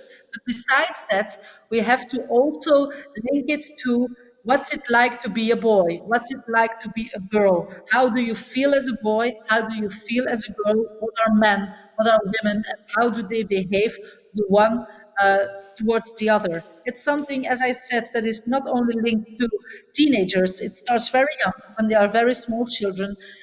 We have to ask them the right questions, and we have to teach them the right stuff in order to be able to build on that once we start thinking about and talking about issues as, for instance, sexting. We also should work on peer pressure, because we really saw and we really see that it plays a very important role when it comes to sexting. Although sexting should be something that is very intimate between two people, we do feel and we do see that young people experience a lot of peer pressure, boys to get the image and girls to send the image. So peer pressure is a very big thing when it comes to sexting. So that's also something that we should work on when it comes to this issue, combined with personal integrity. And it's really about, again, not about the internet, but it's about setting your boundaries. For instance, as a boy, how do you feel about the fact that your friends tell you that it's cool to have a big collection of spicy pictures of girls, while you don't feel like that's a good thing? If you feel like that's something that you should not be doing, how to say no to that type of peer pressure? And when it comes to girls, if You think that you're only desirable if, or you feel flattered when someone asks you for a picture of yourself, but you don't feel okay with sharing it with that person. How to say no, how to put your own boundaries, and how to preserve your own personal integrity. It's something that is really for young people, like this balance, peer pressure versus personal boundaries, and how to say no. A very important topic that we also should take into account when we talk about sexting with young people, and when we work on this topic with them. Oh, sorry. And then, last but very much not least, is the idea of asking for help. And this is one that is hugely important for boys. We at our helpline, but it goes for all of our colleagues all over the world, everyone sees that there's a lot more questions that are being raised about girls than there are about boys. Like, parents call us and they say us, I have this image of my daughter on her phone. What do I do with it? Who knows, she might share it with someone. That's a question we hardly get from parents from boys, because one way or another, if you find a picture on your boy's phone of his six-pack, you don't think about other stuff. You just think about, yeah, that's my guy. Young boys are very much often not taught how to ask for help if something goes wrong. They've not thought how it is to be a sensitive person who has all these feelings and can share with them. We still, and I know that by now it sounds cliche, but in reality it's still very much true. We teach boys to man up. We teach them not to cry like girls. Those are important things. And it might seem like a cliche and a bit yeah. But if we look at sexting and how the gender differences play an important role in this topic, then it really starts there at this very, very, very young age. So please, if you work with girls and if you work with boys, please, especially when it comes to boys, teach them how to ask for help, teach them how to be vulnerable, and teach them to tell you if something goes wrong and they feel not okay. Because it's only when we start teaching them to ask for help that we can start helping them. If we don't know that there's an issue, we cannot help them. So asking for help and how to help also is very important for girls as well as boys, also when it comes of the prevention of or tackling of sexting. I wanted to stop my presentation with this picture. This is me with my two boys. I have two little boys. They're still way too young to talk about sexting, but I do try to talk with them about this type of what is it to be a boy, and what if a girl says no, and what do you ask a girl, and what don't you ask a girl, and why do you do that, and stuff like that. So that's my boys. But over the past, since 2 years now, they have an extra plus sister, and I really notice when I look at myself and my daily education of my 3 children that I teach our girl something else than I teach our boy. We do teach them the same stuff, but when it comes to girls, as it comes to boys, we really have to talk about how to set your boundaries, how to say no, how to resist to peer pressure. And it has to be applied in a different way to boys than it has to be applied to girls, because the type of peer pressure is very different.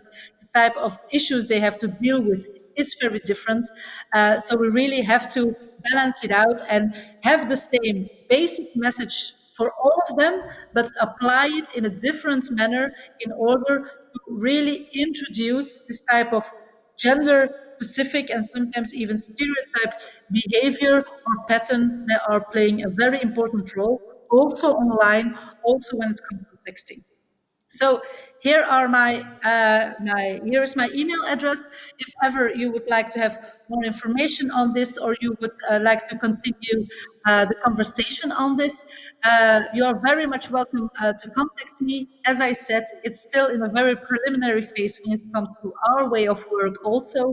But I still hope that these first insights that we gained for this past year of work were also a bit useful to all of you, and that we can, in one way or another, make sure that we have a very efficient, effective way to talk about sexting with girls as well as with boys. Thank you. Thank you, Nell. Thank you for your brilliant speech. I have a reflection that it's not easy to be young people now. It's not easy to be normal and to think about ourselves, how we would like to be. I have a technical question because we talk a lot about sexting. Which way young people use to share their images? They use social media, mobile application, or other ways? Yes, young people are very creative. And so they share sexting images throughout a lot of different platforms. We see them share quite a lot via WhatsApp. Snapchat also is very popular, not because they really think that the image will be gone in a few seconds. They do realize it can stay out there, but still it's an important medium that they use, so they will also use it to send pictures or images to others. So basically every type of private messaging application is being used. It can be internet DMs, it can be Facebook Messenger, WhatsApp, Snapchat, and I think every type of communication tool they use to privately communicate with other young people, including their boy and girlfriend, will be the one they will be using to also share these more intimate images of themselves. Thank you, Nell. Thank you from all of us. I saw on our chat that we were very involved in your presentation. Thank you. Thank you very much. With pleasure. Szanowni Państwo, kończymy dzisiaj pierwszy dzień. Mam nadzieję, że... Ladies and gentlemen, we're just about to finish the first day of our conference, and I hope it proved to be inspirational, not just in terms of information on new threats that have recently emerged, but also it provided lots of inspiration for you that you can tap into in your everyday work. I would like to extend my thanks to all the speakers, or to both physically here in our studio and those that joined us via internet. I would like to thank you, our viewers, and it's really hard for us to talk to an empty room, and I would like to also extend thanks to the sign language interpreters and those interpreters who translated our presentations into English and into Polish, and thank you so much all our technicians, our magicians, because you can't see them here in person. You can see, however, the results of the tremendous work. Certificates-wise, you will receive these certificates if you log into a conference today or tomorrow. You will just need to use the email address that is provided to you upon your registration. Thank you very much once again for your participation, and tomorrow we will meet at 10 a.m. We will have new speakers here on board, new topics to discuss. So thank you very much, and